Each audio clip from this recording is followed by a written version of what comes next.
Gildan Media presents Your Coach in a Box, affordable, life-changing audio programs.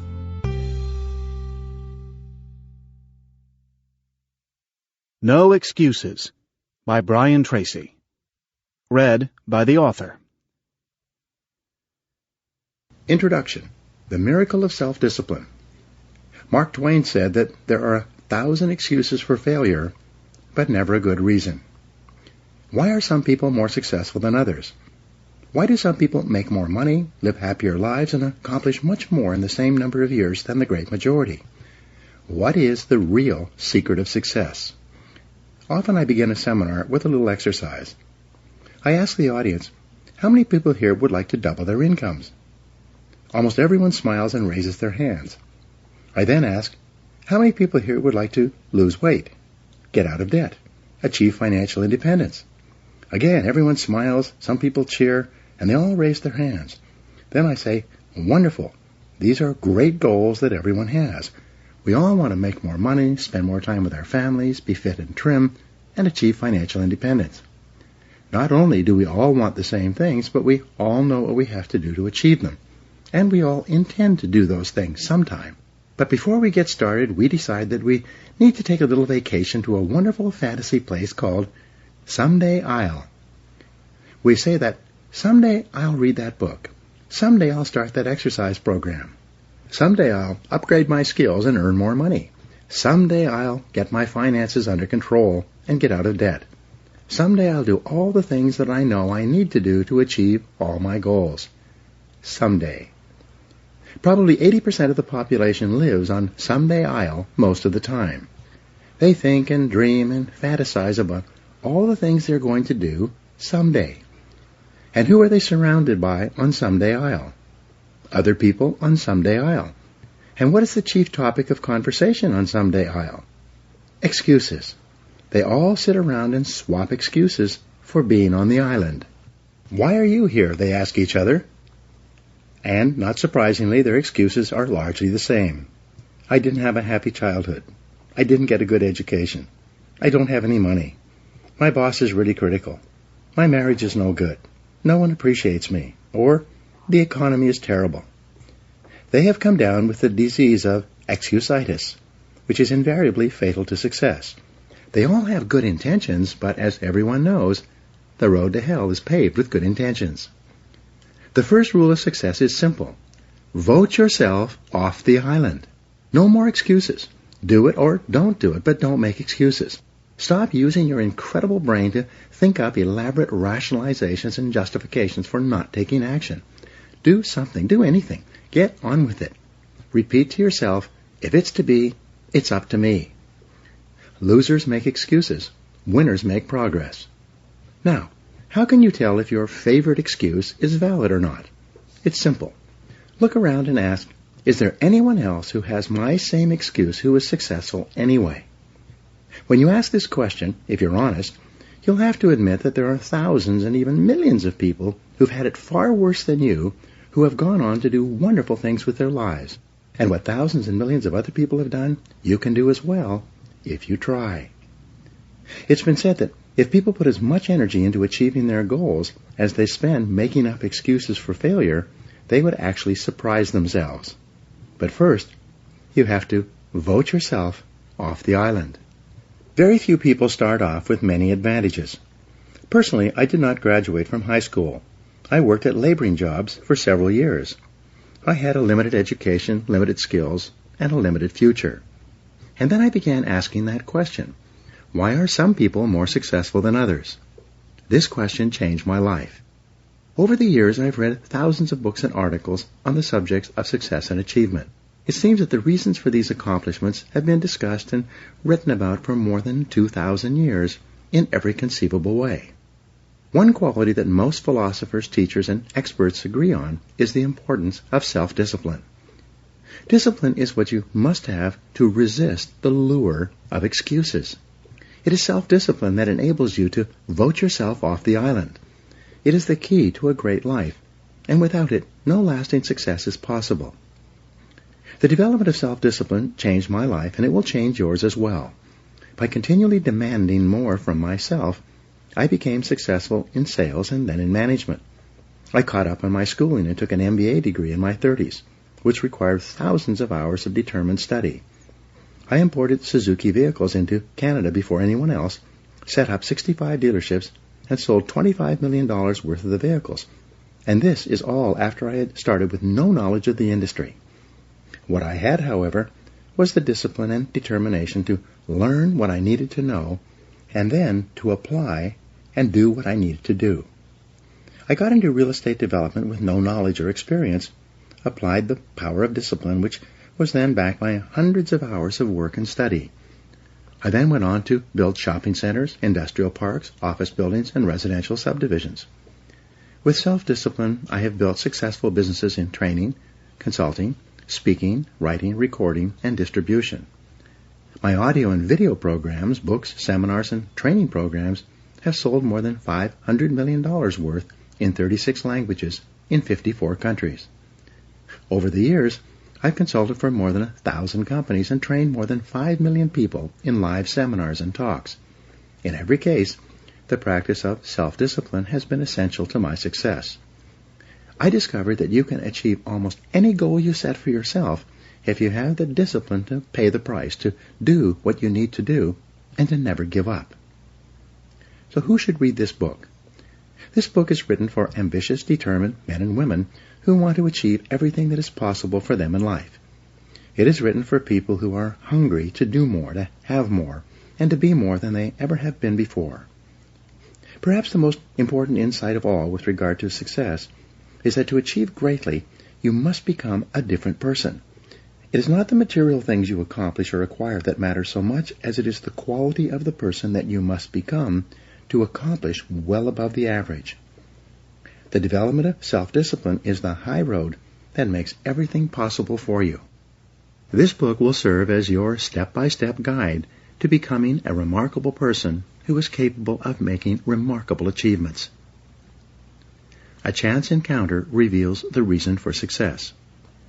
Some years ago, I was attending a conference in Washington, D.C.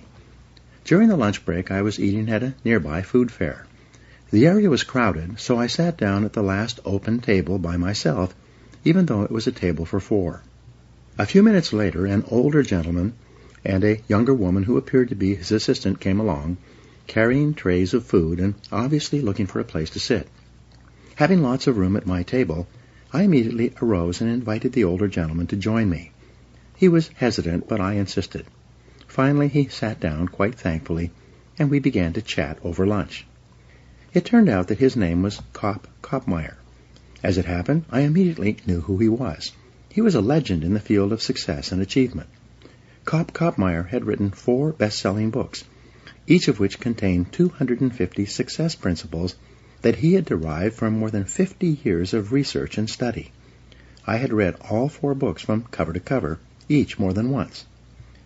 After we had chatted for a while, I asked him the question that many people in this situation would ask. Of all the 1,000 success principles that you have discovered, which do you think is the most important? He smiled at me with a twinkle in his eye, as if he had been asked this question many times, and he replied without hesitating. The most important success principle of all was stated by Albert Hubbard, one of the most prolific writers in American history, at the beginning of the 20th century. He said, "Self-discipline is the ability to do what you should do, when you should do it, whether you feel like it or not." He went on to say, "There are 999 other success principles that I have found in my reading and experience. But without self-discipline, none of them work. With self-discipline, they all work." Thus, self-discipline is the key to personal greatness. It's the magic quality that opens all doors for you and makes everything else possible. With self-discipline, the average person can rise as far and as fast as his talents and intelligence can take him. But without self-discipline, a person with every blessing of background, education, and opportunity will seldom rise above mediocrity. Your 2 worst enemies. Just as self-discipline is the key to success, the lack of self-discipline is the major cause of failure, frustration, underachievement, and unhappiness in life. It causes us to make excuses and sell ourselves short. Perhaps the two biggest enemies of success, happiness, and personal fulfillment are first, the path of least resistance, and second, the expediency factor. The path of least resistance is what causes people to take the easy way in almost every situation. They seek shortcuts to everything. They arrive at work at the last minute and leave at the first opportunity. They look for get-rich-quick schemes and easy money. Over time, they develop the habit of always seeking an easier, faster way to get the things they want, rather than doing what is hard but necessary to achieve real success. The expediency factor, which is an extension of the law of least resistance, is even worse when leading people to failure and underachievement. This principle says, people invariably seek the fastest and easiest way to get the things they want right now, with little or no concern for the long-term consequences of their behaviors. In other words, most people do what is expedient, what is fun and easy, rather than what is necessary for success. Every day, and every minute of every day, there's a battle going on inside of you between doing what is right, hard, and necessary, like the angel on one shoulder, or doing what is fun, easy, and of little or no value, like the devil on your other shoulder. Every minute of every day you must fight and win this battle with the expediency factor and resist the pull of the path of least resistance if you truly desire to become everything you are capable of becoming. Take control of yourself. Another definition of self-discipline is self-mastery. Success is only possible when you can master your own emotions, appetites, and inclinations. People who lack the ability to master their appetites become weak and dissolute, as well as unreliable in other things as well. Self-discipline can also be defined as self-control. Your ability to control yourself and your actions, control what you say and do, and ensure that your behaviors are consistent with your long-term goals and objectives is the mark of the superior person. Discipline has been defined as self-denial. This requires that you deny yourself the easy pleasures, the temptations that lead so many people astray, and instead discipline yourself to do only those things that you know are right for the long term and appropriate for the moment. Self-discipline requires delayed gratification, the ability to put off satisfaction in the short term in order to enjoy greater rewards in the long term. Think long term. Sociologist Dr. Edward Banfield of Harvard University conducted a 50-year study into the reasons for upward socioeconomic mobility in America. He concluded that the most important single attribute of people who achieved great success in life was long-time perspective. Banfield defined time perspective as the amount of time an individual takes into consideration when determining his present actions. In other words, the most successful people are long-term thinkers. They look into the future as far as they can to determine the kind of people they want to become and the goals they want to achieve. They then come back to the present and determine the things that they will have to do or not do to achieve their desired futures. This practice of long-term thinking applies to work, career, marriage, relationships, money, and personal conduct, each of which is covered in the pages ahead.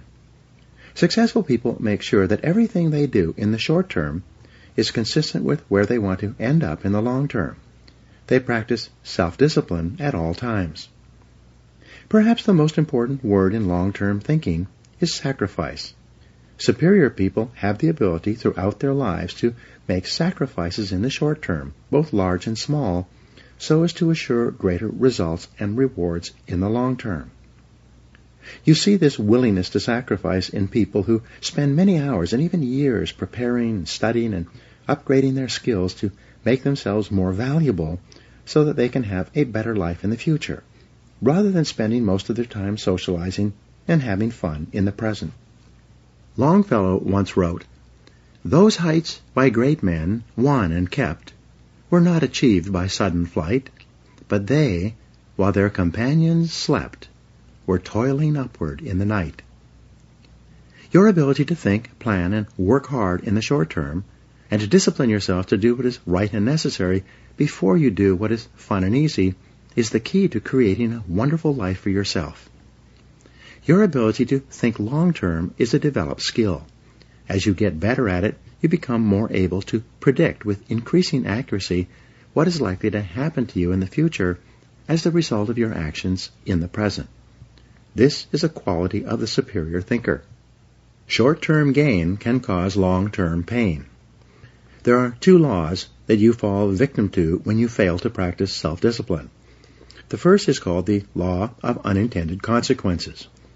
This law states that the unintended consequences of an action can be far worse than the intended consequences of that behavior because of a lack of long-term thinking. The second law is the law of perverse consequences, which says that a short-term action aimed at immediate gratification can lead to perverse or the opposite consequences from those at which it was aimed. For example, you might make an investment of time, money, or emotion with the desire and intent to be better off and happier as a result. But because you acted without carefully thinking or doing your homework, the consequences of your behavior turned out to be far worse than if you had done nothing at all. Every person has had this experience, and usually more than once. The common denominator of success. Herbert Gray, a businessman, conducted a long-term study searching for what he called the common denominator of success. After 11 years, he finally concluded that the common denominator of success was that successful people make a habit of doing the things that unsuccessful people don't like to do. And what were these things? It turned out that the things that successful people don't like to do are the same things that failures don't like to do either. But successful people do them anyway, because they know that this is the price they will have to pay if they want to enjoy greater success and rewards in the future. What Gray found was that successful people are more concerned with pleasing results, whereas failures were more concerned about pleasing methods. Successful, happy people were more concerned with the positive, long-term consequences of their behaviors, whereas unsuccessful people were more concerned with personal enjoyment and immediate gratification. Motivational speaker Dennis Waitley has said that the top people were those who were more concerned with activities that were goal-achieving, whereas average people were more concerned with activities that were tension-relieving. Dinner before dessert. The simplest rule in the practice of self-discipline is to eat dinner before dessert. In a meal, there is a logical order of dishes, and dessert comes last. First, you eat the main courses and clean your plate. Only then do you have dessert. There's a cute but misleading bumper sticker that says, "Life is short, eat dessert first." Just think about what would happen if you came home from work and instead of eating a healthy dinner, you ate a large piece of apple pie with ice cream. What kind of appetite for healthy, nutritious food would you have afterward? With all that sugar in your stomach, how would you feel? Would you feel re-energized and eager to do something productive? Or would you feel tired and sluggish and ready to write off the day as largely finished? You get the same result when you go for a drink or two after work and then come home and turn on the television. These are simply different forms of dessert that largely eliminate your ability to do anything useful for the rest of the evening. Perhaps the worst part of all is that whatever you do repeatedly soon becomes a habit, and a habit once formed is hard to break. The habit of taking the easy way, of doing what is fun and enjoyable, or eating dessert before dinner, becomes stronger and stronger, and it leads inevitably to personal weakness, underachievement, and failure. The habit of self-discipline. Fortunately, you can develop the habit of self-discipline. The regular practice of disciplining yourself to do what you should do, when you should do it, whether you feel like it or not, becomes stronger and stronger as you practice it. You simply refuse to make excuses. Bad habits are easy to form, but hard to live with. Good habits are hard to form, but easy to live with.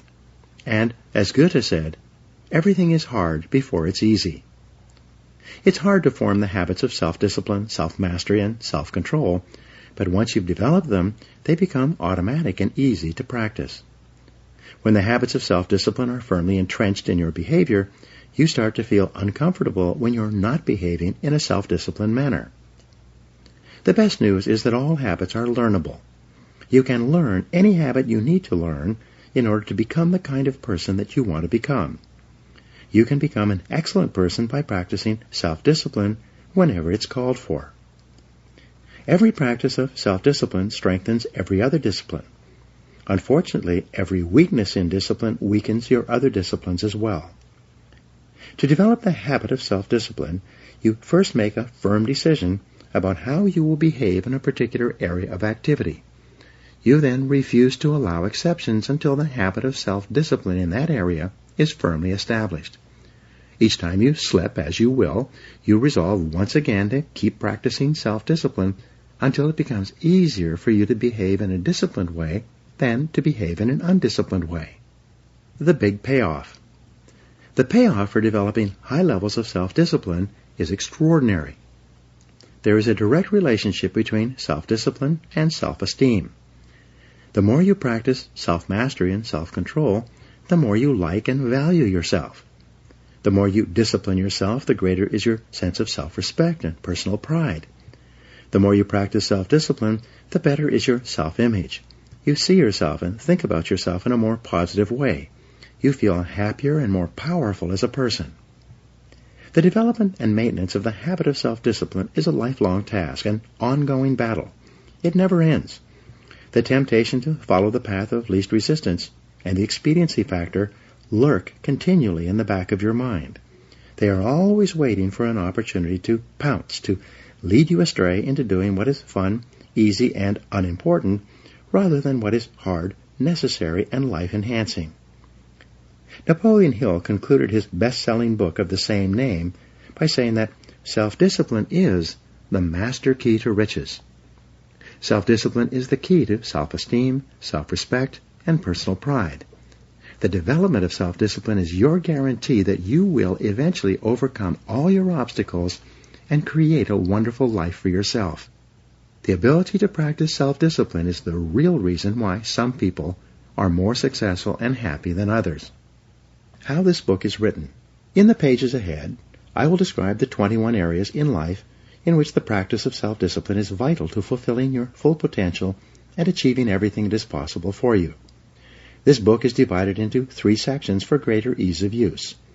Part 1 is entitled Self-Discipline and Personal Success. In these 7 chapters, you will learn how to release more and more of your personal potential by practicing self-discipline in every area of your personal life, including setting goals, building character, accepting responsibility, developing courage, and backing everything you do with persistence and determination. In the 7 chapters of Part 2, you will learn how to achieve vastly more than ever before in the areas of business, sales, and personal finance. You learn why and how self-discipline is essential to becoming a leader in your field, to operating a business more profitably, to making more sales, investing more intelligently, and managing your time for maximum results. Finally, in the 7 chapters of Part 3, you will learn how to apply the miracle of self-discipline to your personal life. You will learn how to practice self-discipline in the areas of happiness, health, fitness, marriage, children, friendship, and the attainment of peace of mind. You will learn how to enhance the quality of your life and your relationships in every area. In each chapter, I will show you how you can incorporate higher levels of self-discipline and self-mastery into everything you do. In the pages ahead, you will learn how to take complete control over your own personal and professional development and how to become a stronger, happier, more self-confident person in every area of your life that is important to you. You will learn how to break old habits that may be holding you back and how to develop the habits of self-reliance, self-determination, and self-discipline that will enable you to set and achieve any goal. You'll learn how to take complete control over your mind, your emotions, and your future. When you master the power of self-discipline, you will become unstoppable, like a force of nature. You will never make excuses for not making progress. You will accomplish more in the next few months and years than most people accomplish in a lifetime. Part 1. Self-Discipline and Personal Success. Your success in life depends more on the person you become than on the things you do or acquire. As Aristotle wrote, the ultimate end of life is the development of character. In these chapters, you will learn how to develop and use discipline in order to become an excellent person. You'll learn how to develop greater self-esteem, self-respect, and personal pride. You will learn the essential disciplines required for personal greatness and how to build them into your own character and personality. Chapter 1. Self-Discipline and Success. Plato wrote, "The first and best victory is to conquer self." Why do some people accomplish so much more in their personal and professional lives than others? This question has occupied some of the very best minds throughout human history. More than 2,300 years ago, Aristotle wrote that the ultimate aim of human life is to be happy. He said that the great question that each of us must answer is, how shall we live in order to be happy? Your ability to ask and answer that question correctly for yourself, and then to follow where your answer leads you, will largely determine whether you achieve your own happiness and how soon. Begin with your own personal definition. How do you define success? If you could wave a magic wand and make your life perfect in every way, what would it look like? Describe your ideal life. If your business, work, and career were ideal in every way, what would they look like? What would you be doing? What sort of a company would you work for? What position would you have? How much money would you earn? What kind of people would you work with? And especially, what would you need to do more or less of to create your perfect career?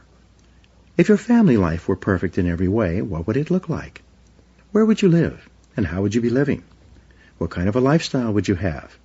What sort of things would you want to have and do with the members of your family?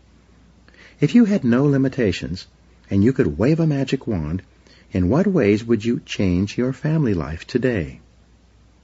If your health were perfect, how would you describe it? How would you feel? How much would you weigh? How would your levels of health and fitness be different from what they are today? Most of all, what steps could you take immediately to begin moving toward your ideal levels of health and energy? If your financial situation were ideal, how much would you have in the bank? How much would you be earning each month and each year from your investments? If you had enough money so that you never had to worry about finances again, how much would that be? And what steps could you take starting today to create your ideal financial life? Do your own thing. A popular definition of success is being able to live your life in your own way, doing only those things that you want to do, with the people who you choose in the situations you desire. In each case, when you begin to define what success means to you, you can immediately see things that you should be doing more of or less of in order to begin creating your ideal life. And the biggest thing that holds you back from moving in the direction of your dreams is usually a lack of self-discipline and your favorite excuses. It's not that you don't know what to do, but rather that you don't have the discipline to make yourself do what you should do, whether you feel like it or not. Join the top 20%. In our society, the top 20% of people earn 80% of the money and enjoy 80% of the riches and rewards. This Pareto principle has been proven over and over again since it was first formulated in 1895 by Vilfredo Pareto. Your first goal in your career should be to get into the top 20% in your chosen field. In the 21st century, there's a premium on knowledge and skill. The more knowledge you acquire and the greater skill that you apply, the more competent and valuable you become. As you get better at what you do, your income earning ability increases like compound interest. Unfortunately, the majority of people, the bottom 80%, make little or no effort to upgrade their skills. Most people, according to Jeffrey Colvin's 2009 book, Talent is Overrated, learn their jobs in the first year of their employment, and then they never get any better. It is only the top people in every field who are committed to continuous improvement. Because of this increasing disparity of productive ability, based on knowledge, skill, and hard work, the top 1% of people in America today control as much as 33% of the financial assets, starting with nothing. Interestingly, almost everyone starts out the same in life with little or nothing. Almost all fortunes in America and worldwide are first generation. This means that most individuals started with little or nothing and earn everything they own in their current lifetime. The wealthiest people in America are almost all first-generation multi-billionaires. This is the case with wealthy Americans such as Bill Gates, Warren Buffett, Larry Ellison, Michael Dell, and Paul Allen. Fully 80% of millionaires and multimillionaires started with little money, often penniless and sometimes deeply in debt, with few advantages, such as Sam Walton, who died worth more than $100 billion. Why have these people been able to achieve so much when so many have achieved so little? In their book, The Millionaire Next Door, Thomas Stanley and William Danko interviewed more than 500 millionaires and surveyed 11,000 more over a 25-year period. They asked them why they felt they had been able to achieve financial independence when most of the people around them who started at the same place were still struggling. Fully 85% of this new generation of millionaires replied by saying something like, "I didn't have a better education or more intelligence, but I was willing to work harder than anyone else." Hard work is the key. The indispensable requirement for hard work is self-discipline. Success is only possible when you can overcome the natural tendency to cut corners and take the easy way. Lasting success is only possible when you can discipline yourself to work hard for a long, long time. As I mentioned in the introduction, I started my own life with no money or advantages. For years, I worked at laboring jobs, at which I earned just enough to get from paycheck to paycheck.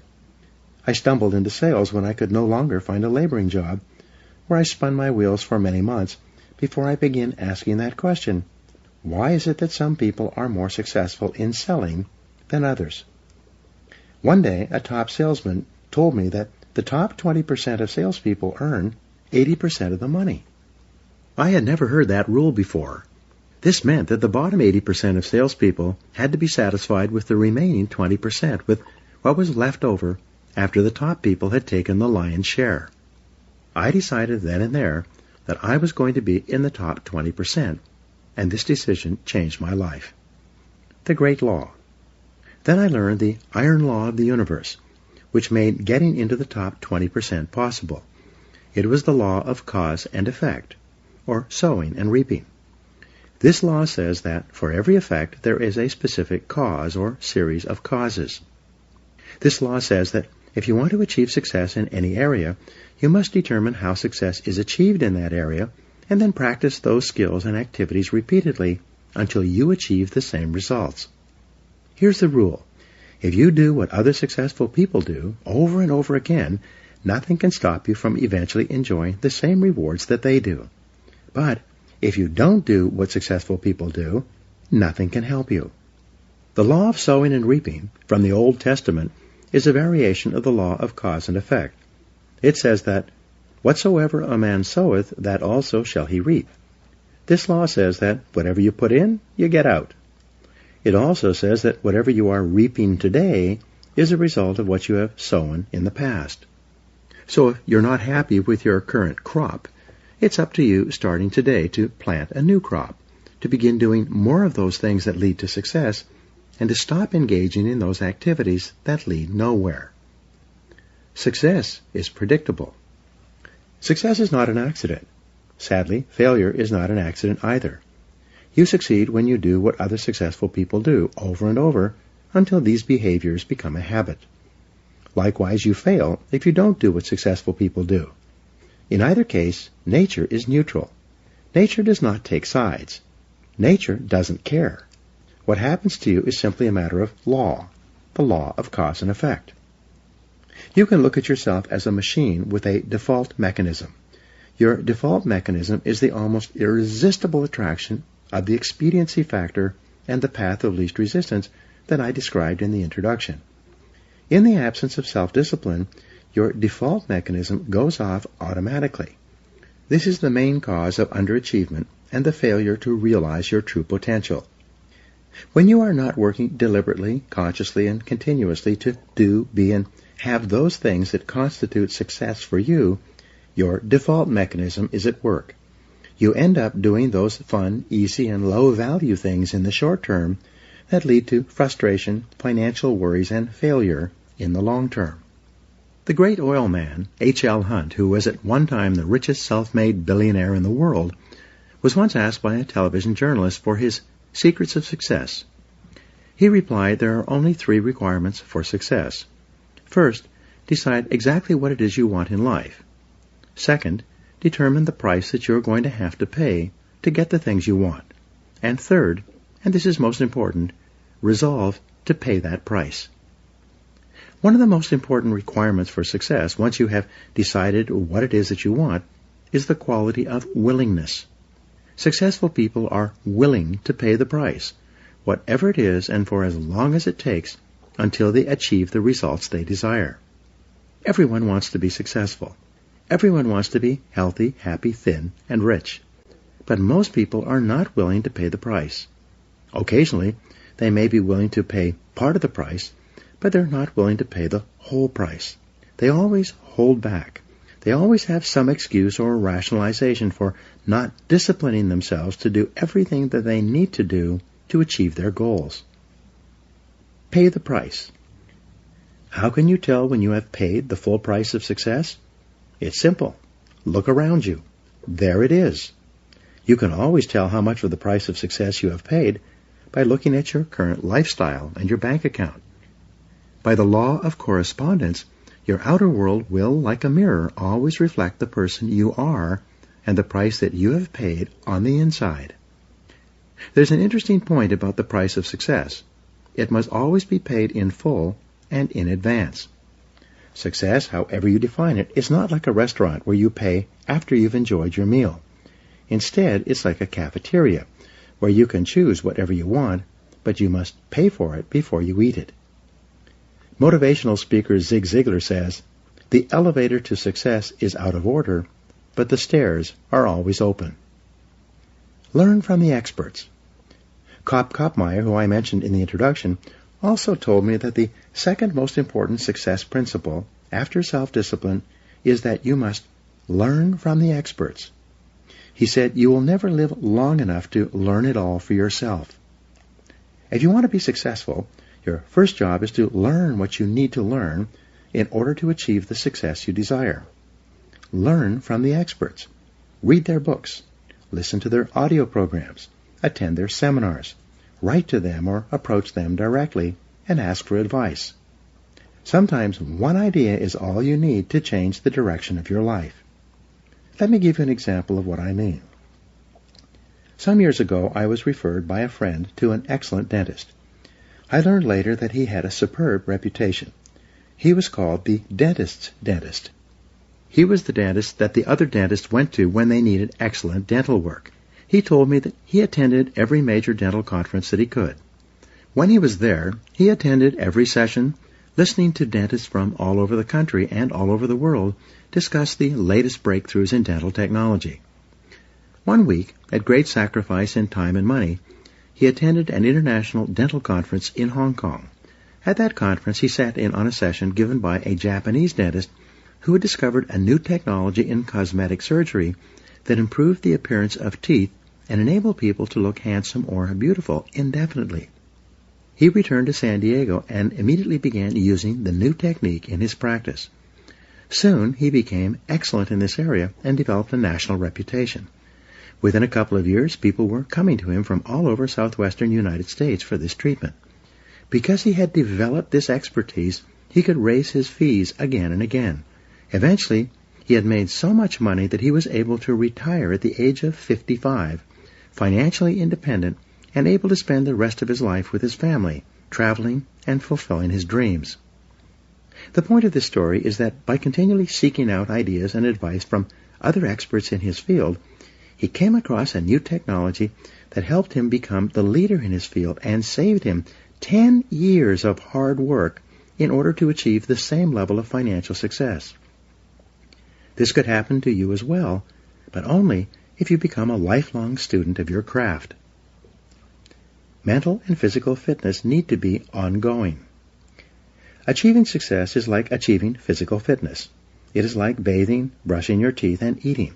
It is something that you need to do continuously every day. Once you begin, you never stop until your life and career are over and you've achieved all the success you desire. Not long ago, I was giving a seminar in Seattle. Just before the break, I encouraged people to buy and listen to my audio programs on sales, time management, and personal success. At the break, several people came up to me to ask me questions about the seminar content. One salesman pushed his way forward and said loudly, "When you encourage people to buy your programs, you should tell them the whole truth." I asked, "How do you mean?"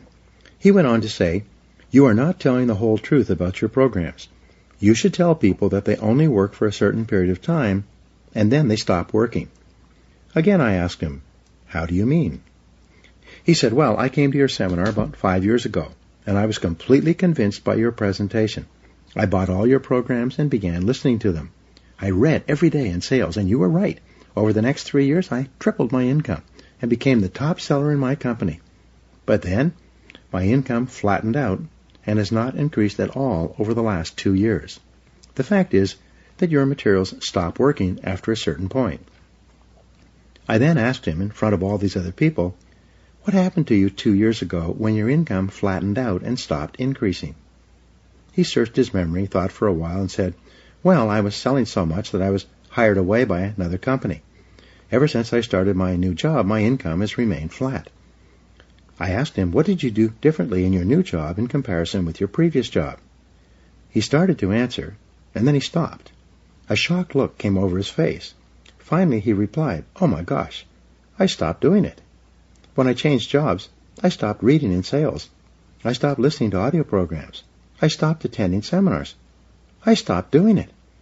He walked away, shaking his head, muttering to himself, "I stopped doing it. I stopped doing it. I stopped doing it."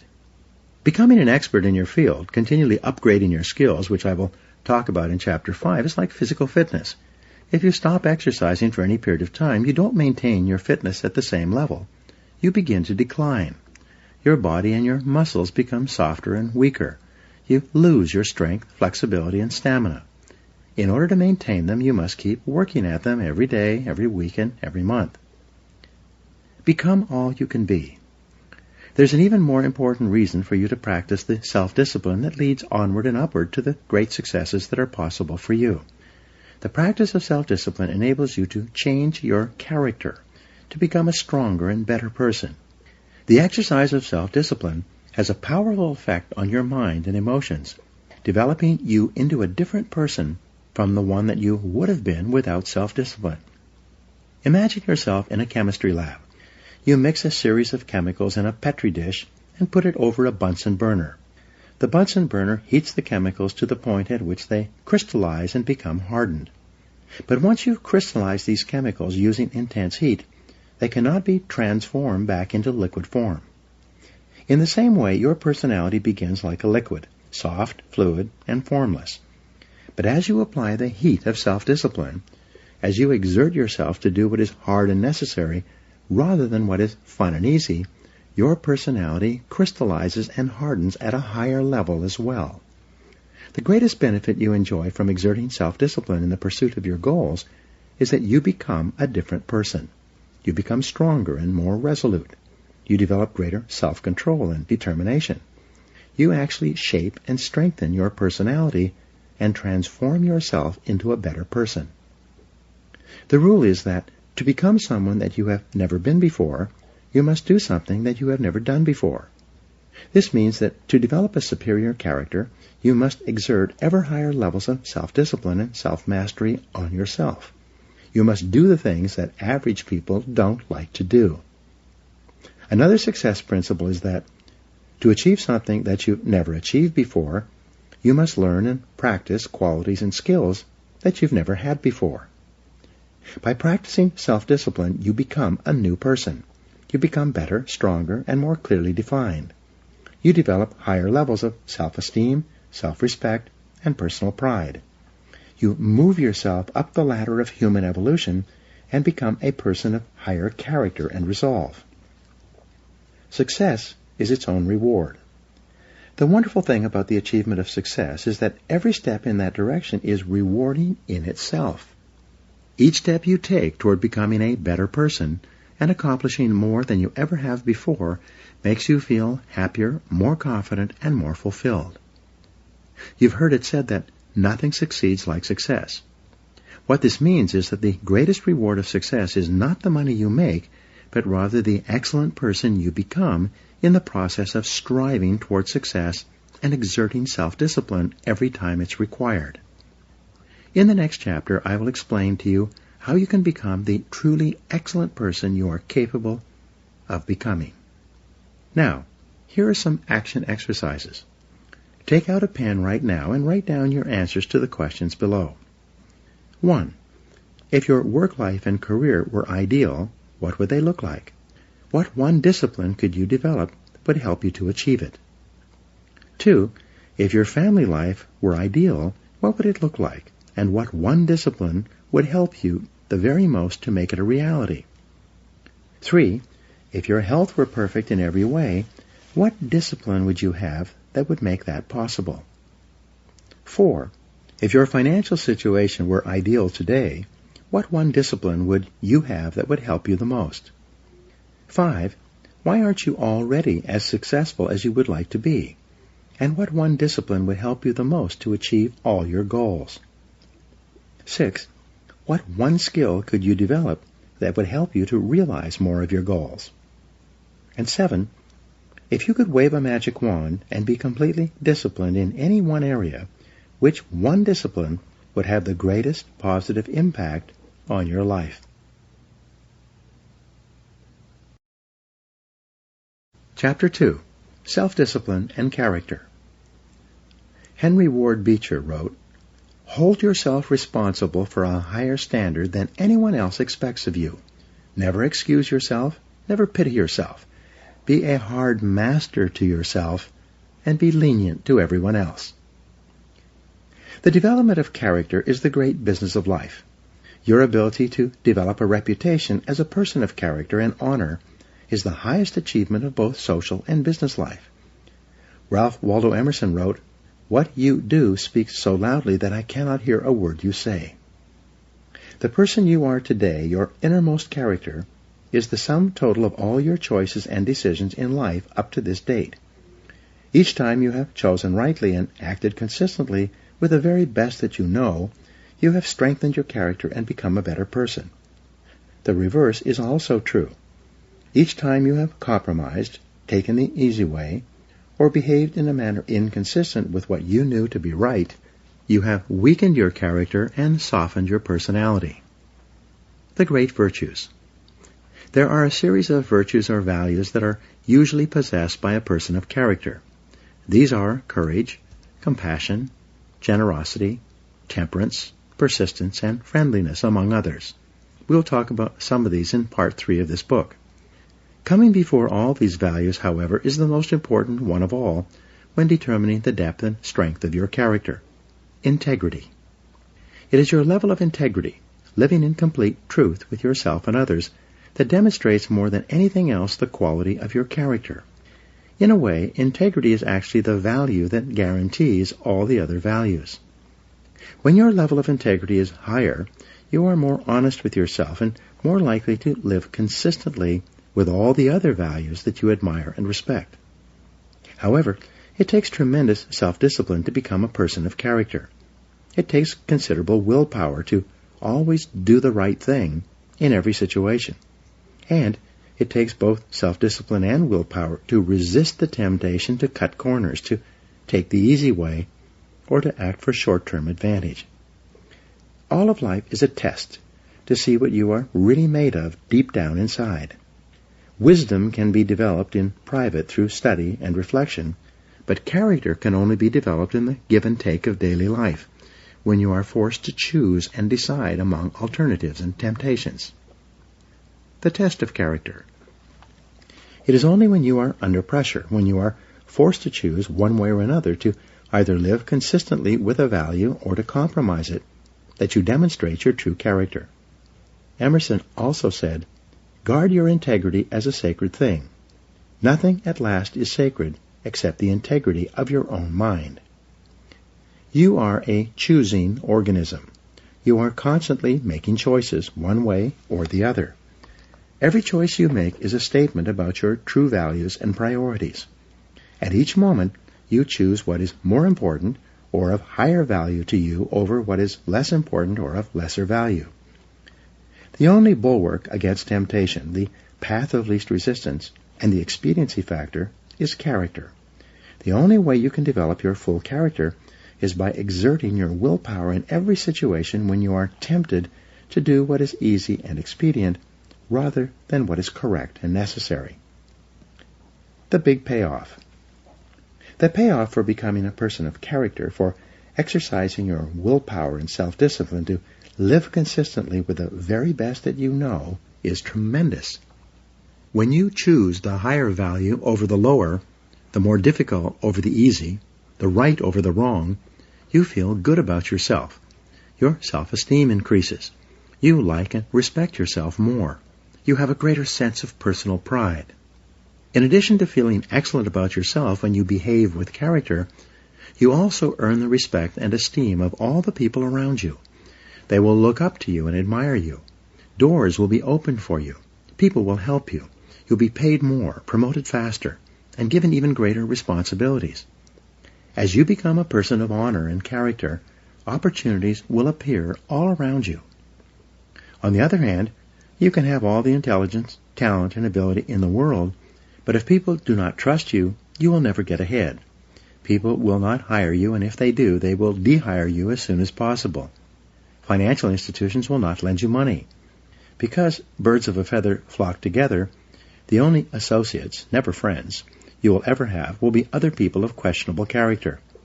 Furthermore, since the people you associate with have a major effect on your attitude and personality, you make or break your entire life with the quality of your character or the lack thereof. The development of character. Aristotle wrote, "All advancement in society begins with the development of the character of the young." This means that advancement in your life begins with the learning and practice of values. You learn values in one or all of three ways: instruction, study, and practice. Let's look at each of these more closely. Teach your children values. One of the chief roles of parenting is to teach children values. This requires patient instruction and explaining values to them over and over again as they are growing up. Once is never enough. The value and the importance of living by that value must be explained. Parents must not only give illustrations, but also contrast the adherence to a value, especially that of telling the truth, with its opposite, that of lying or telling half-truths. Children are very susceptible to the lessons they receive from the important people in their lives as they are growing up. They accept what you say as their parent as a fact, as absolute truth. They absorb what you say like a sponge. You write your description of values on their souls, which are like wet clay, so that what you write becomes a permanent part of the way they see the world and relate to life. More than anything else, as we'll see in Chapter 19, you demonstrate your values in your behavior. Your children watch you and strive to emulate the values that you not only teach and preach, but also practice. And they are always watching. The Rockefeller family children were famous for being taught financial values at an early age. Even though their father was one of the richest men in America, the children were given tasks and chores to perform before they received their allowances. They were then instructed on how to spend their allowances, how to save, how much to give to charity, and how much to invest. As a result, they grew up to become successful businessmen and statesmen, unlike children who had grown up in wealthy homes who were seldom disciplined in money matters. Study the values you admire. You learn values by studying them closely. The law of concentration says that whatever you dwell upon grows and increases in your life. What this means is that when you study and read stories about men and women who demonstrated the kind of values that you admire and respect, and then think about those stories and that behavior, those values sink ever deeper into your mind.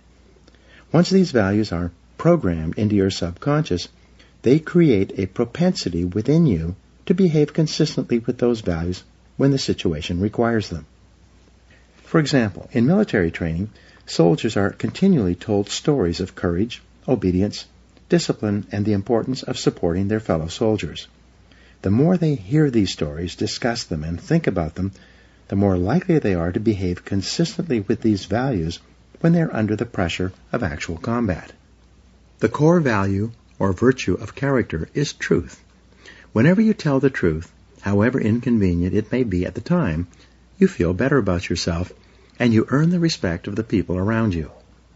One of the highest accolades you can pay another person is to say that he or she always tells the truth. Emulate the people you most admire. Much of your character is determined by the people you most admire, both living and dead. Who are they? Looking over your life and history, make a list of the people whom you most admire, and next to their names, write out the virtues or values that they most represent to you. If you could spend an afternoon with anyone, living or dead, what one person would you choose? Why would you choose that person? What would you talk about during your afternoon together? What questions would you ask, and what would you want to learn? Consider this as well. Why would that person want to spend an afternoon with you? What are the virtues and values that you have developed that make you a valuable and interesting person? What makes you special? Practice the values you respect. You develop values by practicing them whenever they are called for. As the Roman Stoic philosopher Epictetus said, "Circumstances do not make the man, they merely reveal him to himself." When a problem occurs, people tend to react automatically based on the highest values that they have developed up to that moment. We develop values by repetition, by behaving consistently with a particular value over and over again until it becomes a habit and locks in so that we come to practice it automatically. Men and women with highly developed characters behave in a manner consistent with their highest values, and they do so without thought or hesitation. There's no question in their minds about whether or not they are doing the right thing. The structure of personality. The psychology of character involves the three parts of your personality: your self-ideal, your self-image, and your self-esteem. Your self-ideal is that part of your mind composed of your values, virtues, ideals, goals, aspirations, and your idea of the very best person that you could possibly be. In other words, your self-ideal is composed of those values that you most admire in others and most aspire to possess in yourself. The most important part of your self-ideal is summarized in the word clarity. Superior people are those who are absolutely clear about who they are and what they believe. They have complete clarity about the values they believe in and what they stand for. They are not confused or indecisive. They are firm and resolute when it comes to any decision in which a value is involved. On the other hand, weak and irresolute people are fuzzy and unclear about their values. They have only a vague notion of what is right or wrong in any situation. As a result, they take the path of least resistance and act expediently. They do whatever seems to be the fastest and easiest thing to get what they want in the short term, giving little or no consideration or concern about the consequences of their acts. The evolution of character. In biology, life forms are categorized from the least to the most complex, from single-celled plankton all the way up to the increasingly complex spectrum of life to the human being. Similarly, human beings can be organized along a spectrum as well, from the least to the most developed. The lowest forms of humans are those with no values, virtues, or character. These people always act expediently and take the path of least resistance in their search for immediate gratification. At the highest levels of development of the human race, however, are those men and women of complete integrity, who would never compromise their honesty or their character for anything, including the threat of financial loss, pain, or even death. George Washington is famous for his honesty, which was demonstrated in the story in which he admitted that he had cut down the cherry tree. In the same vein, the founding fathers of the United States wrote that, "We hereby pledge our lives, our fortunes, and our sacred honor to the signing of the Declaration of Independence." In his book, Trust, the Social Virtues and the Creation of Prosperity, philosopher Francis Fukuyama observed that societies worldwide can be divided into two kinds: high trust and low trust. He also argues that the highest trust societies, those in which integrity is most admired, encouraged, and respected, are also the most law-abiding, free, and prosperous. At the other end of the societal spectrum, however, are those societies characterized by tyranny, thievery, dishonesty, and corruption. Each of these are, without exception, both undemocratic and poor. Trust is the key. Trust is the lubricant of human relationships. Where there is high trust among and between people, economic activity flourishes, and there are opportunities for all. On the other hand, where there is low trust, economic resources are squandered in an attempt to protect against thievery and corruption, or those resources are not available at all. In the United States, we have the Constitution and Bill of Rights. These documents lay out the rules by which Americans agree to live. They create the structure of our government and guarantee our rights. But they assume that our elected representatives will be men and women of honor, committed to protecting and defending those rights. They attempt to assure that only men and women of character can thrive and prosper over the long term in our economic, political, and social system. They aim to assure that in most cases, only men and women of character can rise to high positions in society. Although our system is not perfect and people of questionable character occasionally rise to positions of prominence, it is seldom for very long.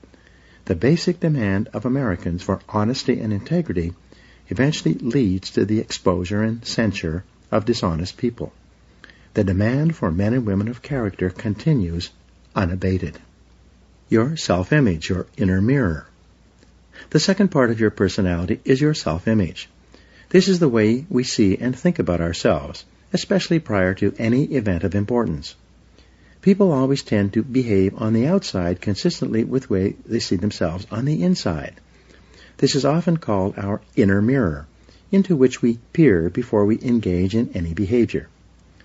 When you see yourself as calm, positive, truthful, and possessed of high character, you behave with greater strength and personal power.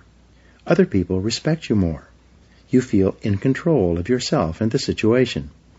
What's more, whenever you actually behave in a manner that is consistent with your highest values, your self-image improves. You see and think about yourself in a better light. You feel happier and more confident. Your behavior and outward performance then reflects this increasingly improving inner picture you have of yourself as the very best person you can possibly be. People tend to accept you at your own evaluation of yourself, at least initially. If you see and think of yourself as an excellent person who is possessed of high character, you will treat other people with courtesy, grace, and respect. In turn, they will likewise treat you as a person of honor and character.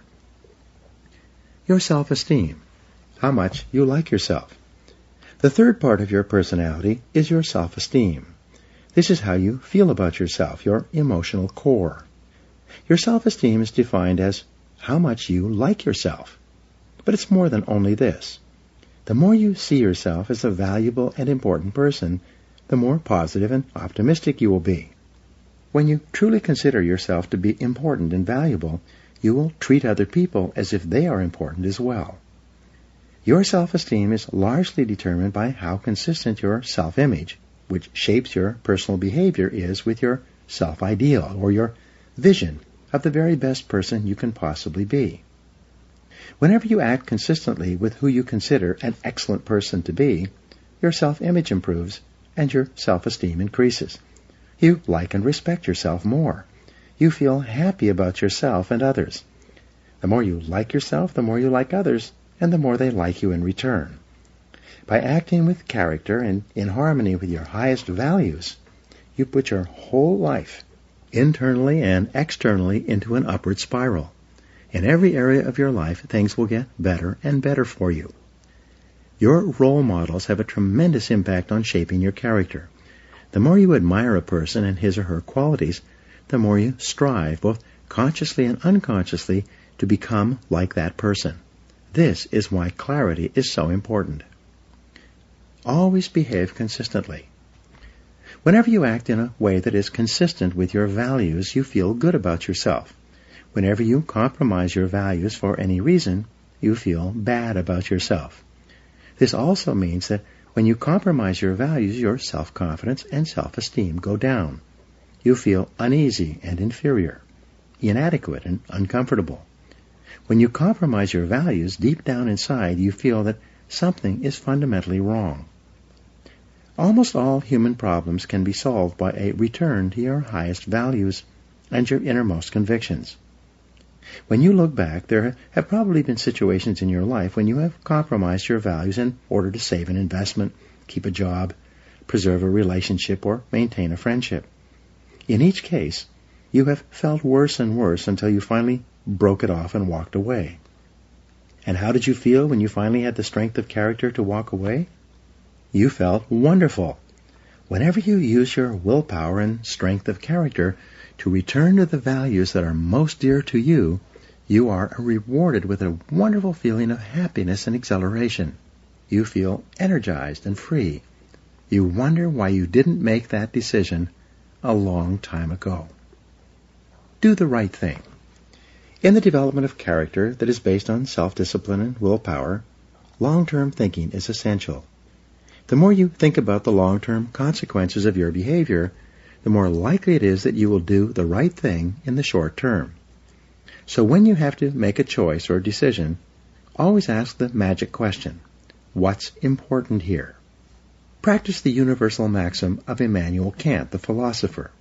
He said, resolve to behave as though your every act were to become a universal law for all people.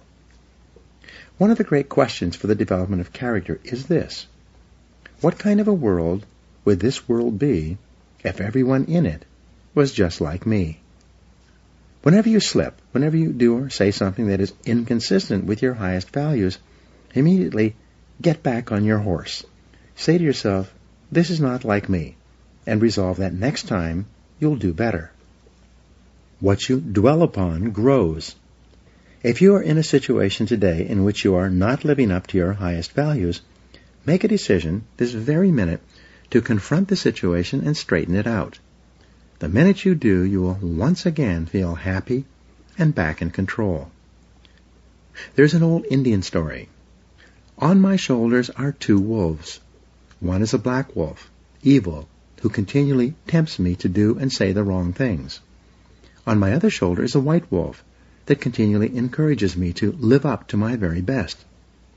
A listener asked the old man, which of these wolves has the greatest power over you? The old man replied, the one I feed. By the law of concentration, whatever you dwell upon grows and increases in your life. When you think and talk about the virtues and values that you most admire and respect, you therefore program those values deeper and deeper into your subconscious until they begin to operate automatically in every situation. Whenever you exercise your self-discipline and willpower to live your life consistently with those values that you most aspire to be known for, you begin to move rapidly along the path to becoming an excellent person. Now here are some action exercises for you. Take out a sheet of paper and write out your answers to these questions. 1. Name 3 people, living or dead, who you most admire, and describe one quality of each of them that you respect. 2. Determine the most important virtue or quality in your life that you strive the most to practice or emulate. 3. Identify those situations in which you feel the most confident, in which you feel like the very best person you could possibly be. 4. What situations give you your greatest feelings of self-esteem and personal worth? 5. If you are already an excellent person in every respect, how would you behave differently from today onward? 6. What one quality would you like people to think of when your name is mentioned, and what could you do to ensure this happens? 7. In what one area do you need to be more truthful and practice higher levels of integrity than you do today? Whatever your answers, write them down, and then begin to practice them.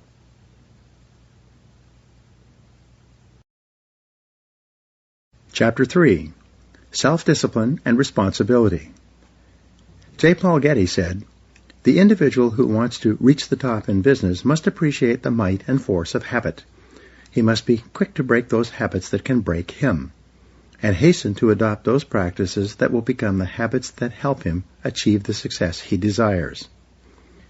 Your ability and willingness to discipline yourself to accept personal responsibility for your life is essential to happiness, health, success, achievement, and personal leadership. Accepting responsibility is one of the hardest of all disciplines, but without it, no success is possible. The failure to accept responsibility and the attempt to foist responsibility for things in your life that make you unhappy onto other people, institutions, and situations completely distorts cause and effect, undermines your character, weakens your resolve, and diminishes your humanity. It leads to making endless excuses. My great revelation. When I was 21, I was living in a tiny apartment and working as a construction laborer. I had to get up at 5 a.m. so that I could take 3 buses to work in order to be there by 8 a.m. I didn't get home until 7 p.m., tired out from carrying construction materials all day. I was making just enough money to get by, and I had no car, almost no savings, and just enough clothes for my needs. I had no radio or television. It was in the middle of a cold winter with the temperature at minus 35 degrees Fahrenheit, so I seldom went out in the evening. Instead, if I had enough energy, I sat in my small apartment at my little table in my kitchen nook and read. One evening, late at night, as I was sitting there by myself at the table, it suddenly dawned on me that this is my life. This life was not a rehearsal for something else. The game was on, and I was the main character, as in a play. It was like a flashbulb going off in my face. I looked at myself and around me at my small apartment, and I considered the fact that I had not graduated from high school. The only work that I was qualified to do was manual labor. I earned just enough money to pay my basic expenses, and I had very little left over at the end of the month. I suddenly knew that unless I changed, nothing else was going to change. No one else was going to do it for me. In reality, no one else really cared. I realized at that moment that from that day forward, I was completely responsible for my life and for everything that happened to me. I was responsible. I could no longer blame my situation on my difficult childhood or mistakes I had made in the past. I was in charge. I was in the driver's seat. This was my life, and if I didn't do something to change it, it would go on like this indefinitely by the simple force of inertia. This revelation changed my life. I was never the same again.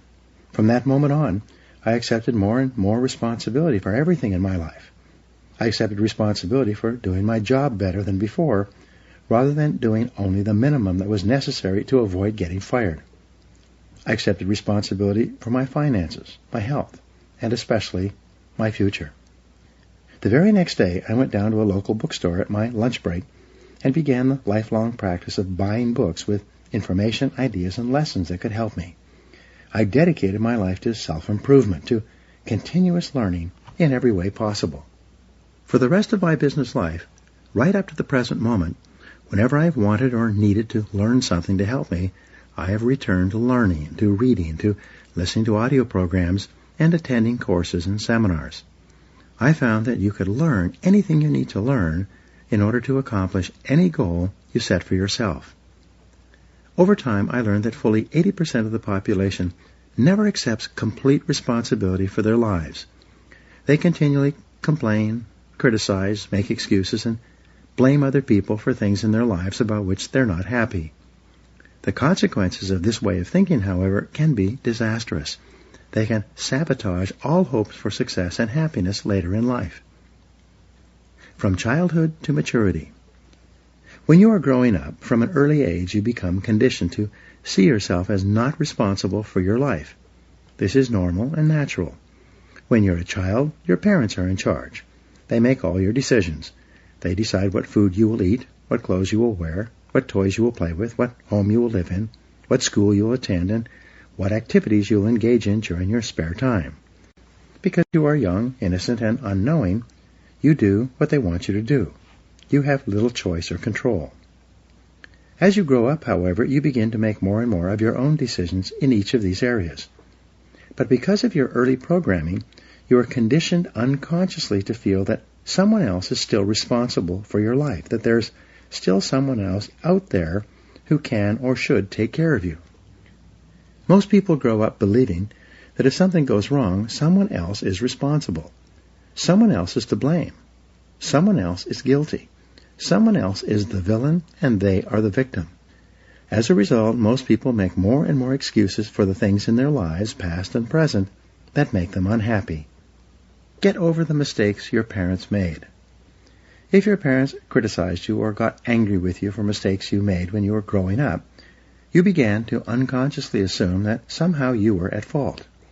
If your parents punished you physically or emotionally for doing or not doing something that pleased or displeased them, you felt inferior and inadequate. When your parents withheld their love to punish you for not doing something they demanded, you might have grown up with deep feelings of guilt, unworthiness, and undeservingness. All these negative feelings could then intersect to make you feel like a victim, like you are not responsible for yourself or your life once you became an adult. The most common feeling that we have as adults, if we have been raised in a critical home environment, is the feeling that I'm not good enough. Because of this feeling, we compare ourselves unfavorably to others. We think that other people who seem to be happier or more confident are better than us. We develop feelings of inferiority. This can become an emotional trap. The fatal fallacy. If we think for any reason that others are better than us, we unconsciously assume that we must be worse than they are. If they are worth more than we are, we assume that we must be worth less. This feeling of inadequacy or worthlessness lies at the root of most personality problems in our lives, as well as most political and social problems in our world, both nationally and internationally. To escape from these feelings of guilt and worthlessness that have been instilled in us as a result of destructive criticism in childhood, we lash out at our world, other people, and situations. In any part of our life with which we are unhappy or discontented, our first reaction is to look around and ask, who's to blame? Most religions teach the concept of sin, which states that whenever something goes wrong, someone is to blame. Someone has done something bad. Someone is guilty. Someone must be punished. This whole idea of guilt and punishment leads to ever-increasing feelings of anger, resentment, and irresponsibility. An attitude of irresponsibility. Our courts today are clogged with thousands of people demanding redress and payment for something that went wrong in their lives. Backed up by ambitious plaintiff lawyers, people go to court demanding compensation, even if they themselves are completely at fault for what happened, especially if they are at fault. People don't want to accept responsibility. People spill hot coffee on themselves and sue the fast food restaurant that sold them the coffee in the first place. People get drunk and drive off the road and then turn around and sue the manufacturer of the 15-year-old car they were driving. People climb up on a stepladder and lean over too far, falling to the ground. They then sue the ladder manufacturer for their injury. In each case, people are attempting to escape responsibility for their own behaviors by blaming someone else, making excuses, and then demanding compensation. Eliminating negative emotions. The common denominator of all people is the desire to be happy. In its simplest terms, happiness arises from the absence of negative emotions. Where there are no negative emotions, all that is left is positive emotions. Therefore, the elimination of negative emotions is your great business in life if you truly wish to be happy. There are dozens of negative emotions. Although the most common are guilt, resentment, envy, jealousy, fear, and hostility, they all ultimately boil down to a feeling of anger, directed either inward or outward. Anger is directed inwardly when you bottle it up rather than expressing it constructively to others. Anger is directed outwardly when you criticize or attack other people. Psychosomatic illness. Negative emotions are the major causes of psychosomatic illness. This occurs when the mind, psycho, makes the body, soma, sick. Negative emotions, especially as expressed in the form of anger, weaken your immune system and make you susceptible to colds, flu, and other diseases. Uncontrolled bursts of anger can actually bring about heart attacks, strokes, and nervous breakdowns. Here's the great discovery. All negative emotions, especially anger, depend for their very existence on your ability to blame someone or something else for something in your life that you're not happy about. It takes tremendous self-discipline to refrain from blaming others for our problems. It takes enormous self-control to refuse to make excuses.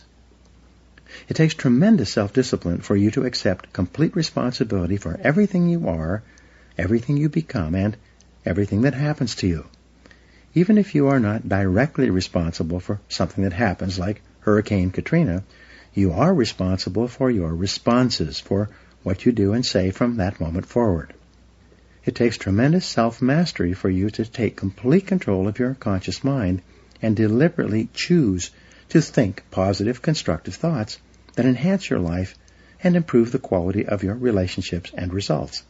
But the payoff of this form of positive thinking is tremendous. Blaming is easy. By following the path of least resistance, the easiest and most mindless behavior of all is for a person to lash out and blame someone else anytime anything goes wrong for any reason. People who develop the habit of automatically blaming often become angry at things. Blaming inanimate objects when they do not function as expected is so silly that it almost becomes a mild form of insanity. People become angry at doors that stick. They swear at tools that they are using when they themselves make a mistake. They get mad when their car doesn't start. Even if it is an inanimate object, if it doesn't work perfectly, then the thing must be to blame. People will often kick a car that they are mad at or a box that they tripped over. The antidote to negative emotions. The fastest and most dependable way to eliminate negative emotions is to immediately say, I am responsible. Whenever something happens that triggers anger or a negative reaction of any kind, quickly neutralize the feelings of negativity by saying, I am responsible. The law of substitution says that you can substitute a positive thought for a negative one. Since your mind can only hold one thought at a time, when you deliberately choose the positive thought, I am responsible, you cancel out any other thought or emotion at that moment. It is not possible to accept responsibility and remain angry at the same time. It's not possible to accept responsibility and experience negative emotions. It's not possible to accept responsibility without becoming calm, clear, positive, and focused once more. As long as you are blaming someone else for something in your life that you don't like, you will remain a mental child. You continue to see yourself as small and helpless, like a victim. You continue to lash out. However, when you begin to accept responsibility for everything that happens to you, you transform yourself into a mental adult. You will see yourself as being in charge of your own life and no longer a victim. In Alcoholics Anonymous, people who are having problems with drinking attend meetings with others going through the same situation. What they have found is that until the individual accepts responsibility for his or her problems, both with alcohol and in other areas of life, no progress is possible. But after the person accepts responsibility, everything is possible. This is true with almost every difficult situation in life in which you project your unhappiness onto other people or factors outside yourself. Money and emotions. Many of our biggest problems and concerns in life have to do with money. Earning it, spending it, investing it, and especially losing it. As a result, many of our negative emotions are associated with money in some way. However, the fact is that you are responsible for your financial life. You choose. You decide. You're in charge. You cannot blame your financial problems or situation on other people. You are in the driver's seat. So it is only when you accept responsibility for your income. Who chose to accept the job you are working at? Your bills. Who spent the money that put you into debt? And your investments. Who made those decisions?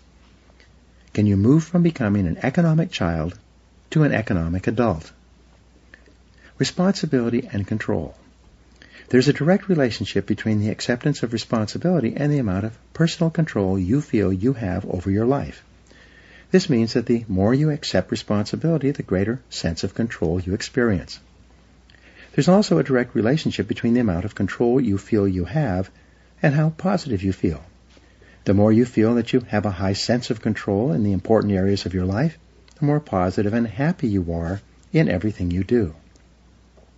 When you accept responsibility, you feel strong, powerful, and purposeful. Accepting responsibility eliminates the negative emotions that rob you of happiness and contentment. In every situation, the antidote to negative emotions is to say, I am responsible. Then, look into the situation to find the reasons why you are responsible for what happened or for what is going on. Your intelligence is like a double-edged sword. It can cut in either direction. You can use your intelligence to rationalize, justify, and blame other people for things you're not happy about, or you can use your intelligence to find reasons why you are responsible for what happened and then take action to solve the problem or resolve the situation. You can make excuses or you can make progress. You choose. Even if an accident has occurred, such as your car being damaged in the parking lot while you were at work, you may not be legally at fault for the accident, but you are still responsible for your responses, for how you behave as a result of what happened. Never complain, never explain. The mark of the leader, the truly superior person, is that he or she accepts complete responsibility for the situation. It's not possible to imagine a true leader who whines and complains rather than taking action when problems and difficulties arise. This sense of responsibility is the mark of the highly developed personality. You take responsibility for your life by resolving in advance that you will not become upset or angry over something that you cannot affect or change. Just as you do not become angry about the weather, you do not become angry over circumstances and situations over which you have no control. Furthermore, you especially do not allow yourself to be angry and unhappy in the present because of unhappy experiences or situations from the past. You say, what cannot be cured must be endured. It's amazing how many people are unhappy today because of a past event, even something that happened many years ago. Each time they think of the negative experience, they become angry or depressed once more. The good news is that at any time you can stop thinking about discussing and rehashing the past. You can let it go and begin thinking instead about your goals and your unlimited future. As Helen Keller said, when you turn toward the sunshine, the shadows fall behind you. Self-mastery and self-control. Any self-discipline, self-mastery, and self-control begins with taking responsibility for your emotions. You take charge of your emotions by accepting 100% responsibility for yourself and for your responses to everything that happens to you. You refuse to make excuses, complain, criticize, or blame other people for anything. Instead, you say, I am responsible, and then you take action of some kind. The only antidote is action. The only real antidote for anger or worry is purposeful action in the direction of your goals, which is the subject of the next chapter. Before you turn to that, however, resolve today to first take complete control of your thoughts, feelings, and actions, and then to get so busy working on things that are important to you that you don't have time to think about or express negative emotions to or about anyone for any reason. When you exert your self-discipline and willpower in the acceptance of personal responsibility for your life, you take complete control of your thoughts and feelings. By doing so, you become a much more effective, happy, and positive person in everything you do. Now here are some action exercises for you. 1. Resolve today to accept 100% responsibility for everything you are and for everything you become. Never complain, never explain. 2. Look into your past and select a person or incident that still makes you unhappy today. Instead of justifying your negative feelings, look for reasons why you were partially responsible for what happened. 3. Select a relationship in your past that made you unhappy, and then give 3 reasons why you were responsible for what occurred. 4. Select one person in your past with whom you are still angry, and resolve to forgive that person completely for what happened. This act will liberate you emotionally. 5. Accept complete responsibility for your financial situation, and refuse to blame any financial problems on anyone else. Now, what steps are you going to take to resolve that situation? 6. Accept complete responsibility for your family situation with each person, and then take immediate action to improve your relationships wherever there may be problems.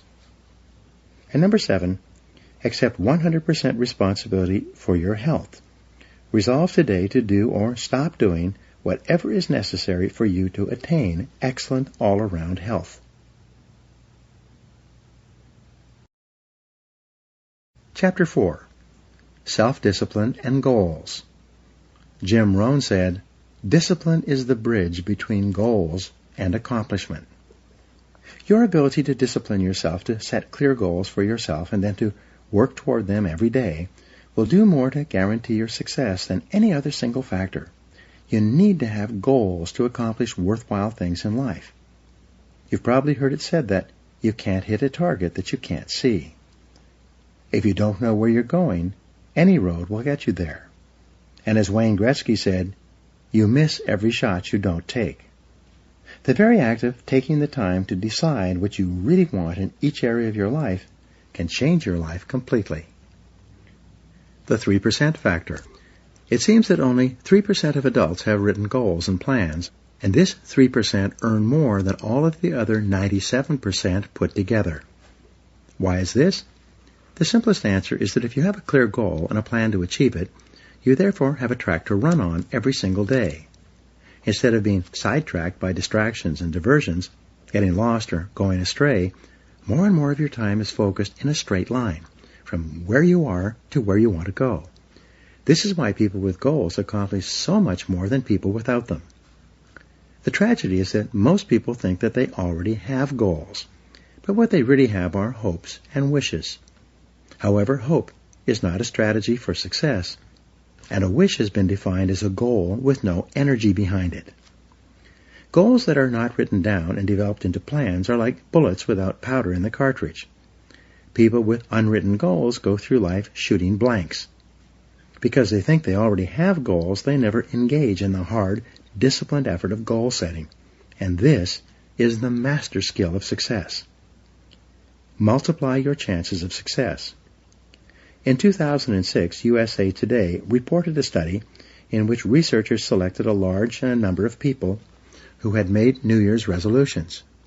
They then divided these people into 2 categories: those who had set New Year's resolutions and written them down, and those who had set New Year's resolutions but had not written them down. 12 months later, they followed up on the respondents in this study, and what they found was astonishing. Of the people who had set New Year's resolutions but had not written them down, only 4% had actually followed through on their resolutions. But among the group who had written down their New Year's resolutions, an exercise requiring only a couple of minutes, 44% had followed through on them. This is a difference of more than 1,100% in success, and it was achieved by the simple act of crystallizing the resolutions on paper. The discipline of writing. In my experience working with several million people over the past 25 years, the disciplined act of writing out goals, making plans for accomplishing them, and then working on those goals daily increases the likelihood of achieving your goals by 10 times or 1,000%. This doesn't mean that writing out your goals guarantees success, but rather only that it increases the probability of success by 10 times. These are very good odds to have working in your favor, especially when there is no cost or risk involved in putting pen to paper. Just a little time. Writing is called a psychoneuromotor activity. The act of writing forces you to think and concentrate. It forces you to choose what is more important to you and your future. As a result, when you write down a goal, you impress it into your subconscious mind, which then goes to work 24 hours a day to bring your goal to reality. Sometimes I tell my seminar audiences, only 3% of adults have written goals, and everyone else works for those people. In life, you either work to achieve your own goals or you work to achieve the goals of someone else. Which is it going to be? Success versus failure mechanisms. Your brain has both a success mechanism and a failure mechanism. The failure mechanism is the temptation to follow the undisciplined path of least resistance, to do what is fun and easy rather than what is hard and necessary. Your failure mechanism operates automatically throughout your life, which is the major reason why most people fail to fulfill their individual potentials. While your failure mechanism functions automatically, Your success mechanism is triggered by a goal. When you decide on a goal, you override your failure mechanism and can help you change the direction of your life. You go from being a ship without a rudder, drifting with the tide, to being a ship with a rudder, a compass, and a clear destination, sailing in a straight direction towards your goal. The power of goals. A client of mine recently told me an interesting story. He said that he had attended one of my seminars in 1994, where I spoke about the importance of writing down goals and making plans for accomplishing them. At that time, he was 35 years old, selling cars for a dealership in Nashville and earning about $50,000 a year. He told me that that day changed his life. He began writing out his goals and plans and working on them daily. 12 years later, he was earning more than $1 million a year and was the president of a fast-growing company that sells services to some of the biggest companies in the country. He told me that he could not imagine what his life would have been like if he had not taken out a piece of paper and written down the goals he wanted to achieve in the years ahead. Take control of your life. Aristotle wrote that human beings are teleological organisms, which simply means that we are purpose-driven. Therefore, you only feel happy and in control of your life when you have a clear goal that you are working toward each day. This also means that this ability to become a lifelong goal setter is one of the most important disciplines you will ever develop. In nature, the homing pigeon is a remarkable bird. It has an uncanny instinct that enables it to fly back to its home roost, no matter how far away it starts or in what direction it must go. You can take a homing pigeon out of its roost, put it in a cage, put the cage in a box, cover the box with a blanket, and put the covered box in the back of a pickup truck. You could then drive 1,000 miles in any direction, open up the truck, take out the box, take off the blanket, open the cage, and throw the homing pigeon up into the air. The homing pigeon will circle 3 times, get its bearings, and then fly straight back to its home roost. This is the only creature on earth that has this ability, except for human beings, except for you. You also have this remarkable homing ability within your own brain, but with one special difference. The homing pigeon seems to know instinctively exactly where its home roost is located. It then has the ability to fly directly back to that roost. In contrast, when human beings program a goal into their minds, they can then set out without having any idea where they will go or how they will achieve that goal. But by some miracle, they will begin to move unerringly toward that goal, and the goal will begin to move toward them. Still, many people are hesitant to set goals. They say, I want to be financially independent, but I have no idea how I'm going to get there. As a result, they don't even set financial success as a goal. But the good news is that you don't need to know how to get there. You just need to be clear about what you want to accomplish, and the goal-striving mechanism in your brain will guide you unerringly to your destination. For example, you can decide that you are going to find your ideal job, in which you work for and with people you like and respect, and do work that is both challenging and enjoyable. You take some time to write down an exact description of what your ideal job and workplace would look like, and then you go out into the job market and begin searching. After a series of interviews, you will often walk into the right place at the right time and find yourself in exactly the right job. Almost everyone has had this experience at one time or another. You can have it by design rather than by chance, simply by developing absolute clarity about what you really want. The 7-step method to achieving your goals. There are 7 simple steps that you can follow to set and achieve your goals faster. There are more complex and detailed goal-achieving methodologies, but this 7-step method will enable you to accomplish 10 times more than you've ever accomplished before, and you will do so far faster than you can currently imagine. Step 1. Decide exactly what you want. Be specific. If you want to increase your income, decide on a specific amount of money rather than to just make more money. Step 2. Write it down. A goal that is not in writing is like cigarette smoke. It drifts away and disappears. It is vague and insubstantial. It has no force, effect, or power. But a written goal becomes something that you can see, touch, read, and modify if necessary. Step 3. Set a deadline for your goal. Pick a reasonable time period and write down the date when you want to achieve it. If it's a big enough goal, set a final deadline and then set sub-deadlines or interim steps between where you are today and where you want to be in the future. A deadline serves as a forcing system in your brain.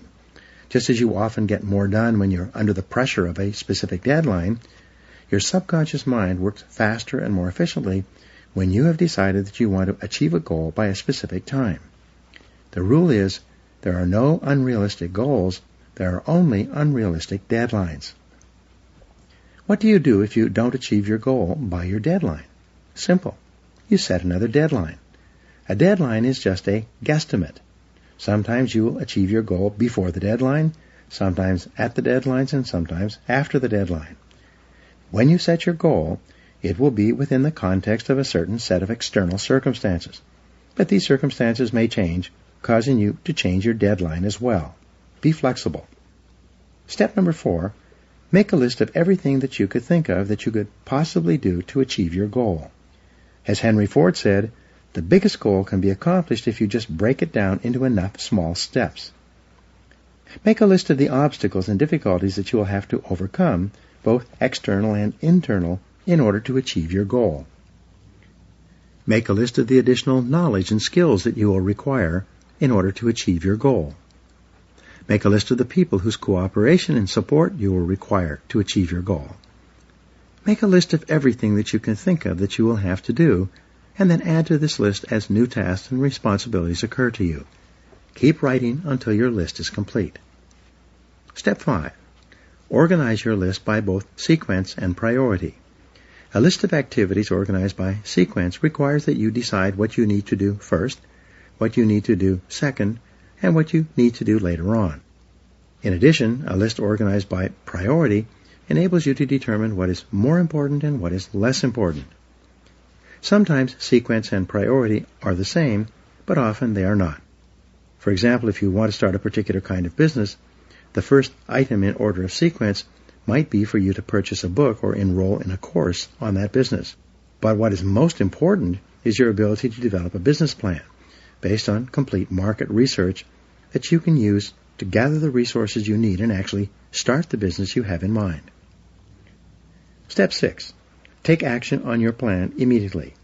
Take the first step, and then the second step, and the third step. Get going. Get busy. Move quickly. Don't delay. Remember, procrastination is not only the thief of time, it's the thief of life. The difference between success and failures in life is simply that winners take the first step. They are action-oriented. As they said in Star Trek, they go boldly where no man has ever gone before. Winners are willing to take action with no guarantees of success. Though they're willing to face failure and disappointment, they're always willing to take action as well. Step 7.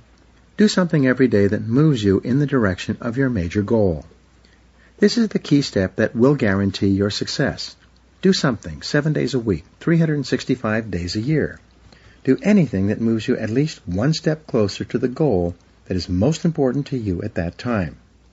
When you do something every day that moves you in the direction of your goal, you develop momentum. This momentum, this sense of forward motion, motivates, inspires, and energizes you. As you develop momentum, you'll find it increasingly easy to take more steps towards your goal. In no time at all, you will have developed the discipline of setting and achieving your goals. It will soon become easy and automatic. You will soon develop that habit and the discipline of working toward your goals all the time. The 10-goal exercise. This is one of the most powerful goal-achieving methods I have ever discovered. I teach it all over the world, and I practice it myself almost every day. Here's how it works. Take out a clean sheet of paper. At the top of the page, write the word goals and today's date. Then, discipline yourself to write down 10 goals that you'd like to accomplish in the next 12 months. Write down financial, family goals, and fitness goals, as well as goals for personal possessions like a house or a car. Don't worry for the moment about how you're going to achieve these goals. Just write them down as quickly as you can. You can write as many as 15 goals if you like, but this exercise requires that you write down a minimum of 10 within 3 to 5 minutes. Select one goal. Once you've written out your 10 goals, Imagine for the moment that you can achieve all the goals on your list if you wanted them long enough and hard enough. Also imagine that you have a magic wand that you can wave that will enable you to achieve any one goal on your list within 24 hours. If you could achieve any one goal on your list within 24 hours, which one would have the greatest positive impact on your life right now? Which one goal would change or improve your life more than anything else? Which one goal, if you were to achieve it, would help you to achieve more of your other goals than anything else? Whatever your answer to this question, put a circle around this goal and then write it at the top of a clean sheet of paper. This goal then becomes your major, definite purpose. It becomes your focal point and the organizing principle of your future activities. Make a plan. Once you've written out this goal clearly and specifically and made it measurable, set a deadline on your goal. Your subconscious mind needs a deadline so that it can focus and concentrate all your mental powers on goal attainment. Make a list of everything that you could think of that you could do to achieve your goal. Organize this list by sequence and priority. Select the most important or logical next step in your plan and take action on it immediately. Take the first step. Do something. Do anything. Resolve to work on this goal every single day until it's achieved. From this moment forward, as far as you are concerned, failure is not an option. Once you've decided that this one goal can have the greatest positive impact on your life, and you've set it as your major definite purpose, resolve that you will work toward this goal as hard as you can, as long as you can, and that you will never give up until it's achieved. This decision alone can change your life. Use mindstorming to get started. Here's another technique that you can use to dramatically increase the likelihood that you will achieve your most important goal. This is the most powerful creative thinking technique I've ever seen. More people have become wealthy using this method than any other way. Take another clean sheet of paper. Write out your major definite purpose, your number one goal, at the top of the page in the form of a question. Then, discipline yourself to write a minimum of 20 answers to the question. For example, if your goal is to earn a certain amount of money by a certain date, you would write the question, how can I earn this amount of money by this specific date? You then discipline yourself to generate 20 answers to your question. This exercise of mindstorming will activate your mind, unleash your creativity, and give you ideas that you may have never thought of before. The first 3 to 5 answers will be easy. The next 5 will be difficult, and the last 10 answers will be harder than you can imagine, at least the first time you do this exercise. Nonetheless, you must exert your discipline and willpower to persist until you have written down at least 20 answers. Once you've generated 20 answers, look over your list and select one of those answers to take action on immediately. It seems that when you take action on a single idea on your list, it triggers more ideas and motivates you to take action on even more of these answers.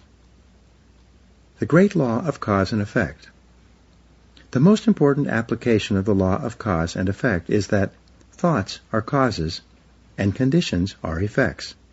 Your thoughts create the conditions of your life. When you change your thinking, you change your life. Your outer world becomes a mirror image reflection of your inner world. Perhaps the greatest discovery in the history of thought is that you become what you think about most of the time. Moreover, the teacher John Boyle said, whatever you can think about on a continuing basis, you can have. Napoleon Hill, author of the success classic Think and Grow Rich, which was first published in 1939 and is still selling today, said, whatever the mind of man can conceive and believe, it can achieve. When you think about your goal continually and work on it every day, more and more of your mental resources will be concentrated on moving you toward that goal and moving your goal toward you. The discipline of daily goal setting will make you a powerful, purposeful, and irresistible person. You'll develop self-esteem, self-confidence, and self-respect. As you feel yourself moving toward your goals faster and faster, you will ultimately become unstoppable. In the next chapter, I'll explain how the use of self-discipline to develop personal excellence is the most powerful step you can take to achieve all your material and emotional goals. Now here are some action exercises for you. 1. Resolve today to switch on your success mechanism and unlock your goal-achieving mechanism by deciding exactly what you really want in life. 2. Make a list of 10 goals that you want to achieve in the foreseeable future. Write them down in the present tense as if you had already achieved them. 3. Select the one goal that could have the greatest positive impact on your life if you were to achieve it, and write it down at the top of another piece of paper. 4. Make a list of everything that you could do to achieve this goal, organize it by sequence and priority, and then take action on it immediately. 5. Practice mindstorming by writing out 20 ideas that could help you to achieve your most important goal, and then take action on at least one of these ideas. 6. Resolve to do something every day, 7 days a week, to achieve your most important goal until you are successful. And 7, continually remind yourself that failure is not an option. No matter what, resolve to persist until you succeed.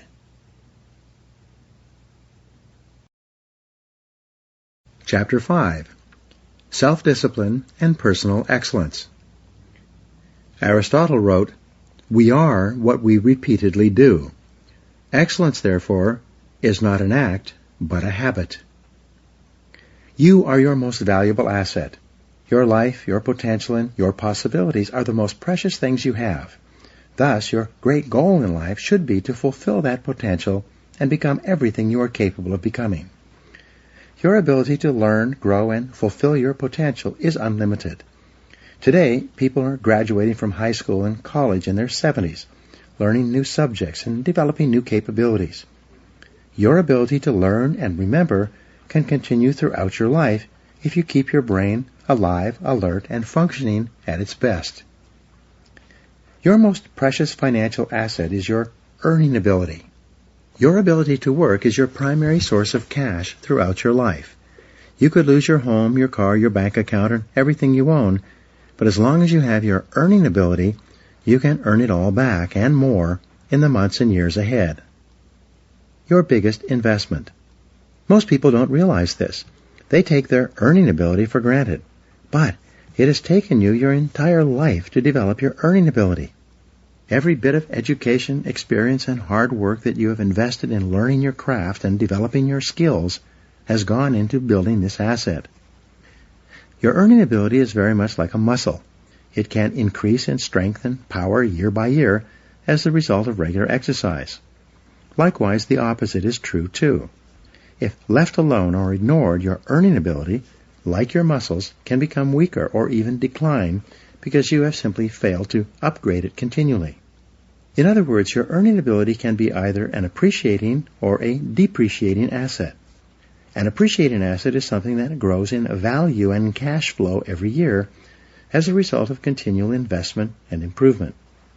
A depreciating asset, on the other hand, is something that loses value over time and finally reaches the point at which it is written off, being of little or no further value. The choice is yours as to whether your earning ability is increasing or decreasing month by month and year by year. See yourself as the president of your own personal services corporation. Imagine that you were going to take your company public on the stock market. Would you recommend your company as a growth stock, continually increasing its value and earning ability each year?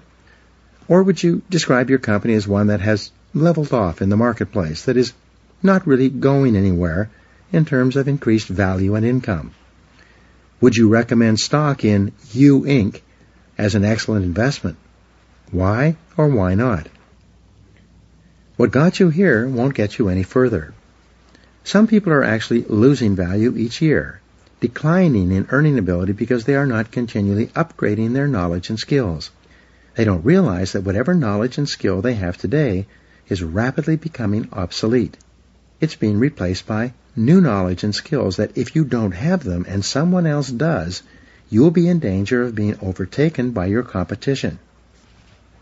Join the top 20%. In Chapter 1, I mentioned that the 80-20 rule applies to income.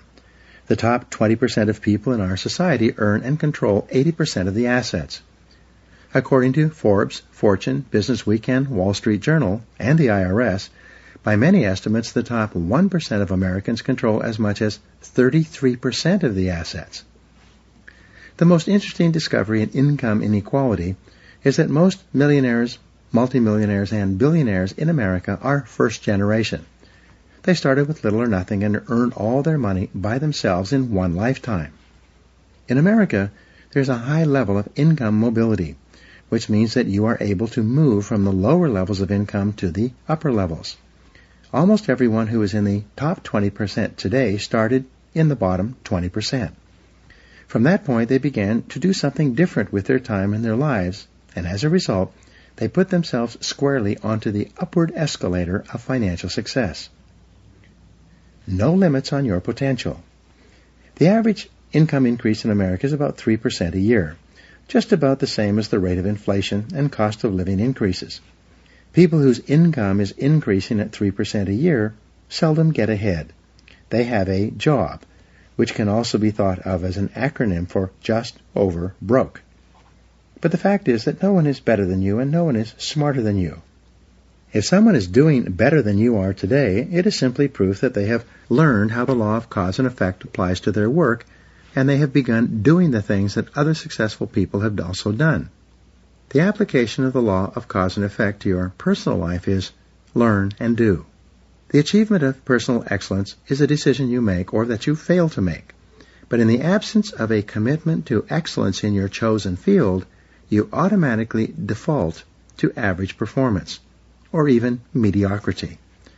No one becomes excellent accidentally or by just going to work each day. Excellence requires a definite decision and a lifelong commitment. The keys to the 21st century. Knowledge and skill are the keys to the 21st century. Becoming the best person you can possibly be and moving to the top of your field requires the application of self-discipline throughout your life. Mental fitness is like physical fitness. If you want to achieve either, you must work at it all the time. You can never let up. You must be continually learning and growing every day, week, and month throughout your career and in other areas of your life if you're going to join the top 20% and stay there. To earn more, you must learn more. Abraham Lincoln once wrote, "The fact that some have become wealthy is proof that others may do it as well. What others have done, you can do as well if you learn how." Everyone who is at the top was once at the bottom.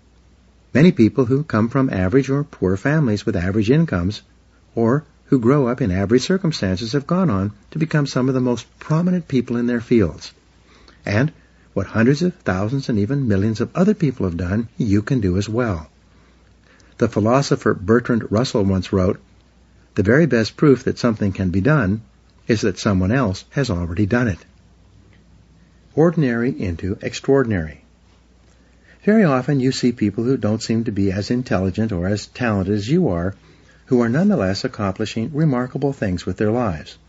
There's nothing that will make you angrier than to see someone who seems to be dumber than you, who is doing better than you. How can this be? The answer is simple. At a certain point in their lives, they realized that the key to success was personal and professional growth. It was a dedication to lifelong learning that made them successful. The good news is that almost every important skill is learnable. Every business skill is learnable. Everyone who is proficient in any area of business was at one time completely ignorant in that area. Every sales skill is learnable. Every top salesperson was once a beginning salesperson and unable to make a call or close a sale. All money-making skills are learnable as well. Almost every wealthy person was once poor. You can learn anything you need to learn to achieve any goal you can set for yourself. Make a decision. The starting point of your moving upward and onward toward becoming one of the most competent, most respected, and highest paid people in your field is simple. Make a decision. It's said that every major change in your life comes about when your mind collides with a new idea, and then you make a decision to do something different. You make a decision to complete your education, upgrade your skills, or get into a good college. You make a decision to start a new business. You make a decision to take a particular job or start a particular career. You make a decision to invest your money in a particular way. And especially, you make a decision to be the best in your field.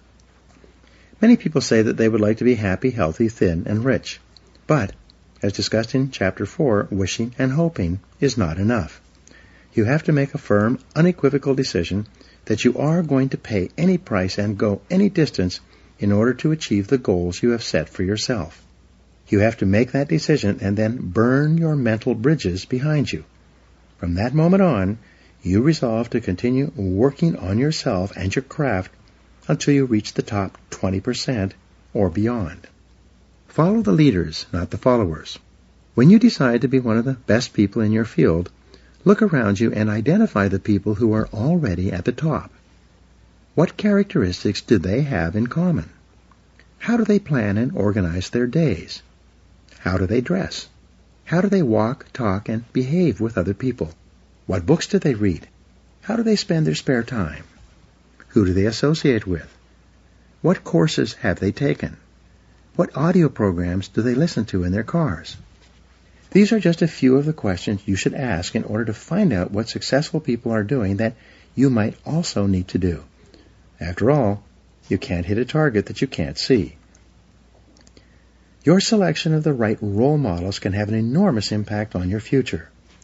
Dr. David McClelland of Harvard, and author of The Achieving Society, concluded that your choice of a reference group can determine as much as 95% of your success and achievement in life. Your reference group is made up of the people who you feel are just like me. Your natural tendency is to adopt the attitudes, styles of dress, opinions, and lifestyles of the people with whom you identify and associate most of the time. Fly with the eagles. Some years ago, one of my seminar participants told me his story. Bob Barton said he had started off in his 20s in a large company with about 32 salespeople in his branch. It was his first real job, and he was starting at the bottom. Because he was new, he hung around with the other junior salespeople. As they say, birds of a feather flock together. After a month or two, Bob noticed that the top salespeople in the office also associated with each other. They did not spend time with the junior salespeople. They also spent their time differently. When Bob got into work in the morning, the top salespeople were already there, planning their days and working on the telephone and making appointments. Bob also noticed that the junior salespeople would come in later, drink coffee, read the newspaper, and make excuses for not making sales calls. Bob decided that he was going to pattern himself after the top salespeople in the office. He looked at the way they dressed and groomed, and he resolved to dress and groom the way they did. Each morning he would stand in front of his mirror and ask himself, "Do I look like one of the top salespeople in my office?" If the answer was no, he would go back and change his clothes until he felt that he looked as good as the best people. He began to come into the office and organize his day before 8:30 a.m. so that he was ready to make calls as soon as his customers were available to see him. One day, Bob asked one of the top salespeople if he could recommend a book or audio program that would help him. It turns out that top people are always willing to help other people improve.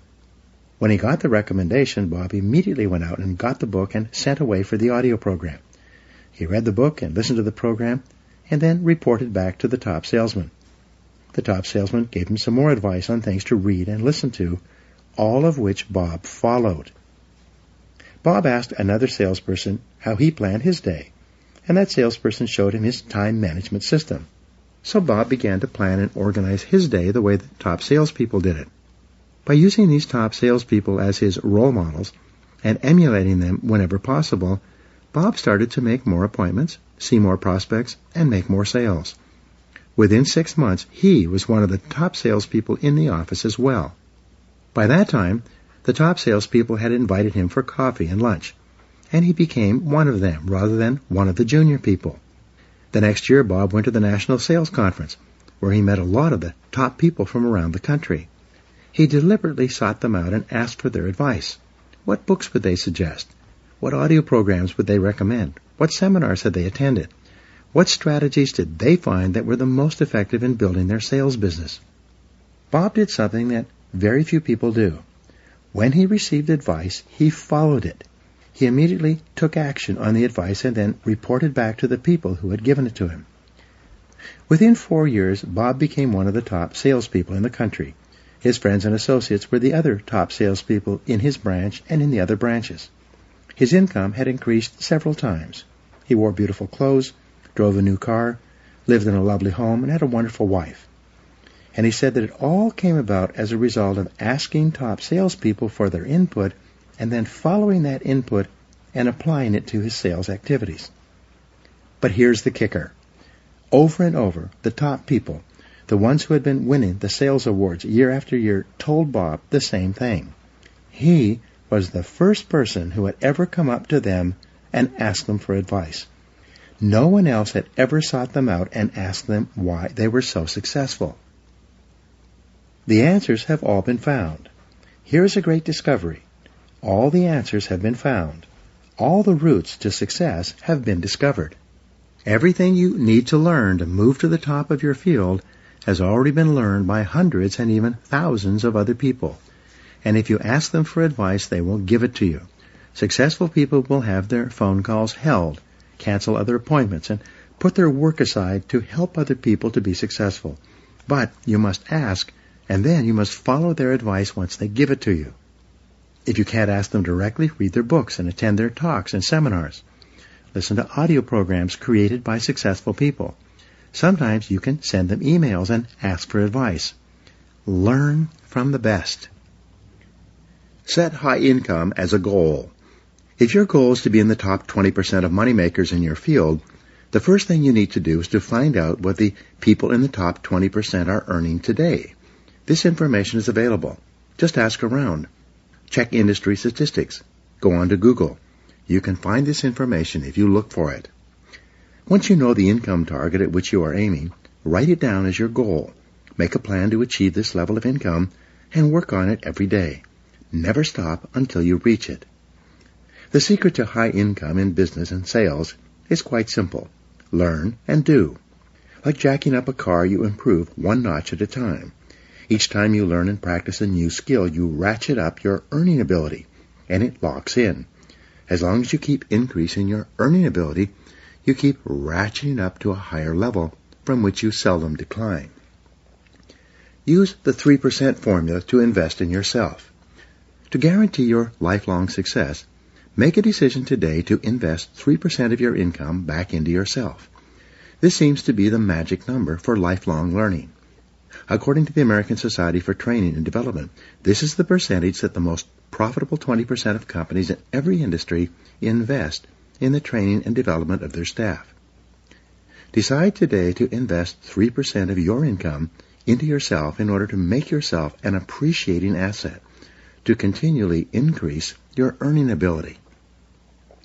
If your annual income goal is $50,000, resolve to invest 3% of that amount, or $1,500, back into yourself each year to maintain and upgrade your knowledge and skills. If your income goal is $100,000, resolve to invest $3,000 per year back into yourself to assure that you reach that level of income. The payoff is extraordinary. I was giving a seminar in Detroit a couple of years ago when a young man about 30 years old came up to me at the break. He told me that he had first come to my seminar and heard my 3% rule about 10 years ago. At that time, he had dropped out of college, was living at home, driving an old car, and earning about $20,000 a year as an office-to-office salesman. He decided after the seminar that he was going to apply the 3% rule to himself, and he did so immediately. He calculated 3% of his income of $20,000 would be $600. He began to buy sales books and read them every day. He invested in 2 audio learning programs on sales and time management. He took 1 sales seminar. He invested the entire $600 in himself in learning to become better. That year his income went from $20,000 to $30,000, an increase of 50%. He said he could trace the increase with great accuracy to the things he had learned and applied from the books he had read and the audio programs he had listened to. So the following year he invested 3% of $30,000, a total of $900 back into himself. That year his income jumped from $30,000 to $50,000. He began to think, if my income goes up at 50% per year by investing 3% back into myself, what would happen if I invested 5%? The next year, he he invested 5% of his income, $2,500, into his learning program. He took more seminars, traveled cross-country to a conference, bought more audio and video learning programs, and even hired a part-time coach. And that year, his income doubled to $100,000. After that, like playing Texas Hold'em, he decided to go all in and raised his investment into himself to 10% per year. He told me that he'd been doing this ever since. I asked him, how has investing 10% of your income back into yourself affected your income? He smiled and said, I passed $1 million in personal income last year, and I still invest 10% of my income in myself every single year. I said, wow, that's a lot of money. How do you manage to spend that much money on personal development? He said, it's hard. I have to start spending money on myself in January in order to invest it all by the end of the year. I have an image coach, a sales coach, and a speaking coach. I have a large library in my home with every book, audio program, and video program on sales and personal success I can find. I attend conferences both nationally and internationally in my field, and my income keeps going up every year. There are 3 simple steps to become the best. Becoming one of the top people in your field requires discipline and application more than anything else. There are 3 simple steps that you can follow to become the very best in your field. 1. Read 60 minutes in your field each day. Turn off the television and the radio. Put aside the newspaper and read material about your field for 1 hour each day before you start working. 2. Listen to educational audio programs in your car. Start them and stop them as you listen so that you can reflect on what you have just heard and think about how you can apply the ideas to your work. 3. Attend courses and seminars in your field regularly. Seek them out. Take online courses in the convenience of your own home, courses that enable you to upgrade your skills and give you important ideas that you can use to be even more successful. The power of compound learning, like compound interest, is quite amazing. The more you learn, the more you can learn. The more you learn, the better your brain functions, and the smarter you get. Your memory and retention rate improves. The more you learn, the more relationships you find between something you learned at one time and something you learned at another time. Never stop learning and growing. The achievement of mastery. How long does it take to achieve mastery in your field? According to the experts, the acquisition of mastery requires about 7 years or 10,000 hours of hard work. It takes 7 years to become a master salesperson. It takes 7 years to become a successful business person. It takes 7 years to become an excellent diesel mechanic. It takes 7 years to become an excellent brain surgeon. It seems to take 7 years or 10,000 hours of hard work to get to the top of any field. So you might as well get started. The time is going to pass anyway. The starting point of your achieving mastery is for you to commit to excellence. I've never met a person who made a decision to get into the top 20% in their field who did not eventually achieve it. And I never met a person who got there having not made that decision. Making the decision and then following it up with continuous, purposeful, disciplined action is essential. Talent is not enough. As I mentioned earlier, according to Jeffrey Colvin in his best-selling book, Talent is Overrated, most people learn how to do their job in the first year, and then they never get any better. They just coast in their jobs. But the only direction you can coast is downhill. Many people will work away at a job for many years and never rise above the average. They will do their job from 8 to 5, but they never lift a finger to upgrade their skills. They will not invest any time learning their craft unless their company pays for the extra training and gives them the time off to take it. The average person does only an average job, and as a result he earns an average income and worries about money all his life. He never realizes that often there is only a thin veil that separates the average person from the excellent person. The fact is that if you're not getting better, you're getting worse. No one stays in the same place for long. 2 hours each day will get you to the top.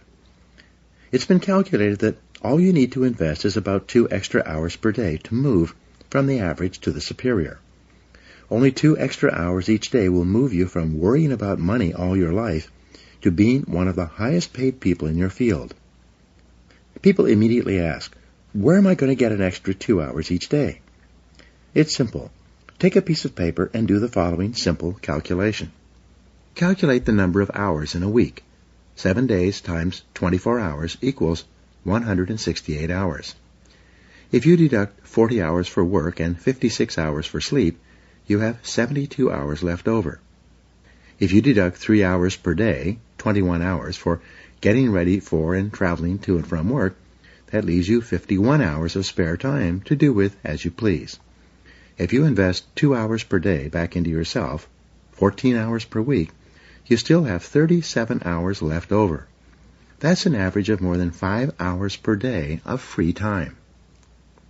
All you need to do is devote 2 hours each day to move you from average performance to superior performance at whatever you choose to do.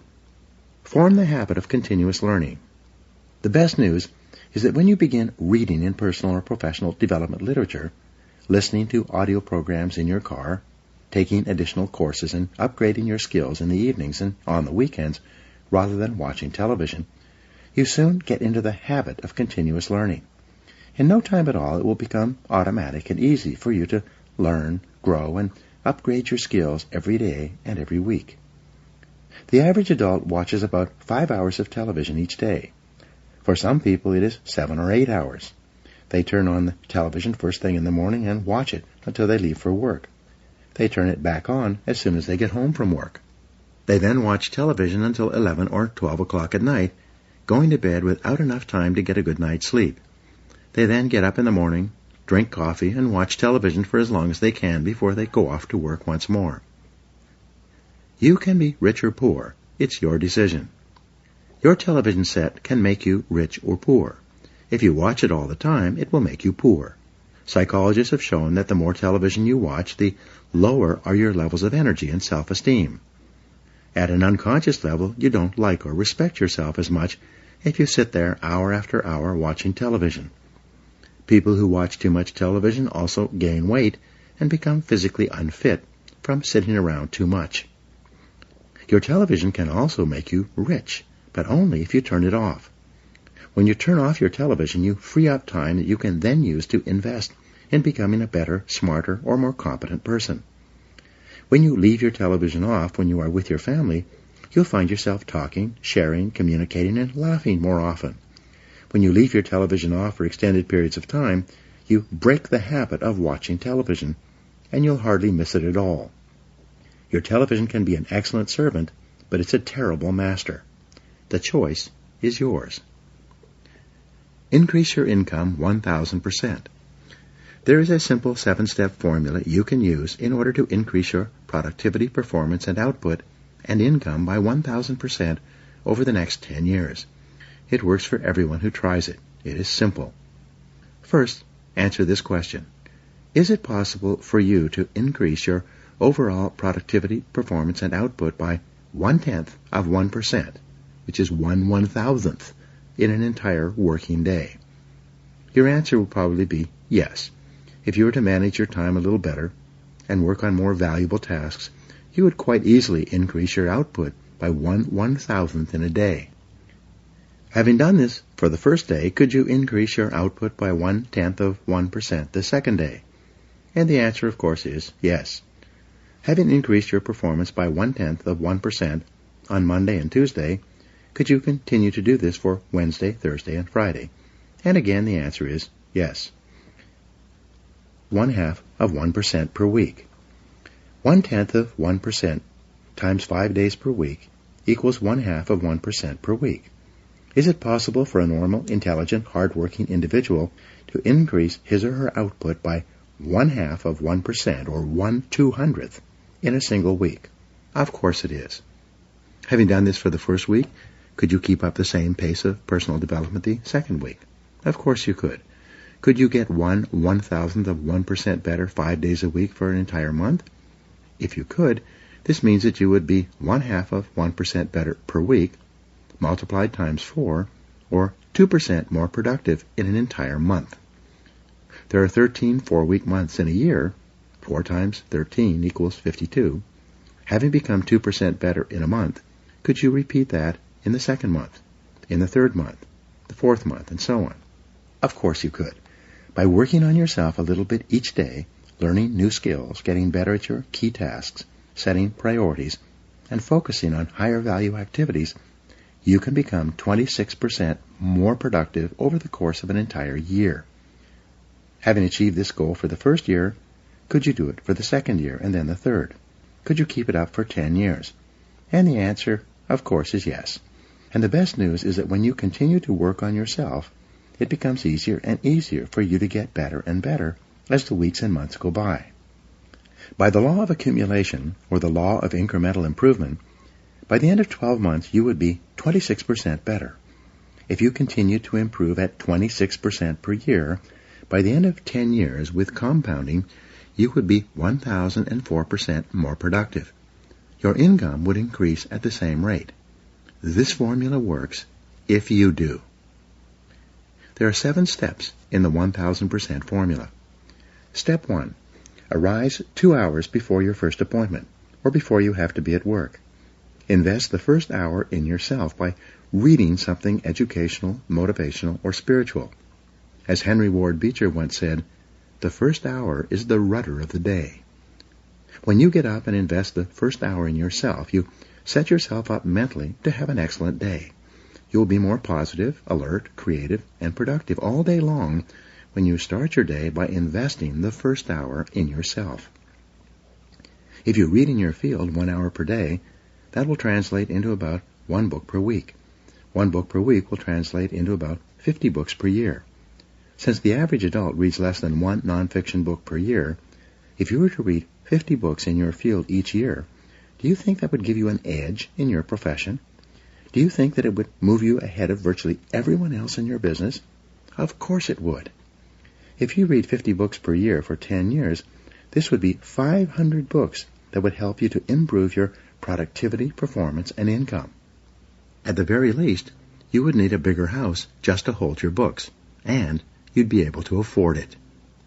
Reading 1 hour per day in your field will make you a national authority in 3 to 5 years. This alone can give you your 1,000% increase over the course of your career. Step 2. Rewrite your goals every day. Get a spiral notebook and rewrite your major goals in the present tense every morning before you start out, without looking back at what you wrote the previous day. This writing and rewriting is the process of programming instructions into the guidance mechanism of your mind. When you rewrite your 10 goals each morning, you'll continually see and think of opportunities to achieve those goals all day long. You'll become more focused, channeled, and directed. You'll be more purposeful and determined, and you will achieve your goals much faster than if they were merely wishes floating around in the back of your mind. Writing and rewriting your goals each day can give you your 1,000% increase in income over 10 years. Step 3. Plan every day in advance. Make a list and set priorities on your work before you start off. Your ability to set priorities and to choose the most important thing that you could be doing at every moment is the key to organizing your life and doubling your productivity. We'll talk in detail about time management techniques in Chapter 12. Working on your top priorities can increase your income by 1,000% over 10 years, and it is probably impossible to achieve without it. Step 4. Discipline yourself to concentrate single-mindedly on one thing. Choose the most important thing that you can do each day. Then, start on it first thing and work on it until it's 100% complete. Your ability to focus and concentrate, when you develop and hone it into a habit all by itself, will enable you to double your productivity, performance, and output in the next month. And it will give you your 1,000% increase over 10 years. Step 5. Listen to educational audio programs in your car. The average business person who drives spends 500 to 1,000 hours per year behind the wheel of their car. When you turn your car into a university on wheels, a mobile classroom, you get the educational equivalent of 1 to 2 full-time university semesters as you drive around. Many people have gone from rags to riches by simply listening to educational audio programs in their cars as they drive from place to place. You could do the same. This alone could give you your 1,000% increase. Step number 6, ask 2 magic questions after every call or event. First, ask yourself, what did I do right? Then, ask yourself, what would I do differently? The first question, what did I do right, forces you to think through and recall all the correct things that you did in that last meeting, presentation, or event, even if it was not successful. Write them down. The second question, what would I do differently, forces you to think through all the different ways you could improve your performance in a similar situation. Write these ideas down as well. In both cases, by reviewing your performance, by thinking about what you did right and what you would do differently, you program yourself to perform even better the next time. This is one of the fastest and most powerful exercises in personal growth and development I have ever discovered.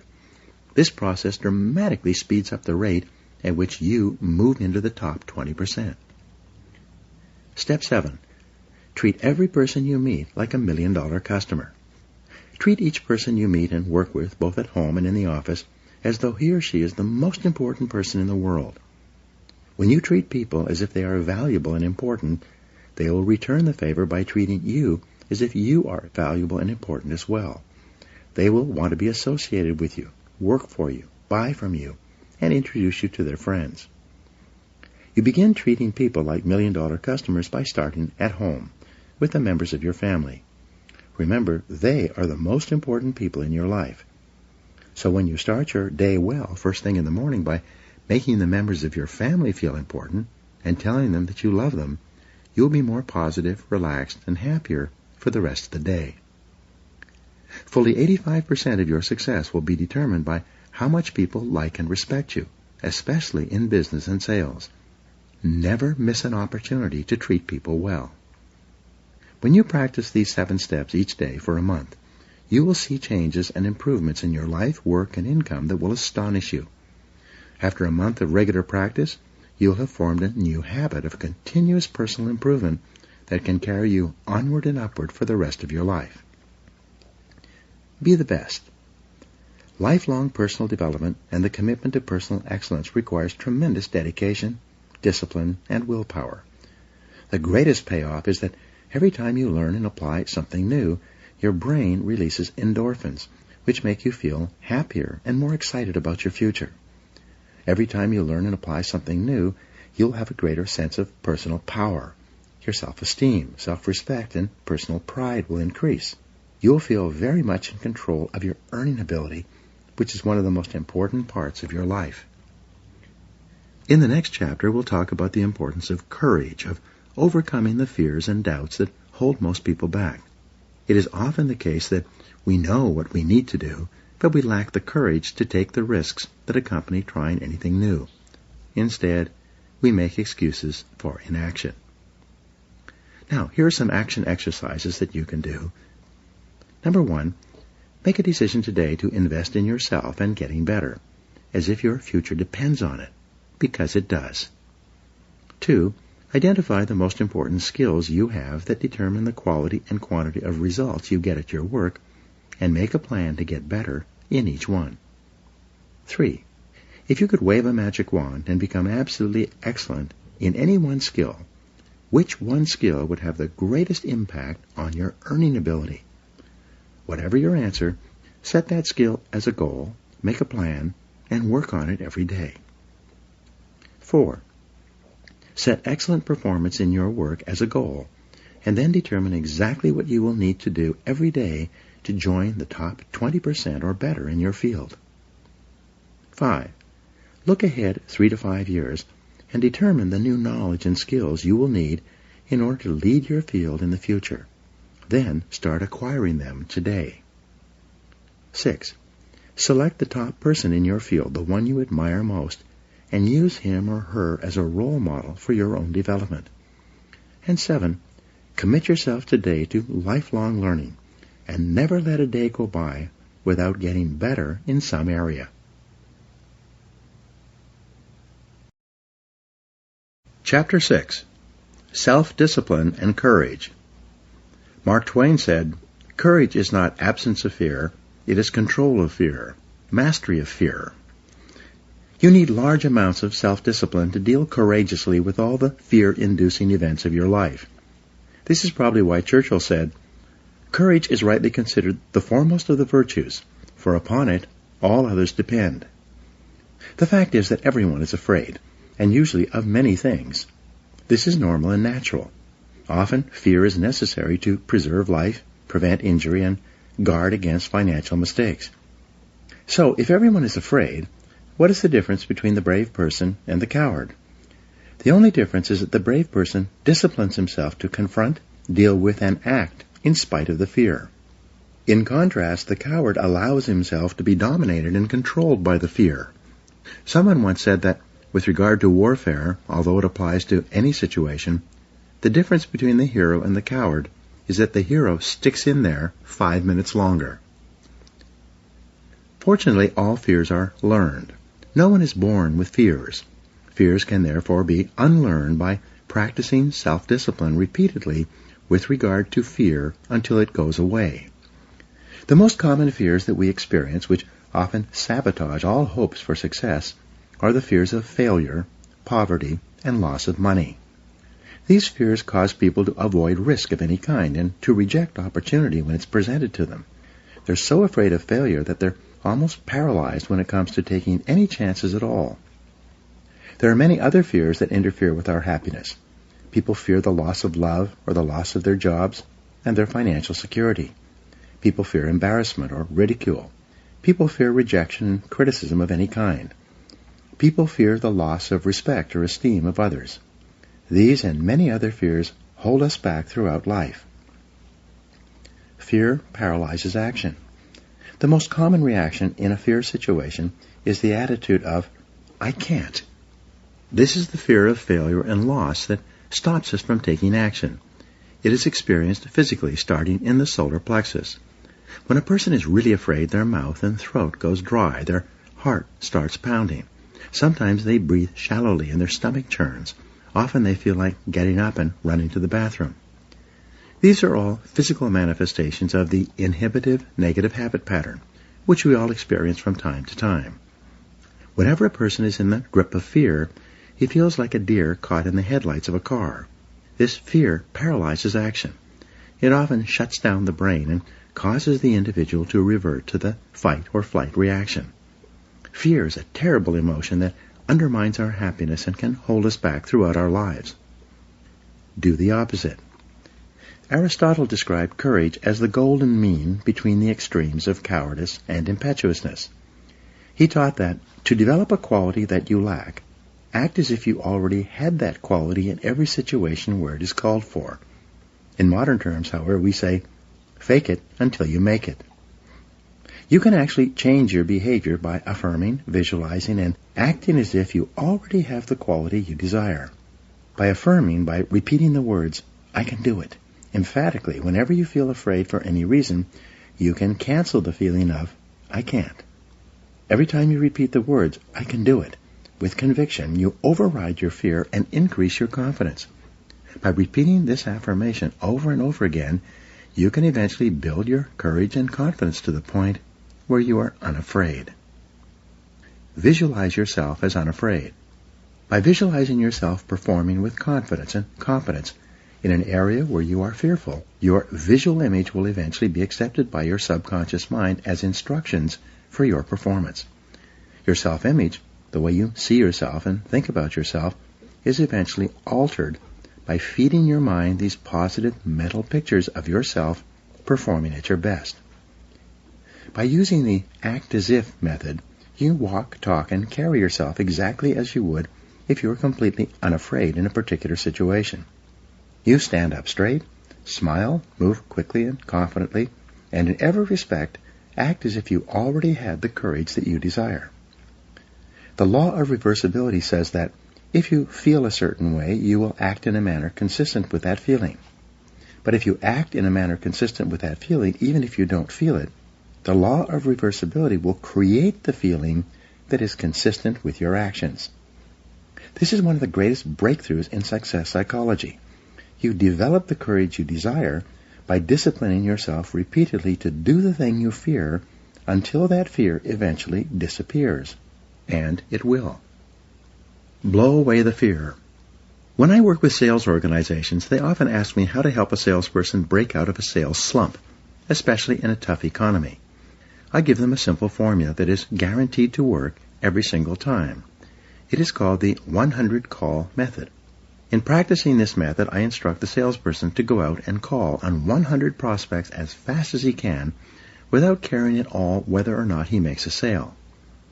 When the salesperson doesn't care if he makes a sale, his fear of rejection largely disappears. He stops caring if the prospect he is speaking to is interested or not interested. He has a single focus. It is to make 100 calls as fast as he possibly can. One sales organization I work with has a daily prize for the first salesperson who gets rejected 10 times each morning. At 8:30 a.m., all the salespeople sit down at their desks and start making calls to try to win the prize. By the time the contest is over, usually by 10 a.m., everyone's fears of rejection have been blown out of their systems. They're ready to call on prospects all day long, not caring at all about the reactions they get. Learn to speak on your feet. In 1923, Toastmasters International was formed. Its express purpose was to take people who were terrified of public speaking and help them to become confident and competent when speaking on their feet in front of an audience. According to the Book of Lists, 54% of adults rate the fear of public speaking ahead of the fear of death. But Toastmasters International had a solution. They created a system based on what psychologists call systematic desensitization. Once a week at a luncheon or dinner meeting, small groups of Toastmasters come together. Each person is required to stand up and give a short talk on a specific subject in front of a group of their peers. At the end of each talk, the speaker receives applause, positive input, and comments from the other members. At the end of the evening, each person is given a grade on their talk, even if it was only for 30 or 60 seconds. After 6 months of attending Toastmasters meetings, the individual will have stood on his feet and spoken 26 times, receiving positive applause and feedback each time. Because of this continuous positive reinforcement, his confidence increases dramatically. As a result of this process, countless Toastmasters have gone on to become excellent public speakers and prominent people in their businesses, organizations, and communities. Their fears of public speaking are gone forever. Eliminate 2 fears at once. Psychologists have found that certain fears are bundled together in the subconscious mind, like wires on the same circuit. If you can overcome your fears in one of these areas, you will also eliminate other fears on the same circuit. The fear of rejection, or call reluctance, seems to be bundled together with the fear of public speaking. When you discipline yourself to join Toastmasters or to take a Dale Carnegie course to learn to speak confidently on your feet, your fears of rejection largely disappear as well. Your level of self-confidence in all your interactions with others increases dramatically. Your whole life changes in a positive way. Confront your fears. Your ability to confront, deal with, and act in spite of your fears is the key to happiness and success. One of the best exercises you can practice is to identify a person or situation in your life of which you are afraid and resolve to deal with that fear situation immediately. Do not allow it to make you unhappy for another minute. Resolve to confront the situation or person and put the fear behind you. A woman in one of my seminars told me that her boss was a very negative person. He was constantly criticizing and berating her about her work, even though she was one of the highest-rated employees in the organization. He was making her life miserable. She didn't want to give up her job, but she was afraid of confronting him. She asked me what she should do. I gave her this advice, which I've subsequently given to many other people. The only reason that one person bullies another is because they feel they can get away with it. The only way to deal with a bully is to confront him. Bullies are actually cowards at heart, and they will flee from a confrontation. I told her to do this. The next time your boss criticizes you for any reason, turn to him and say, quite firmly, "I would appreciate it if you not talk to me like that ever again. It hurts my feelings and stops me from doing my job the way you want." I told her to look him straight in the eye after she had finished making this statement. Well, she had tremendous courage. Rather than putting up with this situation any longer, the next time her boss began to berate her, She squared off with him and said those words. She wrote to me and told me what had happened. Just as I had predicted, he stopped dead in his tracks. He immediately apologized and mumbled, and then quickly went back to his office. He never criticized her again.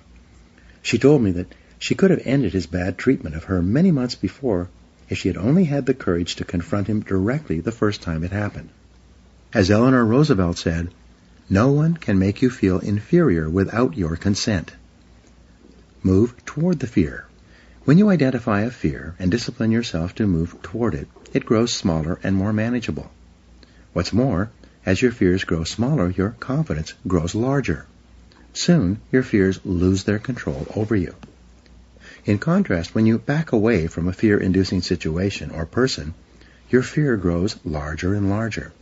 Soon, it dominates your thinking and feeling, preoccupies you during the day, and often keeps you awake at night. Leaders have two types of courage.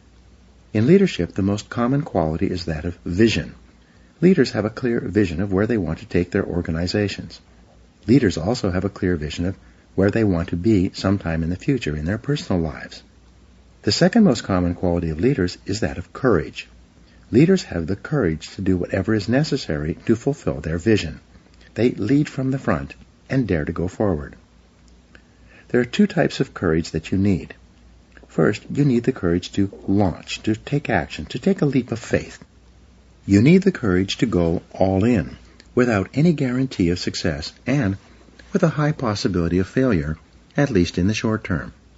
The major feeling that holds most people back is that, in spite of all their best intentions, they don't have the courage to take the first step. The second type of courage that you need is called courageous patience. This is the ability to hang in there and continue working and fighting after you've gone all in and before you have yet seen any results or rewards. Many people can muster up the courage to take action toward a new goal, but when they see no immediate result, they immediately lose heart and pull back to safety and security. They don't have staying power. Deal with the fear directly. The only way to deal with the fear is to address it head on. Remind yourself that denial is not a river in Egypt. The natural tendency of many people is to deny that they have a problem caused by a fear of some kind. They're afraid of confronting it. In turn, it becomes a major source of stress, unhappiness, and psychosomatic illness. Be willing to deal with the situation or person directly. As Shakespeare said, take arms against the sea of troubles, and in so doing, end them. The companion of fear is worry. Like twin sisters, fear and worry go around together.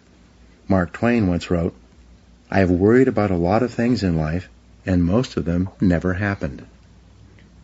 It's been estimated that 99% of the things that you worry about never happen. And most of the things that do happen so quickly that you didn't have time to worry about them in the first place. The disaster report. Whenever you're worried about something, fill out a disaster report on the situation. This will destroy your fear and worry almost instantly. This is often called the worry buster. The disaster report has 4 parts. First, define the worry situation clearly. What exactly are you worried about? Very often, when you take the time to be completely clear about the worry situation, a way to resolve that situation becomes immediately evident. Second, identify the worst possible thing that could happen if this worry situation were to take place. Would you lose your job? Would you lose your relationship? Would you lose your money?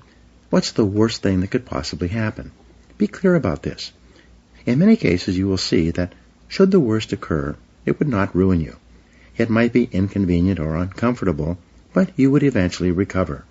You will find that it's probably not worth all the worry that you are devoting to it.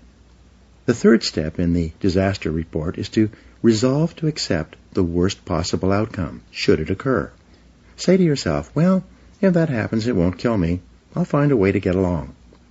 Most of the stress of worry comes from denial, from not being willing to face the worst possible thing that could happen. But once you resolve to accept the worst, should it occur, all the worry and stress seems to disappear. Fourth, begin immediately to improve on the worst. Take every step that you possibly can to Make sure that the worst possible outcome does not occur. Take action immediately. Do something. Get on with it. Act quickly. Get so busy making sure that the worst thing does not happen that you have no time to worry. The real antidote. In the final analysis, the only real cure for fear or worry is disciplined, purposeful action in the direction of your goals. Get so busy working on your goals or the solutions to your problems that you have no time to be afraid or to worry about anything. When you practice the self-discipline of courage and force yourself to face any fear-inducing situation in your life, your self-esteem goes up, your self-respect increases, and your sense of personal power grows. You eventually reach the point in life where you're not afraid of anything. Once you've developed the courage to step out in faith, you must then develop the self-discipline of persistence, which we'll talk about in the next chapter. Now, here are 7 action exercises for you. 1. Identify your 3 biggest fears in life right now. What are they? 2. Determine what you would do in each of these situations if you were guaranteed of complete success. What actions would you take? 3. What have you always wanted to do but been afraid to attempt? What would you do differently if you were guaranteed of success? 4. In what 3 areas of life and work do you most experience the fears of failure and loss? What steps could you take immediately to confront and eliminate those fears? 5. In what 3 areas of life do you most experience the fears of criticism, rejection, or embarrassment? How could you confront these fears and overcome them? 6. What 1 great goal would you set for yourself if you knew you could not fail? And 7. What would you do differently in life if you had $20 million in the bank, but only 10 years left to live?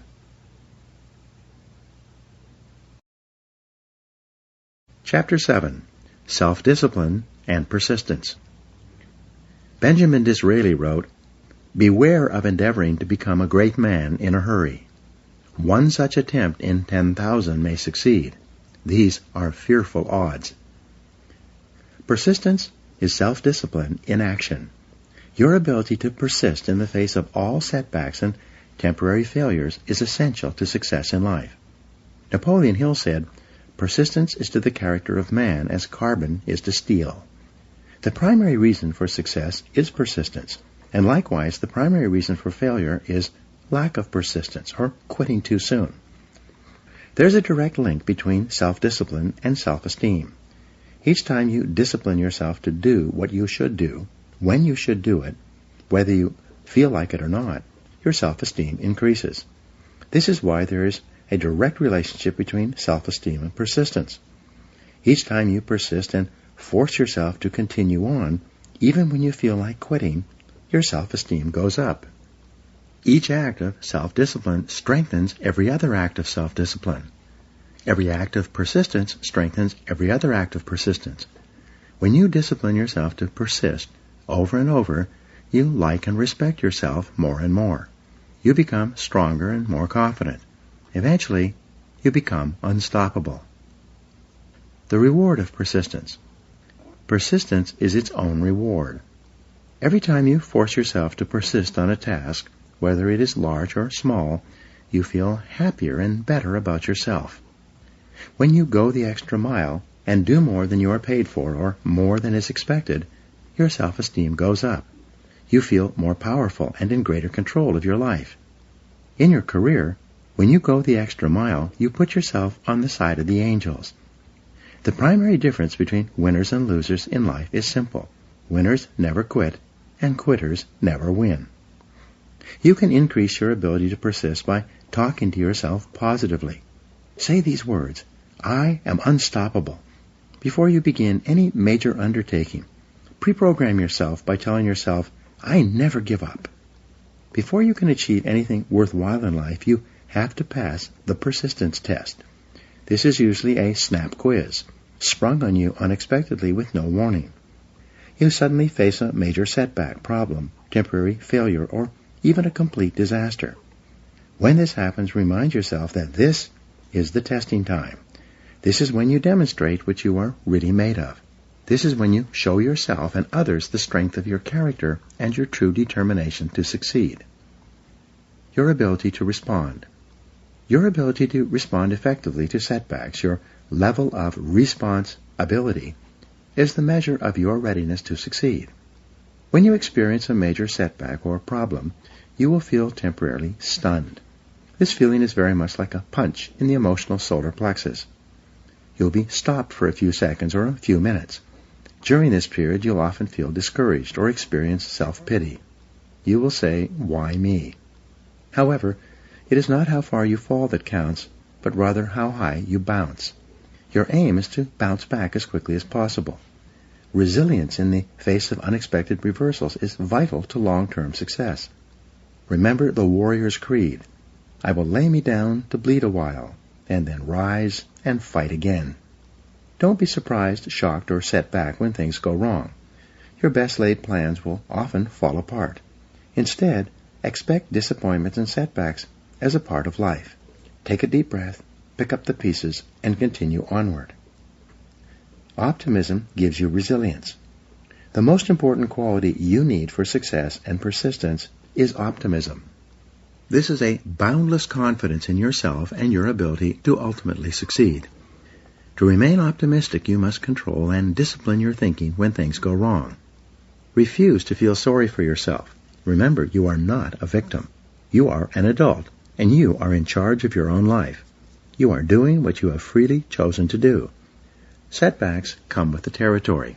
They are merely speed bumps on the road to success. Refuse to blame others or make excuses. When you complain or blame other people, it just makes you feel and sound petty and small, and, what's worse, it takes away your personal power. Whenever you criticize or complain, it makes you feel weaker and reduces your ability to deal effectively with the situation. Instead, greet every setback by repeating, "I am responsible." Look for the reasons why you are responsible for what happened rather than trying to pass on the blame to other people. No excuses. Be proactive versus reactive. Resolve to focus on the solution and what can be done now rather than on what happened and who's to blame. Think in terms of the actions you can take to resolve the situation rather than what went wrong and who is to blame. To remain optimistic, look for the good in every situation. When you look for something good, you will always find something good. Furthermore, while you're looking for something good because your conscious mind can only hold one thought at a time, you'll automatically become positive, optimistic, and back in full control. Seek the valuable lesson in every problem or difficulty.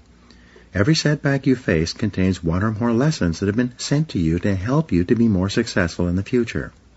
The difference between success and failures is simple. Failures feel sorry for themselves when things go wrong, whereas successful people look for the valuable lesson they can learn that will help them in the future. Look for the gift. Norman Vincent Peale used to say, "When God wants to send you a gift, he wraps it up in a problem." The bigger the gift that God wants to send you, the bigger the problem he wraps it up in. Instead of concentrating on the problem, look for the gift. Wonderfully enough, you will always find it. What's more, sometimes the gift or valuable lesson can be of far greater value than the cost of the problem itself. Sometimes one lesson that you learn in dealing with a problem can be the key to your long-term success. As Napoleon Hill wrote, "Within every problem or obstacle lies the seed of an equal or greater opportunity or benefit. Your job is to find it." Continually think of yourself as a strong, powerful, resolute person in the face of adversity. In World War I, a British general was described by his superiors. "There he stands, like an iron peg, driven into the frozen ground, immovable." Let this be an accurate description of you whenever you face difficulties or problems of any kind. Resolve to stand like an iron peg, driven into the frozen ground. Resolve in advance. When you resolve in advance that you will never give up, your success is virtually guaranteed. In the final analysis, nothing can really stop you but yourself. In life, it doesn't matter how many times you get knocked down. All that matters is how many times you get back up. If you continue to get back up and press onward, you must eventually reach your goal. Each time you exert your self-discipline to persist in the face of adversity, you also increase your self-esteem and self-confidence. Then, as your self-esteem increases, you feel stronger, more powerful, and more unstoppable. When you feel better and stronger, you become more capable of persisting the next time, and then the time after that. By disciplining yourself to persist in the face of all adversity, you put your life onto an upward spiral of self-esteem, self-discipline, and persistence until you eventually become like a force of nature. Persistence is self-discipline in action. In Part 2, you will learn the specific things you can do to apply these principles to the practical areas of life, to achieve greater success in your work and career, and to fulfill your potential in the months and years ahead. Now, here are some action exercises for you. Number 1, identify one area in your life where you need to persist even harder to achieve your goal, and then take action in that area. 2, identify a goal in your life that you did not accomplish because you failed to persist through to completion. What steps could you take today to succeed in that area? 3, identify one big goal that you achieved because you persisted and refused to give up, no matter how difficult it became. 4, decide on your major definite purpose in life, the one goal that, if you achieved it, would have the greatest positive impact on your life. 5, write down your goal clearly. Make a detailed plan of action to accomplish it, and then tell yourself that failure is not an option. 6, make a decision today that you will persist until you succeed, no matter what happens, because I am unstoppable. 7, resolve to set and achieve one important goal, overcoming the inevitable difficulties, problems, and setbacks you will experience, and to work on it until you succeed. Repeat this process over and over until persistence becomes a habit. Part 2. Self-discipline in business, sales, and finances. In this part, you will learn how to develop the discipline necessary to join the top 10% of people in your field. You'll learn how to increase your productivity, performance, output, and results. You'll learn how to become one of the most respected and esteemed people in your organization and your industry. Chapter 8. Self-Discipline and Work. Vince Lombardi said, "Leaders aren't born, they're made. And they're made just like anything else, through hard work. And that's the price we'll have to pay to achieve that goal or any goal." There is perhaps no area of your life where self-discipline has a greater impact on your future than in your work. Yet, if you're like most people, from the time you start in the morning and then continuing throughout the day, you are surrounded by people and events that draw you away from doing the things that are most important. However, it is through doing your most important tasks that you move onward and upward, quickly and dependably in your career. A group of senior executives was asked, "What are the most important qualities that a person would need to be promoted in your company?" Of these executives, 85% agreed that the most important qualities are 1. The ability to set priorities and work on high-value tasks, and 2. The discipline to get the job done quickly and well. It seems that these two qualities are more helpful for career success than anything else a person could do. Diligent, disciplined, focused work will enable you to get consistently and predictably more done, get paid more, and get promoted faster throughout your career than the average person. Separate the relevant from the irrelevant. I've mentioned the Pareto principle, the 80-20 rule, several times in this book, and it applies again here. Fully 80% of the value of what you accomplish will come from 20% of the things you do. Your job, then, is to identify those top 20% of your tasks and then concentrate single-mindedly on doing them quickly and well. Chapter 13 discusses time management in detail, but for now, let's take a look at the flip side of good time management, poor time management. According to Robert Half International, the average employee wastes about 50% of his or her time on non-work related activities. 37% of work time is wasted on idle conversation on personal subjects with coworkers, conversations that have nothing whatever to do with the job at hand. The other 13% of wasted time is consumed by coming in late or leaving early, by long lunches and coffee breaks, by surfing the internet, reading the newspaper, or conducting personal business during the day. Even worse, when people who waste a lot of time actually settle down and get to work, they spend too much time on low-value tasks and activities. As a result, they get very little done, which then causes them to feel that they are under continual pressure to get caught up. Unfortunately, when you waste time at work, your work does not go away. It continually builds like an avalanche overhang. Deadlines come closer and closer. Stress mounts up until you finally force yourself to do the job, usually at the last minute, and then you often make expensive mistakes. Develop an excellent reputation. There is nothing that will bring you to the attention of people who can help you faster than for you to develop a reputation for hard, disciplined work every hour of every day. Average employees increase their income at only about 3% per year, which is just about the rate of inflation or cost of living increases. In other words, if you're an average employee, you're not really making any more money from year to year.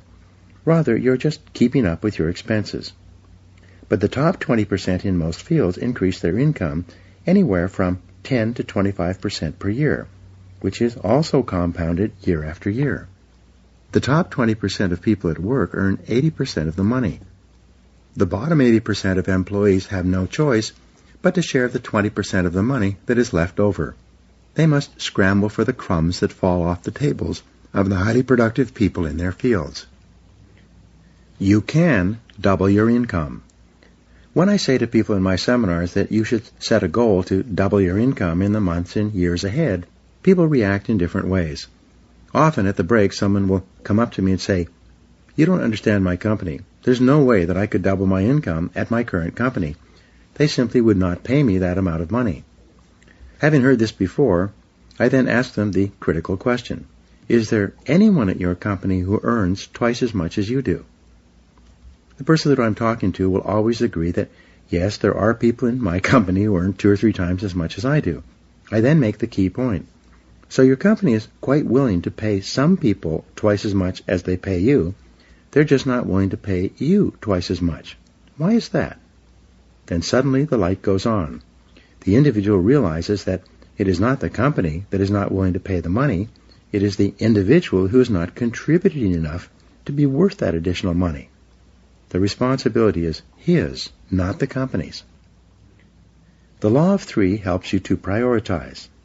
When we coach entrepreneurs, executives, and business owners, we take them through an exercise that is designed to help them double their productivity, performance, and output within 12 months, sometimes even within 30 days. It's simple. Here's how it works. First, make a list of all the things that you do in a week or a month from the time you start work on Monday morning through to the end of the week.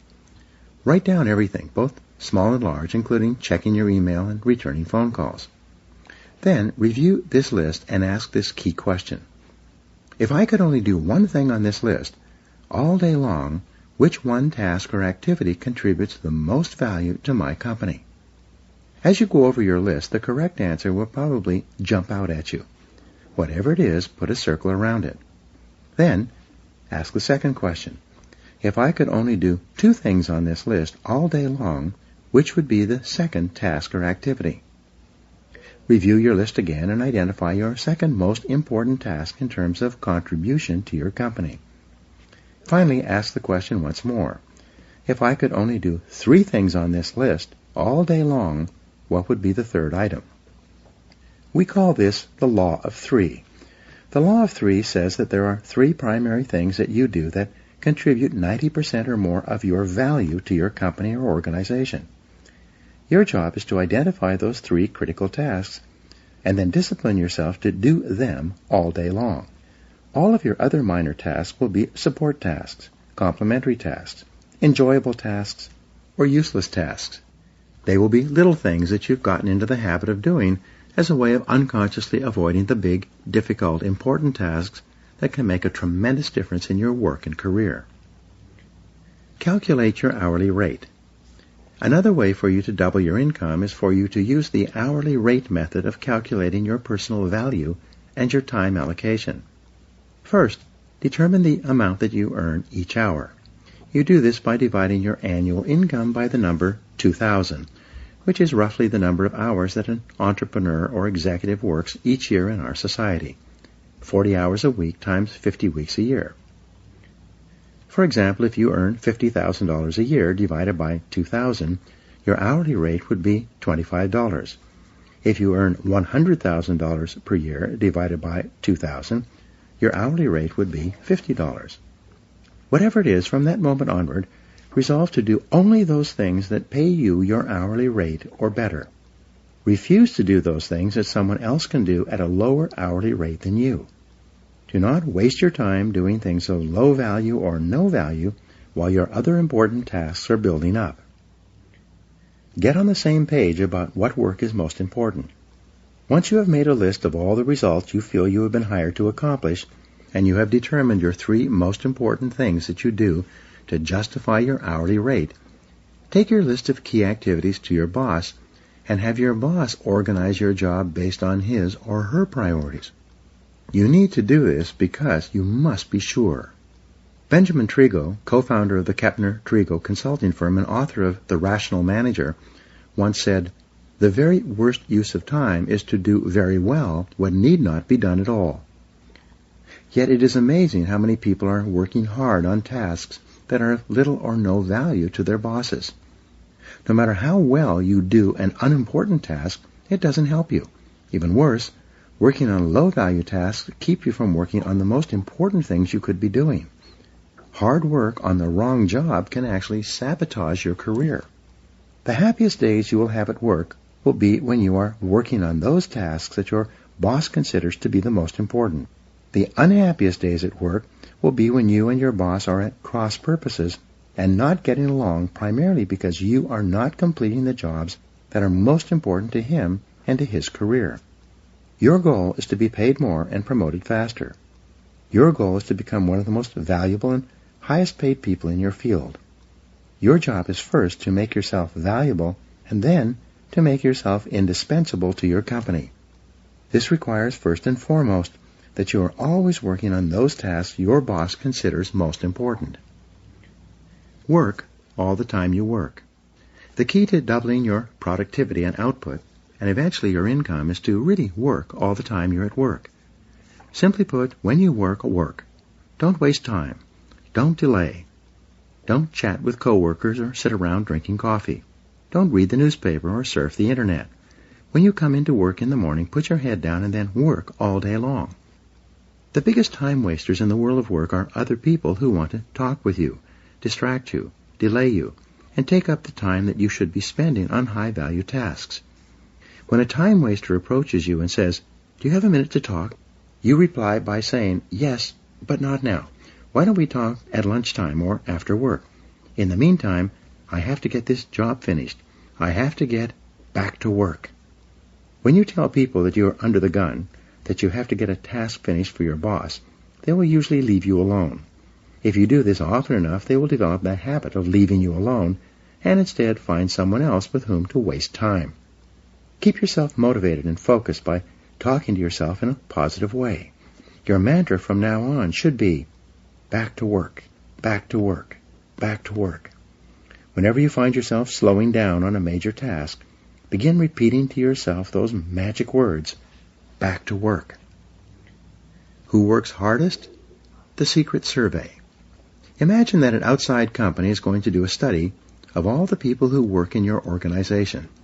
They're going to give each person a list of all the employees and ask them to rate their fellow employees in terms of who works the hardest, the second hardest, and so on.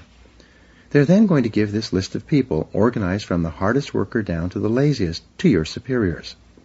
This list is going to be used to determine who gets paid more and promoted faster than others. Now, imagine that this survey is already being taken, but in secret.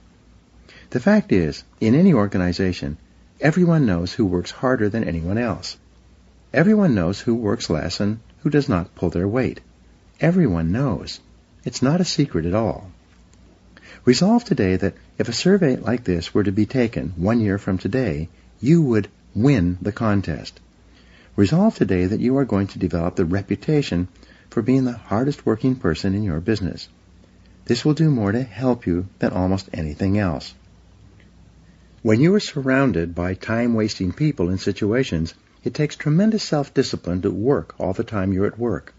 You must constantly fight against distractions and interruptions so that you can get back to work. The success formula. When I began my career working for a large company, I was the low man on the totem pole. Everyone had been there longer than me and was ahead of me in the company pecking order. Even though I was in my early 30s, I still had no idea how to play the game or what to do to get ahead in the cutthroat corporate competition that existed. Somewhat by accident, I stumbled onto the formula that made me successful. It was very simple. Whenever my boss gave me something to do, I did it immediately. Like a dog chasing after a thrown stick, I would immediately throw myself at the task, complete it, and hurry back to my boss with the finished job. Initially, he would smile and say something like, "I didn't really need it done that quickly, but thank you for getting it done." When I was caught up with my work, instead of relaxing, I would go to my boss and say, "I'm all caught up. I want more work to do. I want more responsibility." These words became my mantra. I want more responsibility. Again, my boss, who was preoccupied with an enormous number of projects, would say something like, "Okay, leave it with me. I'll think about what else I can give you to do." Every day, like a broken record, I would go to my boss at the end of the day and say, "I'm all caught up. I would like more responsibility." Bit by bit, he began to toss me sticks. He would give me a little task to do to keep me busy. Whatever it was, I would go out immediately, complete the task, and bring in the results. I would then say, "I'm all caught up. I want more responsibility." Within 6 months, he began to see me as the go-to guy. Whenever he had something he needed done quickly, he passed by everyone else and gave it to me. He knew that whatever he asked me to do, I would do it quickly. Once, my boss asked me to fly to Reno to begin development work on a property that the company was purchasing. He told me I could go sometime in the next couple of weeks. Instead, I left the next morning. I went straight to the lawyer who was handling the transaction, and then to the engineer who was in charge of the development work. I immediately sensed that something was seriously wrong with this land purchase. I didn't know what it was, but as I went from person to person, asking questions and gathering information. By the end of the day, just a few hours before this $2 million transaction was set to close, and the money would change hands forever, I found that we were about to be sold a piece of land that had no water and was therefore undevelopable. Because of complex laws and limited riparian rights, water rights, the property was a worthless piece of ground that could not be developed within the next 100 years. If we had proceeded with the purchase, we would have lost $2 million. I immediately stopped the transaction, demanded that the lawyer cut me a certified check for the $250,000 deposit that was in his trust account, and flew home to my boss to tell him the story. As you can imagine, my boss was very happy with what I had done. From that day forward, I received more and more responsibilities. Within another year, I was running 3 divisions of the company and had a staff of 42 people in 3 cities. I later learned that my boss paid me more money than anyone else who ever worked for him, and he did so all on the basis of results and profitability. This is why whenever people ask me how to succeed in business by really trying, I give them the same advice. Whatever your boss gives you to do, do it quickly and well. Then go and ask for more responsibility. And when you get it, do the job quickly and well until you get a reputation for being the person who does things fast. This will help you advance in your career more than any other reputation you could develop. Pay the price. Here's a simple 3-part formula for success at work. Come in a little earlier, work a little harder, and stay a little later. This will move you so far ahead of your competitors that they will never catch up. Come into work 1 hour earlier, before anyone else arrives. Use that time to plan and organize your day and get started on your most important tasks. Make sure that whatever time your boss comes to work, you are always there working before he arrives. Second, work a little harder. Don't waste time. Don't chat with coworkers. Work through lunchtime so that you can get on top and stay on top of your main tasks and responsibilities. Third, work 1 hour later than your coworkers. If they leave at 5 o'clock, you leave at 6. Use that extra time to complete your important tasks and get yourself organized for the following day. When you come in 1 hour earlier, work through lunch, and work 1 hour later, you add 3 full productive hours to your day. Because there are no interruptions when you work during these time periods, you'll actually accomplish 2 or 3 times as much as you would during your other work hours when you're constantly interrupted by other people and telephone calls.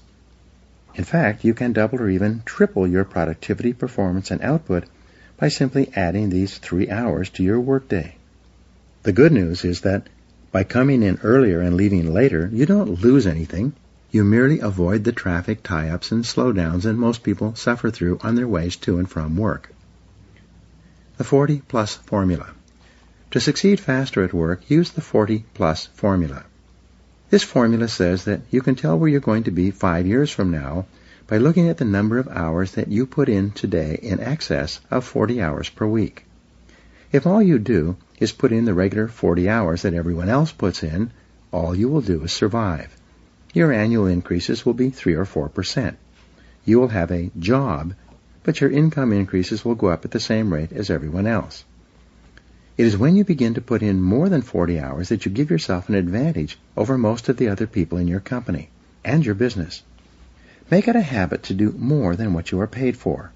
Discipline yourself to put in more than you take out. Every hour that you work over 40 hours a week is an investment in your future success. The highest paid people in America in every field work 50 to 60 hours per week. The average self-made millionaire works 59 hours per week. This is equal to 5 12-hour days or 6 10-hour days. Most successful people at the beginning of their careers worked 6 days a week, sometimes 7. Moreover, they worked all the time they were at work. They didn't waste time. They realized that in order to reap a great harvest later in their career, they had to sow a lot of seeds in the springtime of their career. Look the part. Dress for success. Finally, to succeed at work, you need to discipline yourself to look the part. Remember, birds of a feather flock together. When it comes to presentation, this means that people like to promote others who look like them. Your bosses are very sensitive to the appearance of their staff. They like to promote people who they are proud to introduce to their friends and colleagues.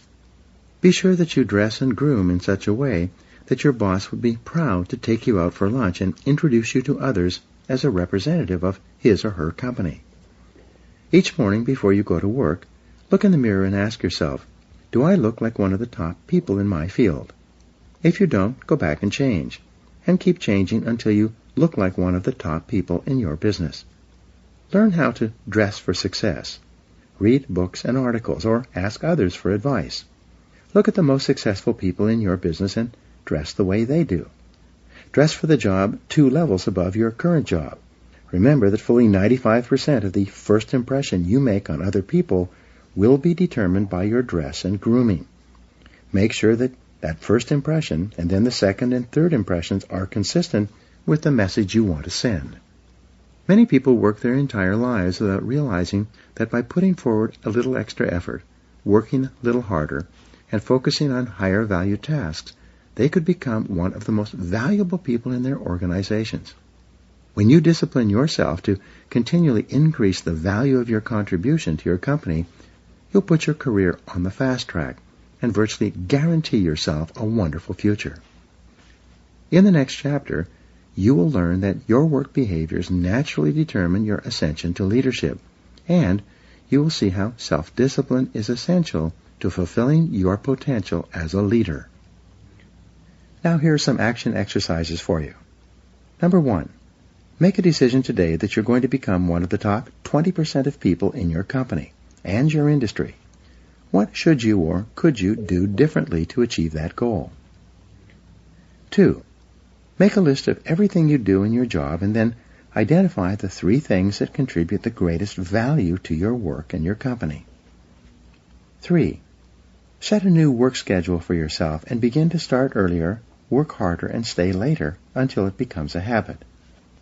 4, Identify the most important results you are expected to achieve in your job, and then work on those results all day long. 5.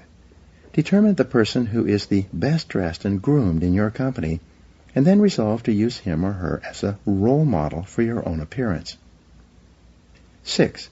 Decide today that from now on you are going to actually work all the time you're at work, and that you are going to develop the reputation for being the hardest working person in your company.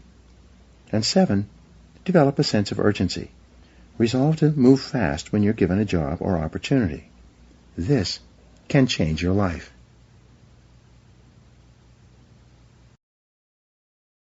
Chapter 9. Self-Discipline and Leadership. Nothing is more harmful to the service than the neglect of discipline, for it is discipline more than numbers that gives one army superiority over another. George Washington. Leadership and self-discipline go hand in hand. It is not possible to imagine an effective leader who lacks self-discipline, willpower, self-control, and self-mastery. The overarching characteristic of a leader is that he is in complete control of himself and every situation. There has seldom been a time in history when leaders were so needed and so much in demand as today. We need leaders at every level of society, both in the profit and non-profit sectors. We need leaders in our families, businesses, places of worship, community organizations, and especially politics. We need men and women who take their responsibilities seriously and are willing to step forward to take command of the situation. Fortunately, leadership is learnable. Leaders are developed, usually self-developed, over time through hard work, experience, and training. As Peter Drucker once said, there may be natural-born leaders, but there are so few of them that they make no difference in the great scheme of things. 4 stages of development. In your career in business, you progress through 4 levels of activity and attainment. First, you start off as an employee with limited knowledge and experience. Then, as you grow, learn, and develop the ability to get results, you evolve upward and become a supervisor, with responsibility for the performance and results of other people. As you continue to move up the scale of supervision, improving your ability to get things done through others from directly overseeing the work of employees, you become a manager, someone who assigns work to people with demonstrated competence in certain areas. Managers have a larger view, and this comes with greater responsibilities. As you move up the scale of management, becoming more knowledgeable and effective and getting more and better results from more and different people, you reach the highest level, that of a leader. At this stage, you are responsible for determining what is to be done rather than how it is to be done.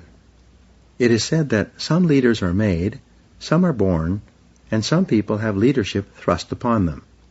Leaders emerge or are promoted to deal with a situation requiring leadership ability. In its simplest terms, the role of the leader is to take responsibility for results. The primary reason that people are promoted into increasingly higher levels of leadership is because they demonstrate the ability to get the required results at each level.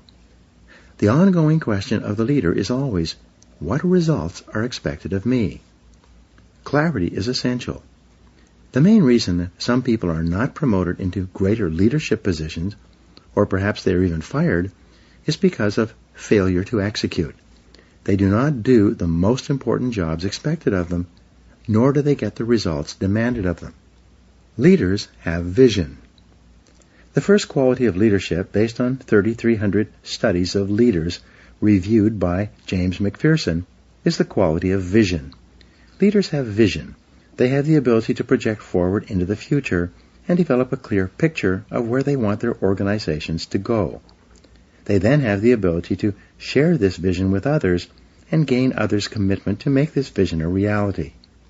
You become a leader when you accept responsibility for results. You become a leader when you begin to think, act, and talk like a leader. You become a leader when you develop a vision for yourself and for your company, your life, or your area of responsibility. There are hundreds of books written about leadership and the importance of vision, yet they can be boiled down to a single principle. A military leader has a vision of victory from which he never deviates. A business leader has a vision of success for the business based on excellent performance to which he or she is completely committed. A leader is a standard bearer. The leader sets the standard for the organization or the department. It is not possible for anyone in the organization to have a clearer vision or to aspire to a higher standard of excellence than the leader. For this reason, the leader is the role model, the one who sets the tone and the morale for everyone in the organization. The personality and influence of the leader affects everyone below him in the company, organization, or department. You cannot raise morale in a business. It filters down from the top, from the leader. The behavior of the leader influences and affects the behavior of everyone else. If the leader is positive, confident, and upbeat, everyone in the organization will be influenced by his behavior and will be more confident, positive, and upbeat as well. Walk the talk. When you become a leader, you must discipline yourself to be leader-like. You must walk, talk, and act the part of a leader. You become a different person with different responsibilities than a manager. When you are working your way up, you are a part of the staff or the sales team. When you become a manager, you are part of management. This means that when you are part of the staff, your orientation is upward and sideways. But when you become a leader, your orientation is downward, toward all the people for whom you are responsible. Perhaps the most important behavior of a leader is for you to discipline yourself to be a role model. Imagine that everyone is watching you and patterning everything they do and say based on your behavior. When you become a leader, you no longer have the luxury to let it all hang out. From the time you are promoted into leadership, you have a special responsibility to discipline and control your words and behaviors in such a way so that you bring about the very best possible results for your organization and for other people. Set the standards. The leader sets the standards for the organization's behavior, quality of work, personal organization, time management, and appearance. In excellent organizations, the leader is the person who everyone looks up to and wants to emulate. In most cases, the leader works harder than others in the company. The leader appears to be more committed, more determined, more courageous, more visionary, and more persistent than anyone else. The leader sets a tone that everyone wants to emulate.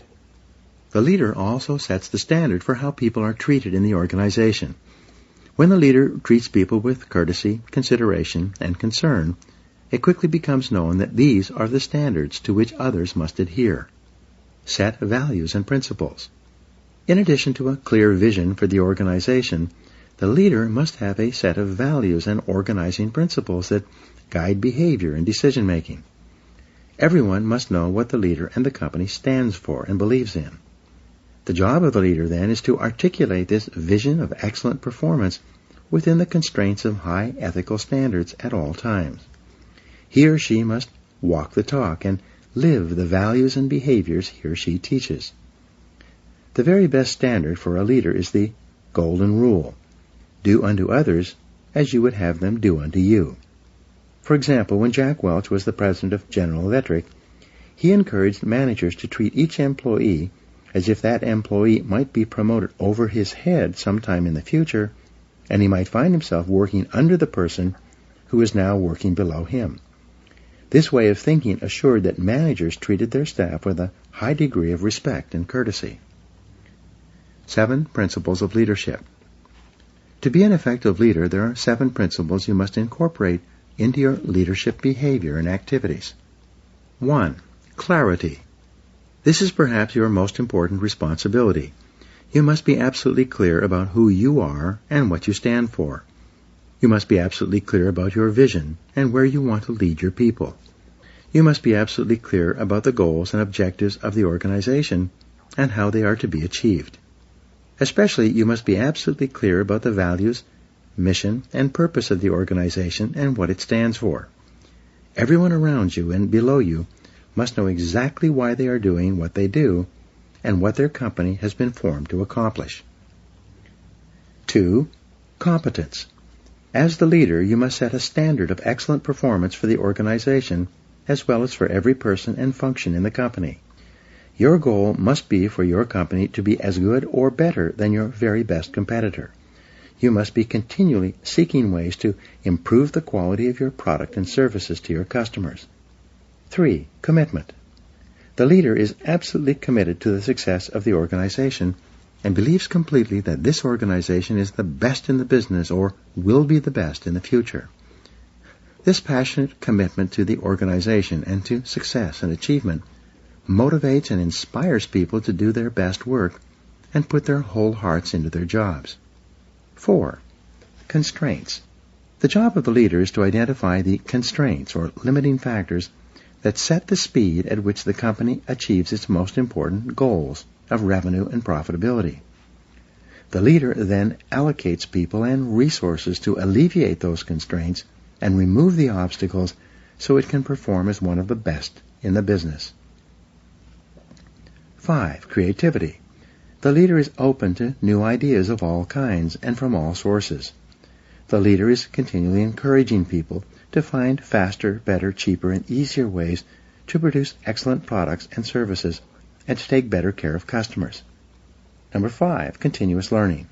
The leader is personally committed to reading, listening, and upgrading his or her personal knowledge and skills as an executive. The leader should attend additional seminars and courses to improve his or her skills and abilities. At the same time, the leader encourages everyone in the organization to learn and grow as a normal and natural part of business life. The leader provides time and resources for training and development. The leader knows that the best companies have the best trained people. The second best companies have the second best trained people, and the third best companies have the least trained people and are on their way out of business.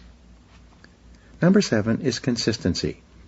The leader has the self-discipline to be consistent, dependable, reliable, calm, and predictable in all situations. One of the great comforts of business life is for an employee to know that the leader is completely consistent and reliable. An effective leader does not change from day to day. The leader is not blown in the wind by each new situation or problem or emergency that arises. Instead, the leader is calm, positive, and confident, especially under pressure. The inevitable crisis. The only thing that is inevitable in the life of the leader is the crisis. When you rise to a position of leadership, you will experience crises repeatedly, crises that are unpredictable, unbidden, and often capable of seriously damaging the organization. It is in the crisis that the leader demonstrates his competence. In times of crisis, the leader becomes calm, cool, objective, and completely in control.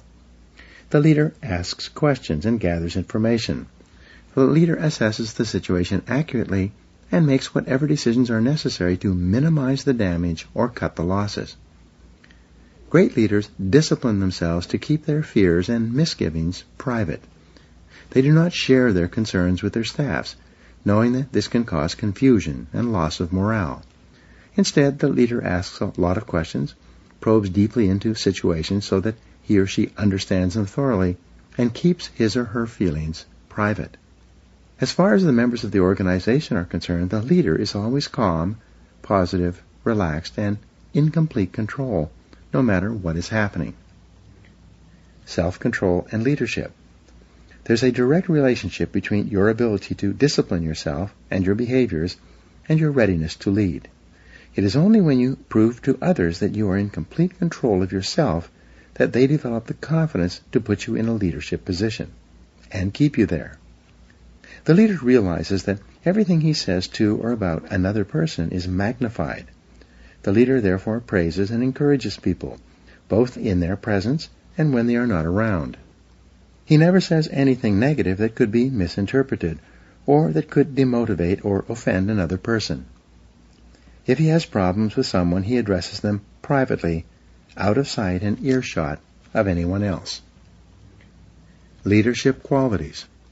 Leaders discipline themselves to plan, prepare, organize, and check every detail. They take nothing for granted. They ask questions to ensure that they have a complete understanding of a situation, problem, or difficulty. Great leaders act as if they own the entire company. They accept a high level of personal responsibility. The leader never complains, makes excuses, or blames others for problems. Leaders are intensely action-oriented. They gather information carefully and they make the decisions that are necessary. They set measures and standards and hold others to them. They insist that the job be done quickly and well. Leaders rise to the top. Leaders rise to the top of an organization as cream rises in milk.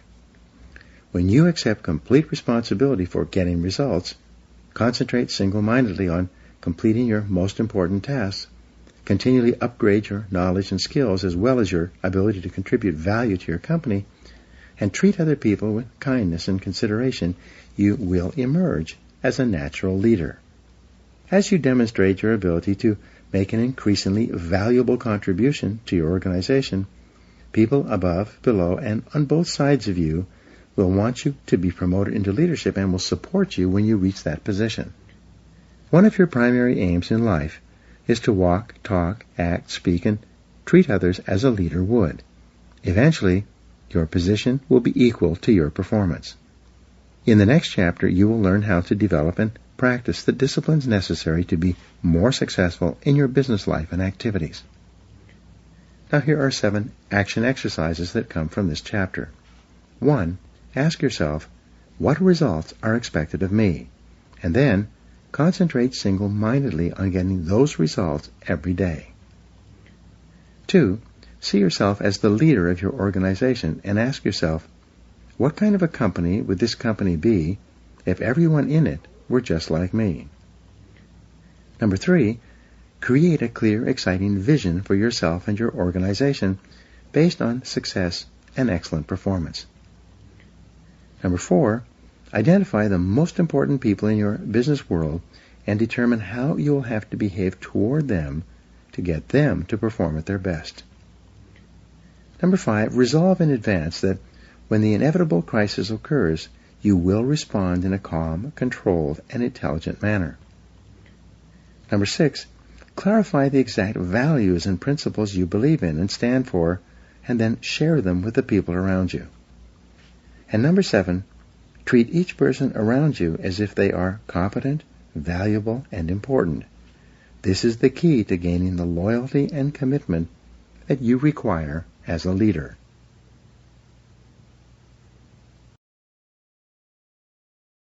Chapter 10. Self-Discipline and Business. John Viney wrote, "The quality of self-denial in the pursuit of a longer-term goal, and indeed, the willpower to maintain that level of self-denial, is an excellent training for the boardroom." Most people will work in or for a business or own a business in the course of their lifetimes. The achievement of business success demands high levels of discipline from you in every area of business activity, both large or small. Without self-discipline and self-control in business, no success is possible. There's no area of activity that demands more self-discipline than starting and operating a successful business in our current economy. The first law of economics is scarcity. As a rule, there is never enough of anything for everyone who wants it. Specifically, there are never enough customers for you to sell everything you want to sell. There are never enough sales revenues to help you achieve all your financial goals. There are never sufficient profits to enable you to expand as much as you want. Especially, there are never enough good people to work with and for you to help you achieve your business goals. The law of competition. If the first law of economics is scarcity, then the first law of business is competition. It requires tremendous focus and discipline to do the things necessary to attract the scarce money of customers toward purchasing your product or service. To not only survive but also thrive, you must compete continually against all other uses of the same amount of money that you want to charge for what you sell. The first discipline of business success is that you offer a product or service that people want, need, and will pay for at a price they will accept, a price that is competitive with every other business that wants the same customer dollar. You must be completely honest with your product-service mix to ensure that it is well suited to the current market. This is an area where false assumptions or incorrect conclusions can lead to business failure. This answer is continually changing as competition and customer tastes also change. The customer is always right. Every week I speak to business people who are unhappy with their levels of sales and profitability. They insist that their product or service is excellent and that people should be buying from them in a much larger quantity. In each case, I have to gently point out to them that the only proof that their product or service is truly attractive or valuable is that people buy it willingly and then buy it again and tell their friends to buy it as well. According to the experts, fully 70% of your business decisions will turn out to be wrong in the fullness of time. This is the average. When you're a new business person or starting a new business, you'll be wrong even more often than this. It's not unusual for an entrepreneur to be wrong 90% of the time in the beginning of his or her career. It requires tremendous self-discipline and character to face the possibility that you could be wrong in your most cherished assumptions and beliefs. Nonetheless, this discipline is essential if you're going to minimize your mistakes, cut your losses, and redirect your resources toward offering customers more of the things that they really want, need, and are willing to pay for. All business investment and business startups require a high level of optimism. You must believe in the future possibilities of your business along with your new products and services. You must have so much confidence in their marketability that you're willing to undertake financial risk and invest many hours, weeks, and even years to achieve your business goals, and you must do all of this with no real guarantee of success. At the same time, you need discipline to curb your confidence, to remain objective and realistic. Overconfidence in business can lead to business mistakes, financial losses, and even bankruptcy. You must be better. Because of the aggressive and determined nature of your competition, in order to simply survive, you must discipline yourself to be equal to or better than your competitors. After all, your competitors get out of bed every morning thinking about how they can put you out of business. They want to take away your customers and your sales. They want to get your profits. They want as much of your business as they can possibly get. To increase your probabilities of success against such competition, you must make every effort to outthink them. When you start a business or a new venture within a business, you require the discipline to do your homework thoroughly in advance. You create a complete business plan before you start operations, and you continue to update it and revise it every year thereafter. The discipline of advanced planning can spell the difference between success and failure. Challenge your assumptions. Most business ideas do not work, at least in their original form. As Peter Drucker said, errant assumptions lie at the root of every failure.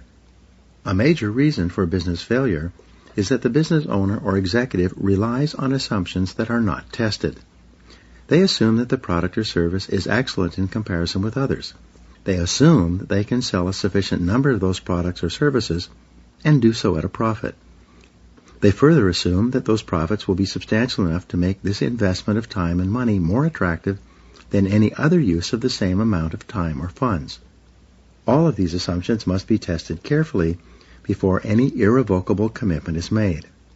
According to the Kauffman Foundation on Entrepreneurship, 95% of entrepreneurs and small business owners in America earn less than $50,000 per year.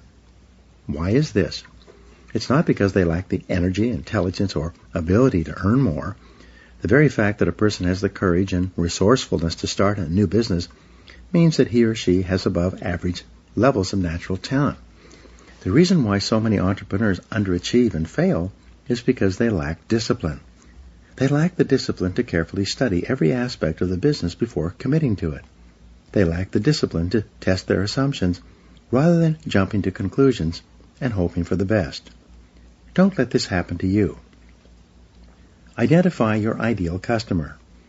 You need discipline to identify and determine your ideal customer, the exact person who can and will buy your product or service in sufficient quantities and at the price you need to charge in order to justify going into this area of business in the first place. You need the discipline, based on trial, error, and persistence, to develop a marketing plan that generates a steady and predictable stream of new leads for your business.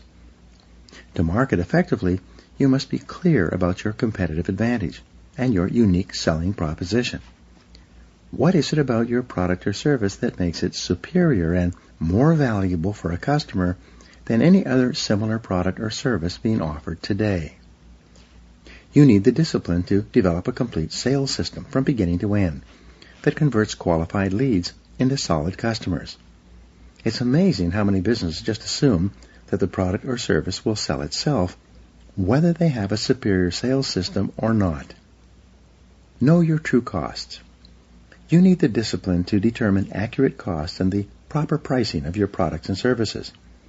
Walmart has become the biggest retailer in history, largely because of its expertise in this area.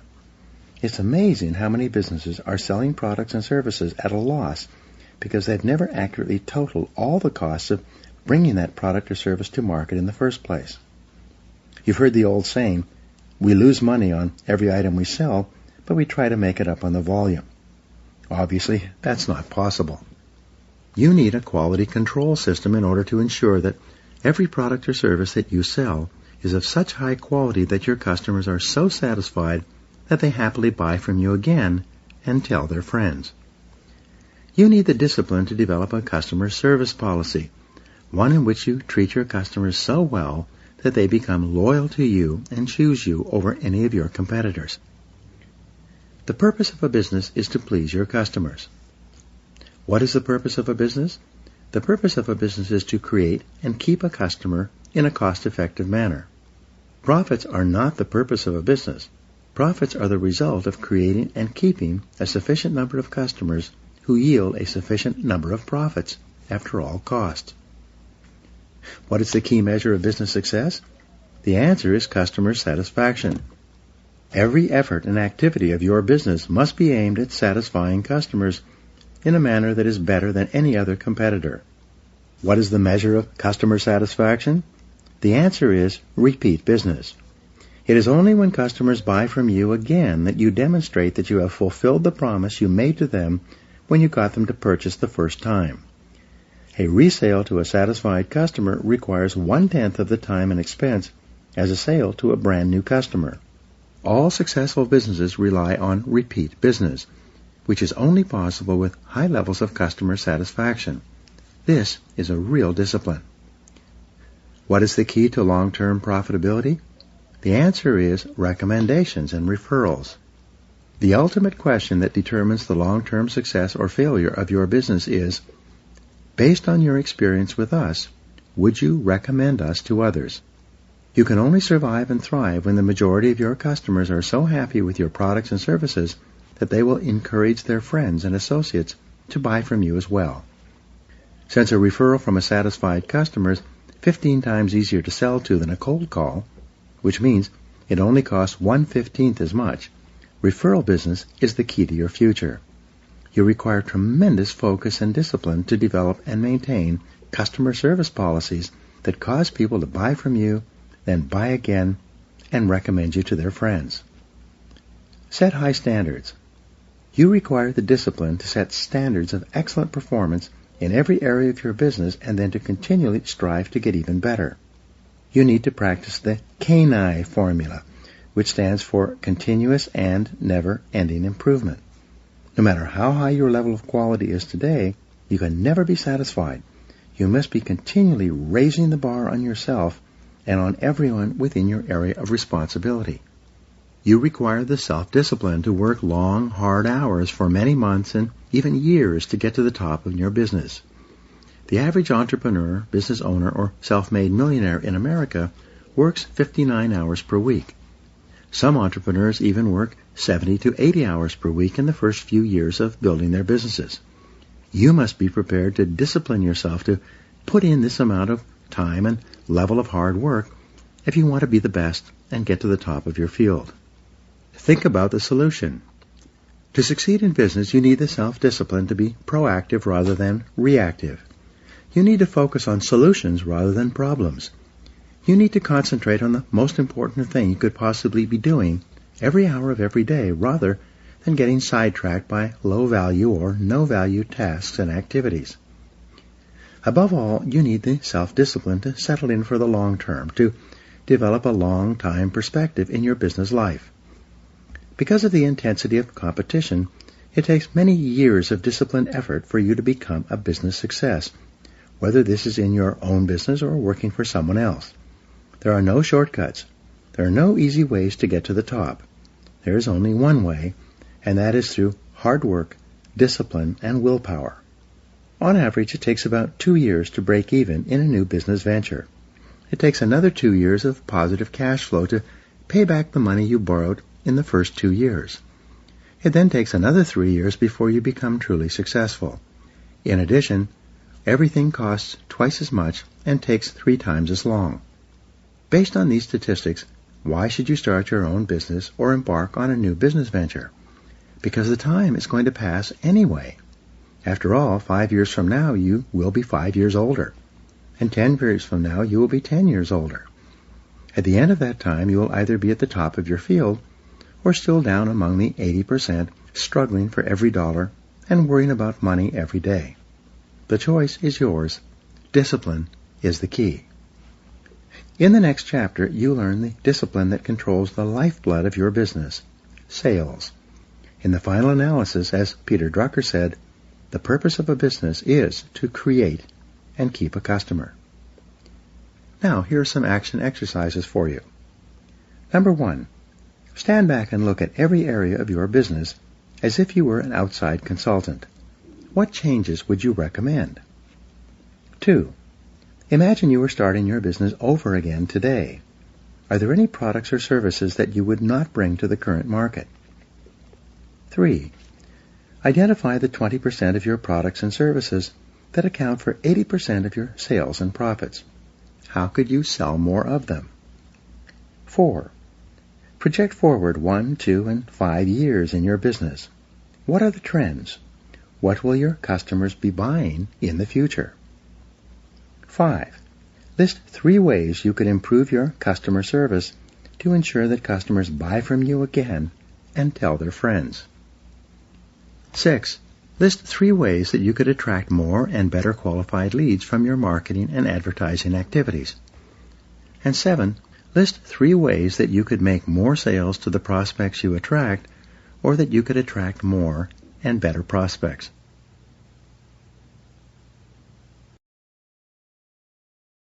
Chapter 11. Self-Discipline and Sales. Nothing happens until a sale takes place. Red Motley. The most important element in business success is selling. Nothing happens until a sale takes place. All the factories, businesses, offices, and producers of goods and services only leap into action when someone somewhere makes a sale to someone. Selling is one of the hardest professions in America. It is also the only profession in which a person can start with limited skills to achieve one of the highest incomes in our economy. Moving onward and upward in sales is like driving on the Autobahn in Germany. There are no speed limits. You can go as far and as fast as you want by stepping on the accelerator of your own ambition and determination to excel in the profession of sales. Business success or failure. Thousands of bankrupt or insolvent companies have been analyzed over the years to determine why they failed. After all the data was sorted and studied, virtually every business failure came down to one reason: low sales. In contrast, whenever a business was succeeding, growing, yielding profitability, increasing its share prices, and offering opportunity for more and more people, the reason boiled down to one factor: high sales. Everything else was secondary. Almost everything you do in a business either increases or decreases sales. Everything either helps or hurts. Everything either attracts or keeps more customers or drives them away. Everything counts when it comes to sales. The discipline of generating sales. Whether you are a salesperson or a business owner, you require the self-discipline to focus and concentrate on generating sales every hour of every business day. A group of researchers interviewed several hundred senior executives and business owners and asked them, how important is sales and marketing to your business? Without exception, they all replied, sales and marketing is absolutely essential to our survival and growth. The researchers then conducted a time and motion study of these same business owners and executives, following them around and tracking their time usage over the course of a month. At the end of that time, they completed their calculations and determined that the average business owner or executive who professed that sales were absolutely essential to survival and growth was spending only 11% of his time on sales and marketing. The remaining time was spent on meetings, discussions, paperwork, administrative work, luncheons, and a variety of other activities that contributed nothing to sales generation. If you're a sales manager or business owner, you must discipline yourself to focus most of your time and attention on getting your salespeople to generate the sales on which your company depends. You must spend 75% of your time working with your salespeople and accompanying them when they visit your customers and make presentations and sales. Do your paperwork before or after work, but during working hours, when customers are available to be seen, you should dedicate yourself entirely to sales generation. How to go broke. Some years ago, I started a new business. I developed the product and then began advertising via direct mail, radio, television, and newspaper. I allowed myself to be completely overwhelmed with planning, paperwork, and advertising activities. By the end of the year, I was out of money and my business was almost broke. At that time, I realized that I had taken my eye off the ball of sales. I then sat down over Christmas and designed a complete sales process. On January 2nd, I picked up the telephone and began making appointments. Over the next 2 months of aggressive and focused sales activity, I did more business than I had done over the entire previous year. I saved my business and my home, and I never lost sight of that focus again. One of the most important questions you can ask as a salesperson, entrepreneur, or business owner is whether what I'm doing right now is leading to a sale. Ask this question of yourself repeatedly throughout the day. Every time the answer comes up no, you must immediately stop whatever you are doing of lower value and turn your attention to sales generation. In addition, make sure that all the people who are responsible for sales in your company ask and answer this question in the affirmative all day long. Overcome your fear of rejection. Assuming that you have an attractive product or service, one that is reasonably priced and suited to the current market, the biggest problem that telephone salespeople and outside salespeople face is rejection. The fear of rejection does more to sabotage a sales career and undermine sales activities than any other single factor. It is the major obstacle to sales success. It takes tremendous discipline for salespeople to get up every morning and go out and face the inevitable rejection that they know they're going to receive all day long. Most people cannot handle this continuous rejection. Therefore, to avoid the emotional pain that comes with rejection, many salespeople engage in a series of displacement activities to avoid being rejected. First of all, they make fewer calls. According to Columbia University, the average salesperson works about 90 minutes per day. In other words, only about 1.5 hours out of an 8-hour day. They spend the rest of the time warming up and getting ready, shuffling paperwork, checking the internet, reading the newspaper, chatting with coworkers, coming in late, leaving early, and taking extended lunches and coffee breaks. As a result, by the end of the day, on average, the salesperson has worked only 90 minutes. Increase face time with customers and prospects. When is a salesperson actually working? The salesperson is only working when he or she is ear-to-ear on the phone or face-to-face with someone who can and will buy within a reasonable period of time. The rule for sales success can be contained in 6 words. Spend more time with better prospects. There's no other way to generate a high, consistent, and predictable level of sales results.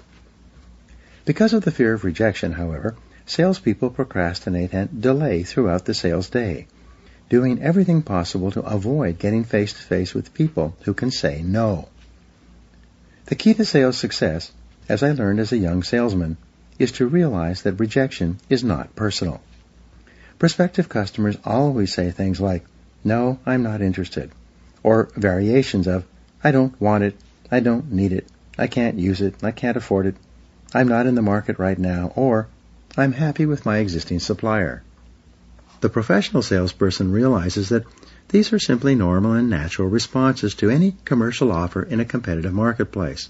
Again, they are not personal, so don't take them personally. Remain positive and optimistic. The key to sales success is to eliminate the fear of rejection, to become so confident and optimistic that you can call continually all day long and still remain positive and cheerful. As Winston Churchill said, success is the ability to go from failure to failure with no loss of enthusiasm. There's a direct relationship between the number of new customer contacts you make and your level of sales. If you want to increase the number of sales, simply discipline yourself to call on more prospects. When you increase your levels of sales activity, you also activate the law of probabilities to work on your behalf. You tap into the law of averages. You work the numbers to ensure success. How to double your sales income. Practice the minutes principle in your sales work. This principle says that if you are earning all the money that you are earning today, with only the number of minutes you are spending face-to-face with customers today, by increasing that number of minutes, you can also increase your sales. With outside salespeople, we encourage them to double the number of minutes they spend face-to-face with customers. We teach them to use every bit of intelligence and creativity they have to increase the amount of time they spend talking in person with prospects, rather than following the path of least resistance and allowing themselves to procrastinate in getting out into the marketplace. In almost every case, when a salesperson doubles the number of minutes that he or she spends face-to-face or ear-to-ear with customers, that salesperson's sales double as well. This is not an accident. It is based on law, the law of probabilities. Control your sales activities. You can seldom tell where your next sale is going to come from. Therefore, you have to cast a wide net and speak to as many prospective customers as possible. The actual sale itself is not under your direct control. It's controlled by a variety of factors about which you can do very little. But the activities that lead to sales are completely under your control. The rule is, do what you can with what you have right where you are.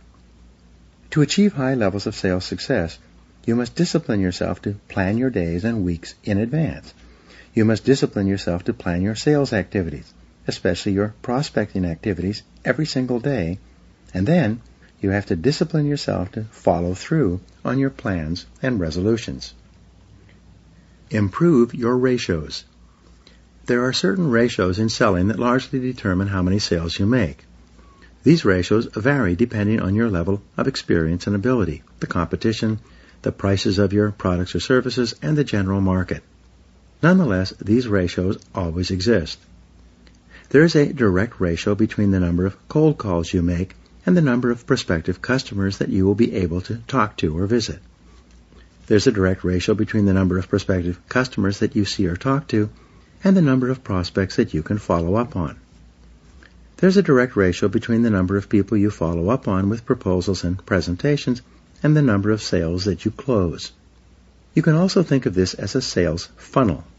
Into the top of the funnel, i.e. the broad end, go your prospects. The second part of your funnel is your presentations. The third part of the funnel is where you follow up and close the sale. Keys to sales success. You have two responsibilities when it comes to achieving success in sales. First, keep your funnel full. Always have more prospects to call on than you have time during the day. Never let your funnel become empty. Never run out of prospects. Second, get better at each stage of selling. Study, read, listen to audio programs, and upgrade your skills in prospecting, presenting, and closing sales. The better you get, the fewer prospects you require in the top of the funnel to generate sales out of the bottom of the funnel. Start early. Discipline yourself to make your first call early in the morning by 7 or 8 a.m. When you start your day with a face-to-face sales call, you'll be more energized and motivated to continue selling all day long. Discipline yourself to cluster your calls in a small geographical area so that you can get face-to-face with more people in a shorter period of time. Many salespeople, because of their fear of rejection, spread their calls out over a large geographical area and then convince themselves that they're actually working when they're really simply driving from call to call. Remember, you are only working when you are ear-to-ear or face-to-face with someone who can and will buy within a reasonable period of time. At all other times, you are unemployed. Set higher standards for yourself. Discipline yourself to act every minute of the day as if everyone were watching you. Outside salespeople require a higher level of discipline than people who work in the office where everyone can see them.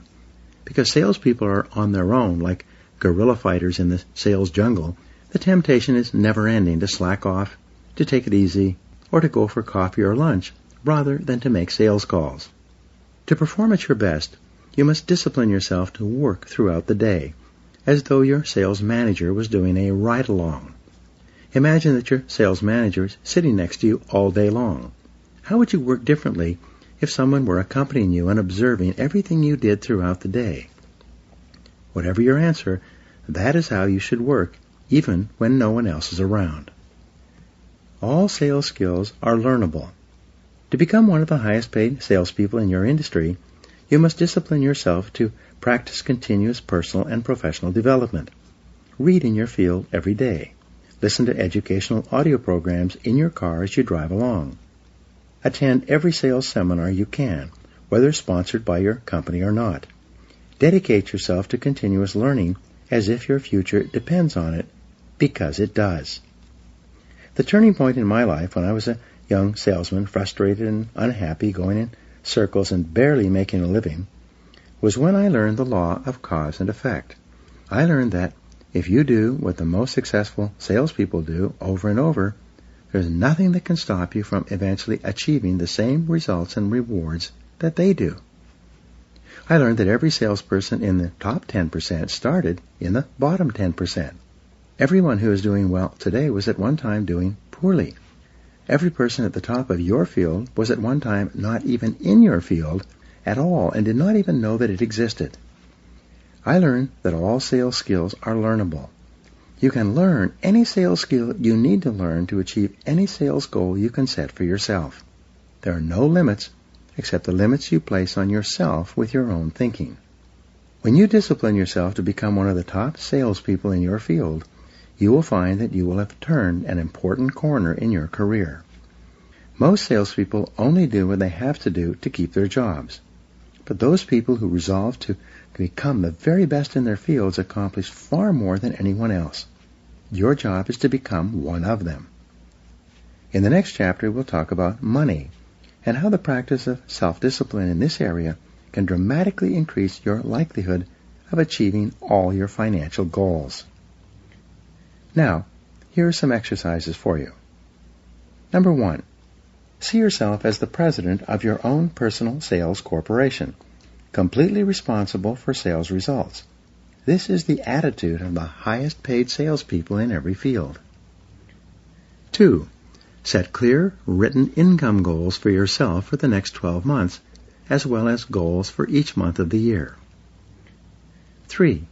Determine exactly how much of your product or service you will have to sell in order to earn that desired income. 4. Determine how many individual sales you will have to make based on your average size of sale and amount of commission earned. 5. Determine how many prospects you'll have to call on based on your current experience to make this number of sales. 6. Dedicate yourself to continuous improvement in sales by reading each day, listening to audios in your car, and attending sales seminars. And number 7, spend every minute of every sales day getting face-to-face with people who can and will buy from you in the near future.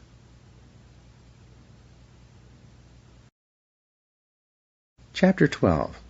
Self-Discipline and Money.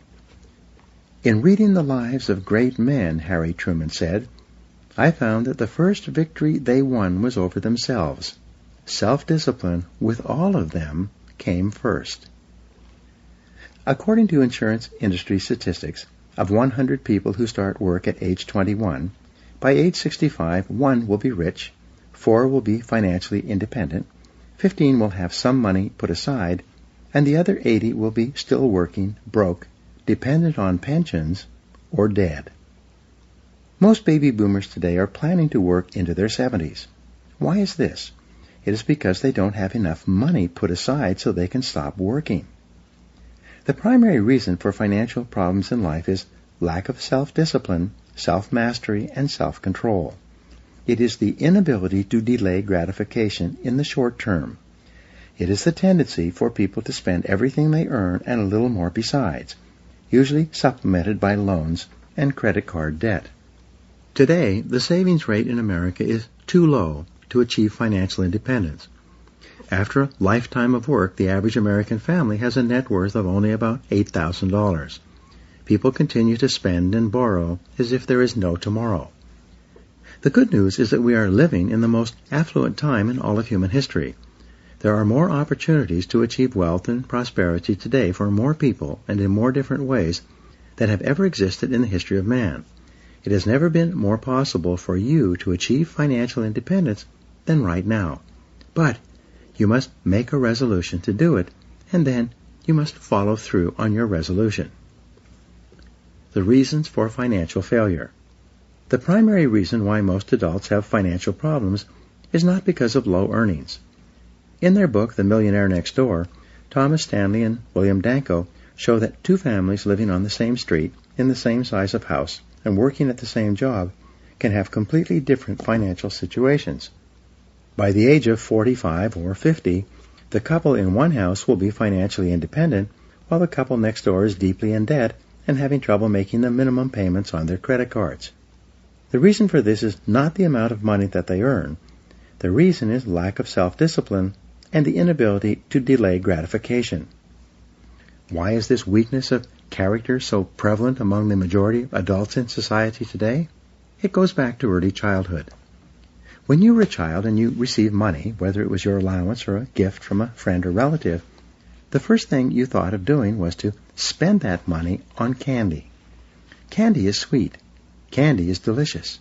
Candy fills your mouth with a wonderful sugary flavor. You liked candy when you were a child, and you probably could seldom get enough of it. Many children will eat candy until they become physically ill because it tastes so good. As you grew older, you developed what psychologists call a conditioned response to receiving money from any source. Like Pavlov's dog, when you receive money, you mentally salivate at the thought of spending this money on something that makes you happy, at least temporarily. Spending makes you happy. When you become an adult and you earn or receive money, this automatic reaction continues. Your first thought is, how can I spend this money to achieve immediate pleasure? When you get your first job, the very first thing you think about is how you can spend not only the money you earn, but also every penny you can borrow on a credit card, on clothes, cars, cosmetics, socializing, entertainment, travel, and everything else. Your mental equation is money equals enjoyment. When you go on vacation to a resort of any kind, you find that the hotels and streets are lined with shops selling useless trinkets, baubles, and trash, plus clothes, artwork, and other items you'd never think of buying at home. Why is this? Simple. When you're on vacation, you feel happy. You have a conditioned response to associate happiness with spending money. The happier you are, the more unconsciously compelled you are to go out and spend money on something, or rather on anything. It's quite common for many people, when they're unhappy or frustrated for any reason, to go shopping. They unconsciously associate buying something with being happy. When it doesn't work as they expected, they buy something else. Sometimes unhappy people go on shopping sprees. They buy lots of things that they don't particularly need because they unconsciously associate spending with happiness.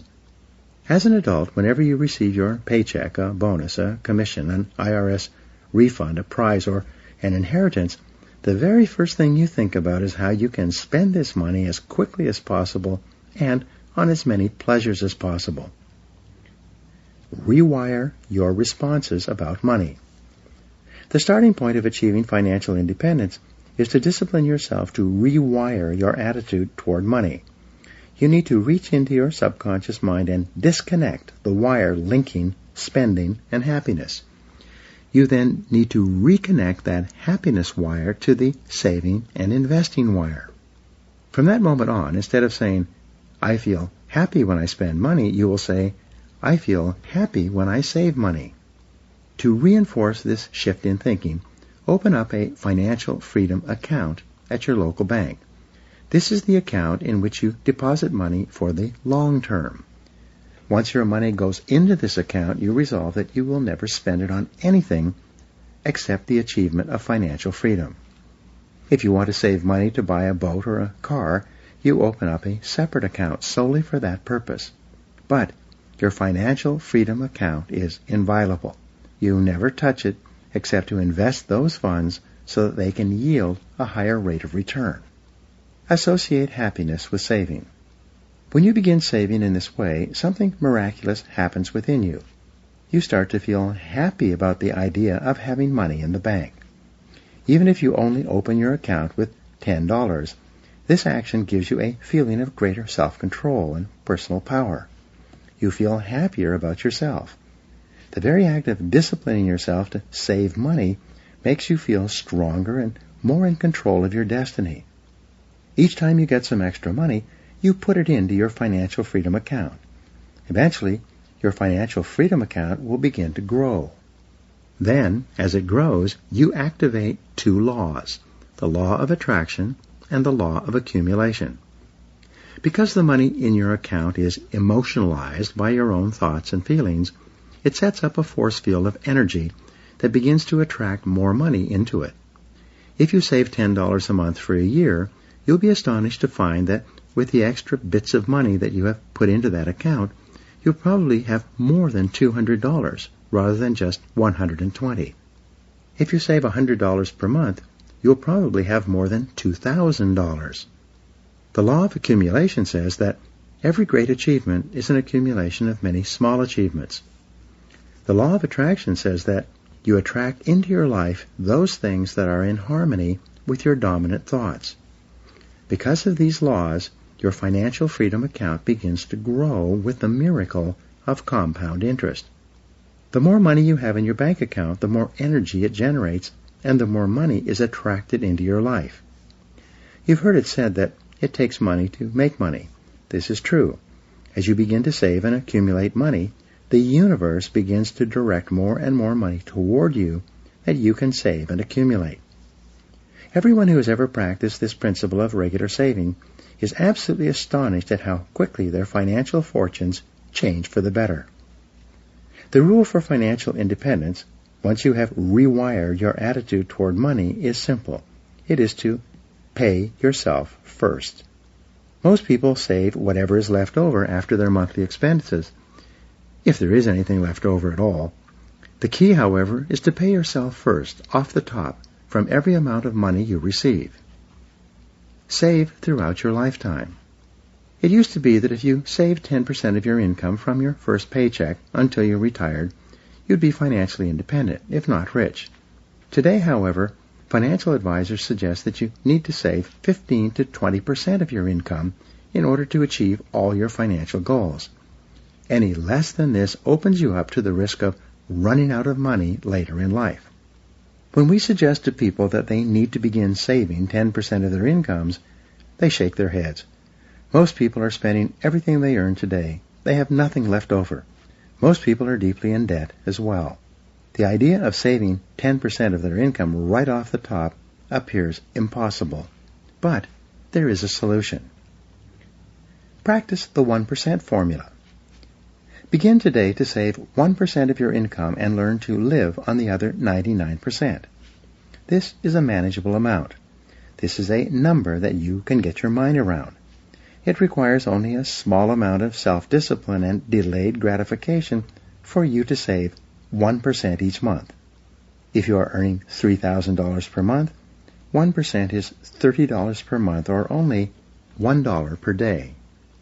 At the end of each day, come home and put your daily amount into a box or jar.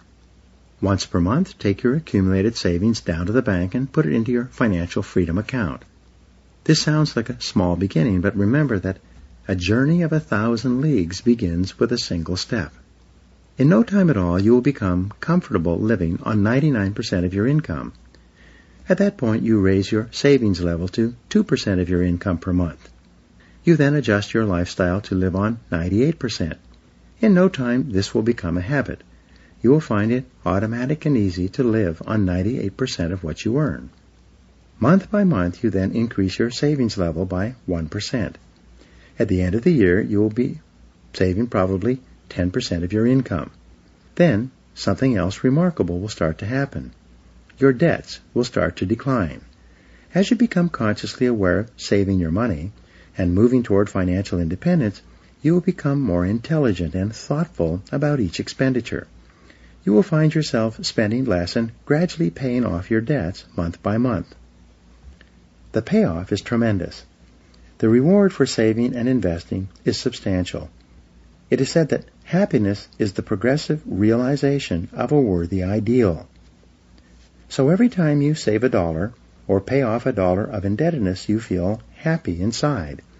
You feel more positive and in control of your life.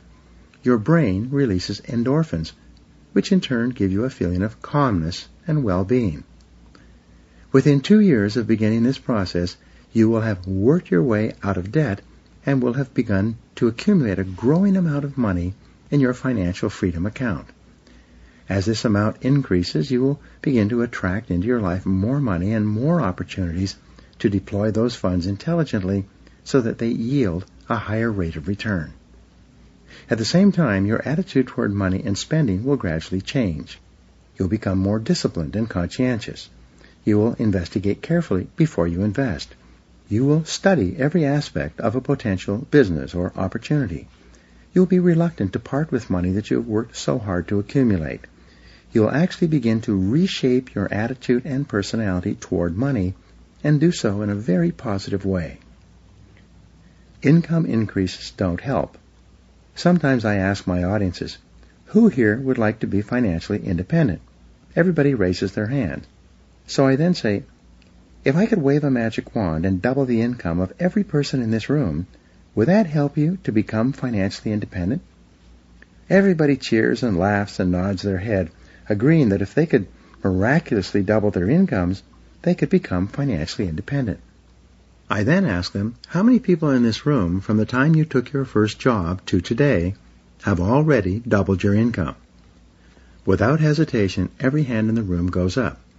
I then ask how many people here from the time you took your first job to today have increased your income 3 times, 5 times, 10 times.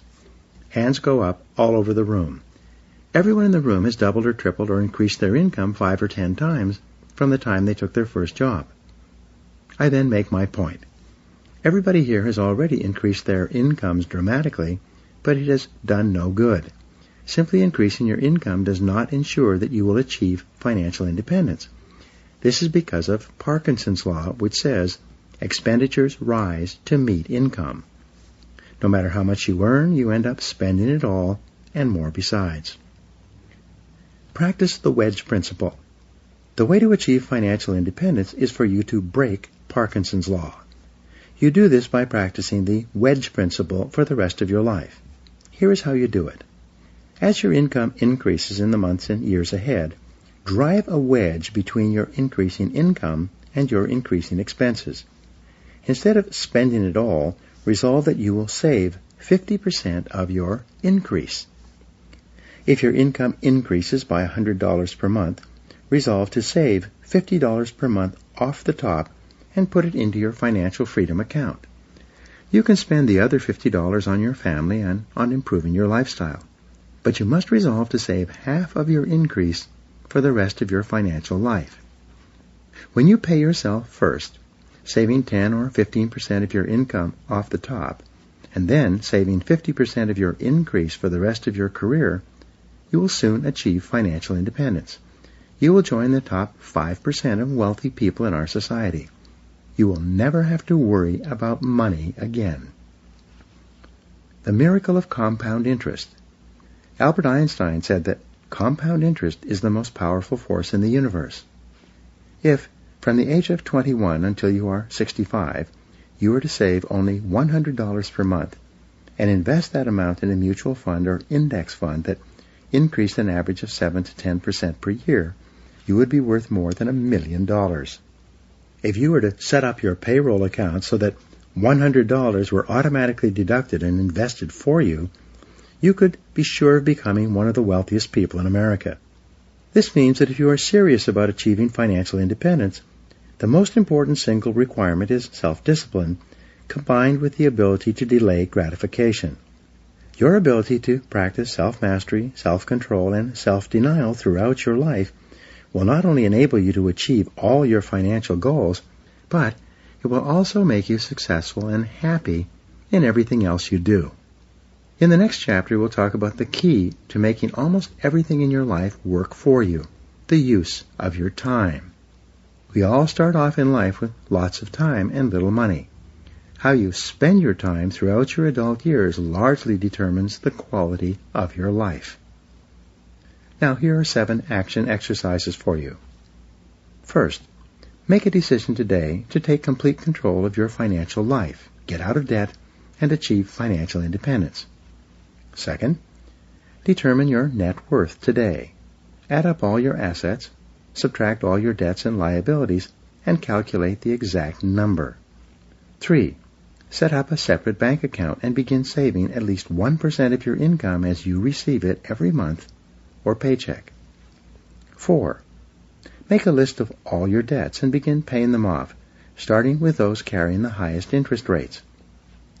5, calculate the exact amount that you will need to be financially independent at the end of your career and then set this as a goal. 6, set specific financial accumulation goals for yourself for each month, quarter, and year for the rest of your life. And 7, practice frugality in spending by putting off and delaying every expenditure you possibly can until you achieve your long-term financial goals.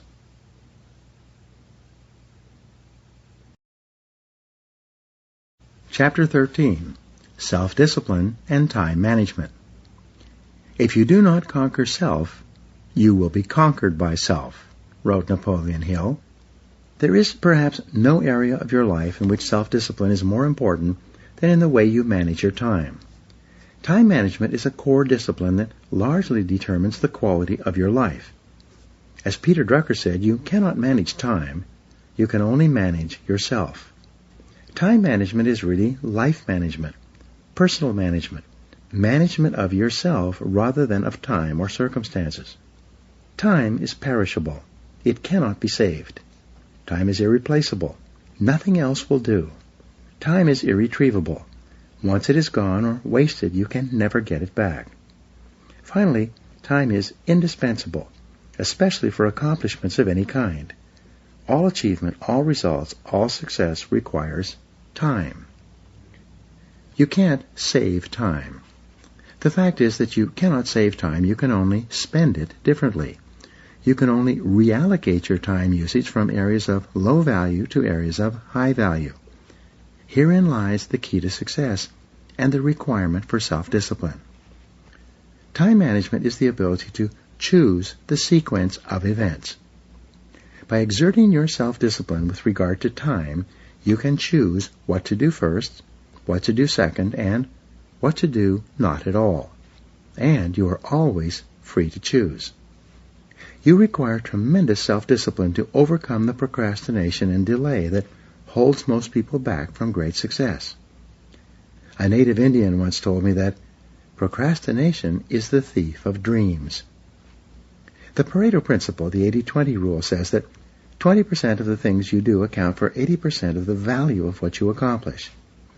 This means that 80% of what you do is worth 20% or less of the value of what you accomplish. Assess the true value of everything you do. Some things you do are 5 times and even 10 times more valuable than other things, even though they take the same number of minutes and hours.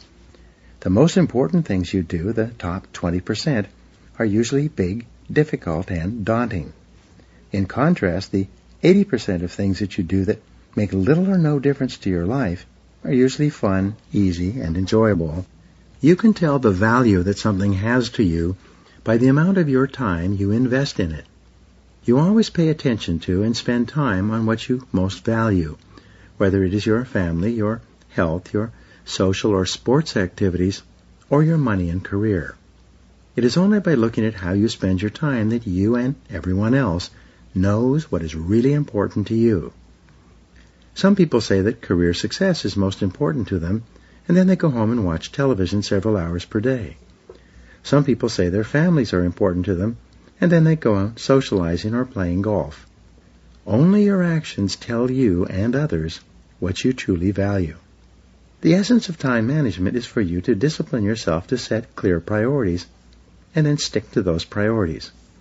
You must consciously and deliberately select the most valuable and important thing that you could be doing at any given time and then discipline yourself to work solely on that task.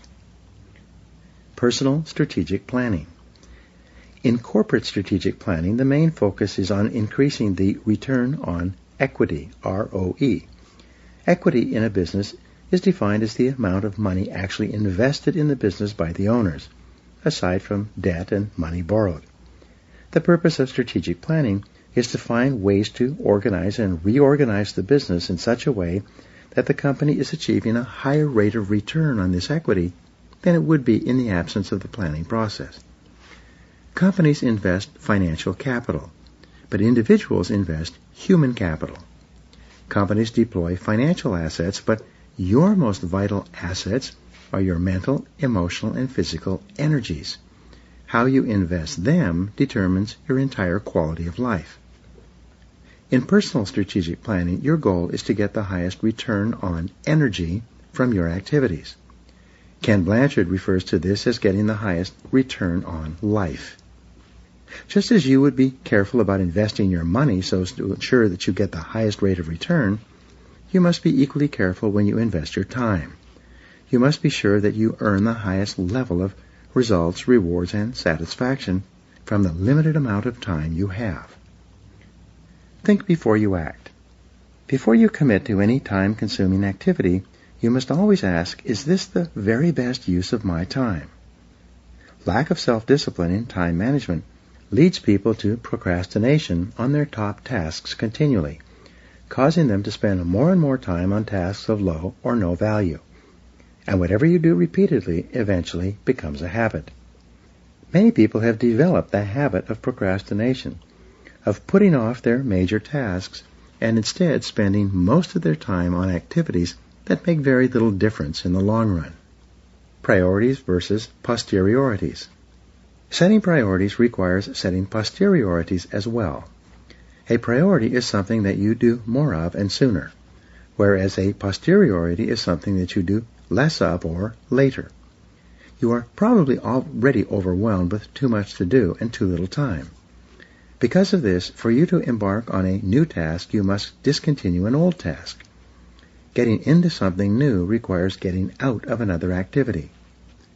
Before you commit to a new undertaking, ask yourself, what am I going to stop doing so that I have enough time to work on this new task?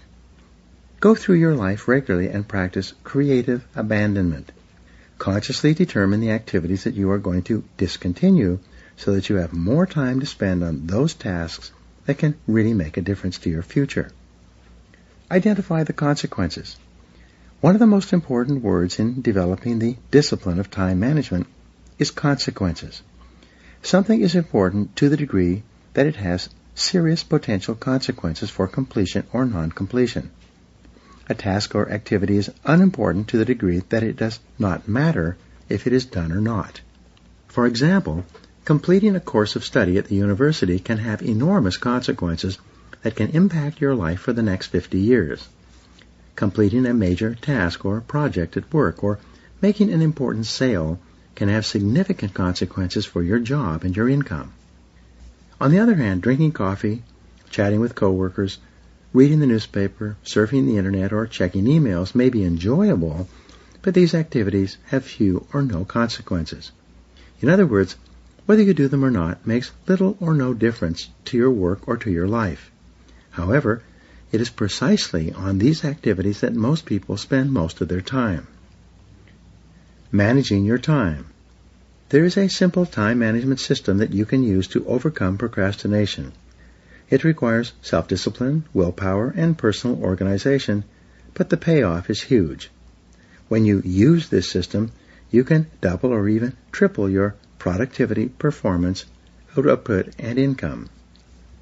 Before you begin each day, start by making a list of everything you have to do that day.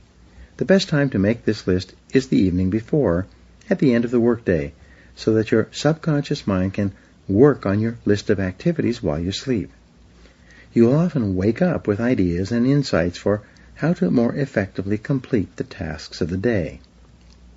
Then apply the ABCDE method to your list. A is something that you must do.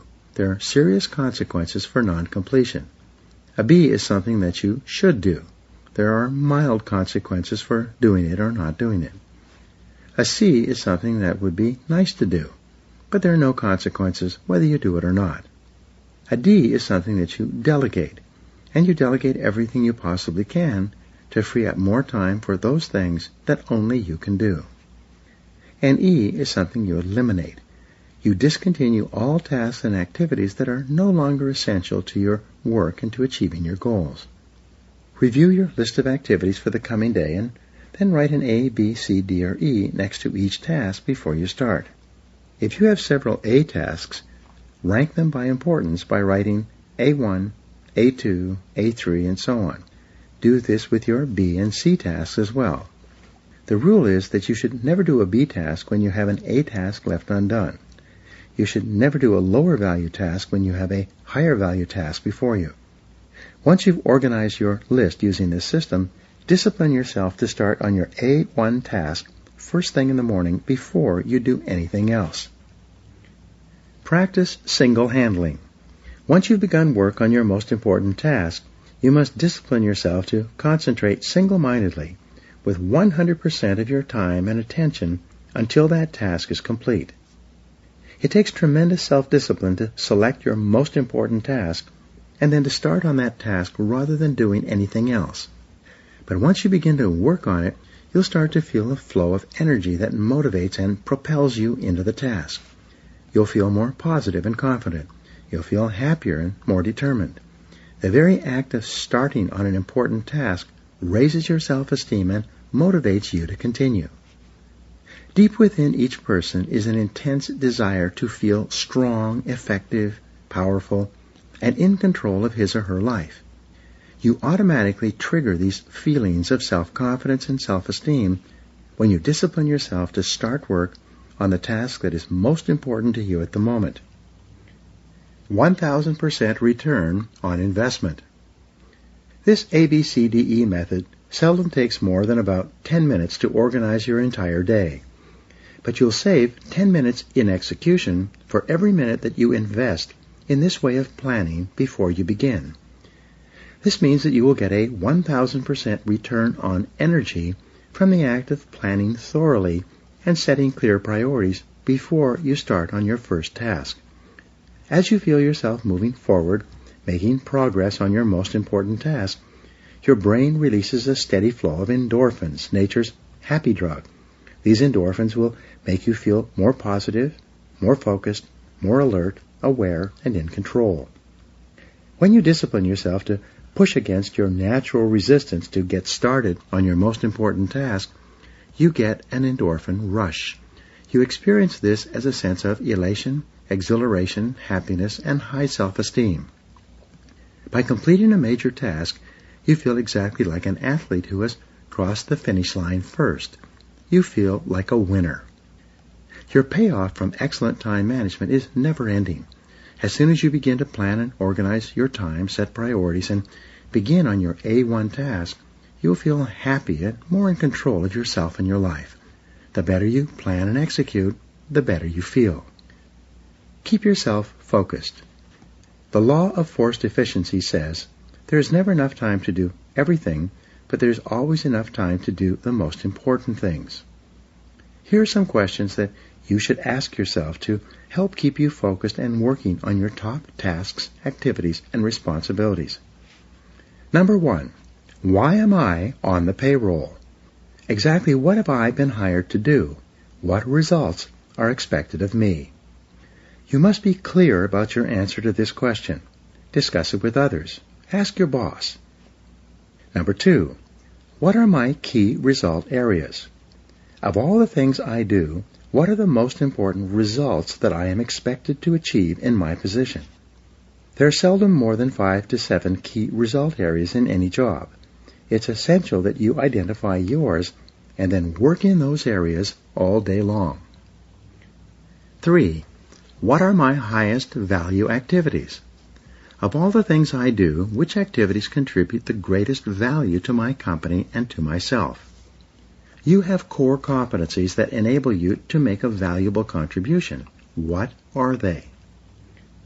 Number 4, what can I and only I do that if done well will make a real difference? There's only one answer to this question at any given time. This is something that you and only you can do. If you don't do it, no one else will do it instead. But if you do it and you do it well, it can make a tremendous difference in your life and work. And finally, question number 5, what is the most valuable use of my time right now? This is the most important of all questions for setting priorities and overcoming procrastination. At every minute of every day, there is an answer to this question. Your ability to organize your life and to select your highest priority is a key measure of your intelligence and your effectiveness. Start today. Starting today, you should apply these key time management principles to every area of your life. Apply them to your work, your family, your health, your exercise routine, and to financial decisions and activities. No excuses. You require tremendous discipline to set priorities and then stick to those priorities. You require the continuous exertion of discipline and willpower to overcome the procrastination that holds most people back. However, the more you discipline yourself to use your time well, the happier you will feel and the better will be the quality of your life in every area. What stands between you and your goals are almost always problems and difficulties of some kind. Your ability to effectively solve the problems of daily life can have an enormous impact on your results and rewards. We'll talk about this in the next chapter.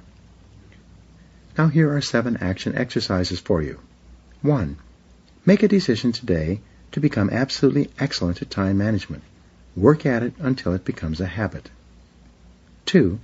Before you begin each day, make a list of everything you have to do that day. As new tasks arise, write them down before you act on them. 3. Organize your work list by priority by using the ABCDE method over and over until it becomes a habit. 4. Identify your A1 task each day and resolve to work single-mindedly on that task until it is totally complete. 5. Identify the one task that only you can do, and that if you do it well, can make a real difference. 6. Determine the 20% of your tasks that can account for 80% of your results, and then discipline yourself to work on them most of the time. And number 7, every minute of every day, ask yourself, what is the most valuable use of my time right now? And then discipline yourself to work on only that task until it's complete.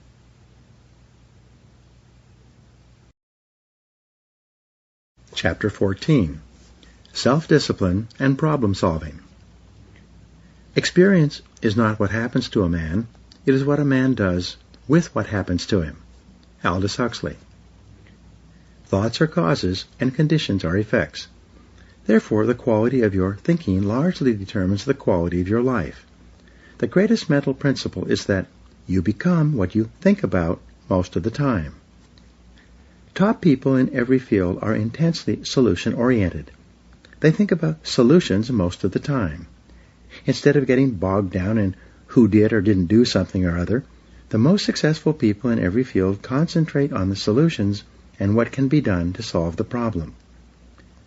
The Sufi philosopher Israt Khan once wrote, "Life is a continuous succession of problems. Like waves from the ocean, they never stop."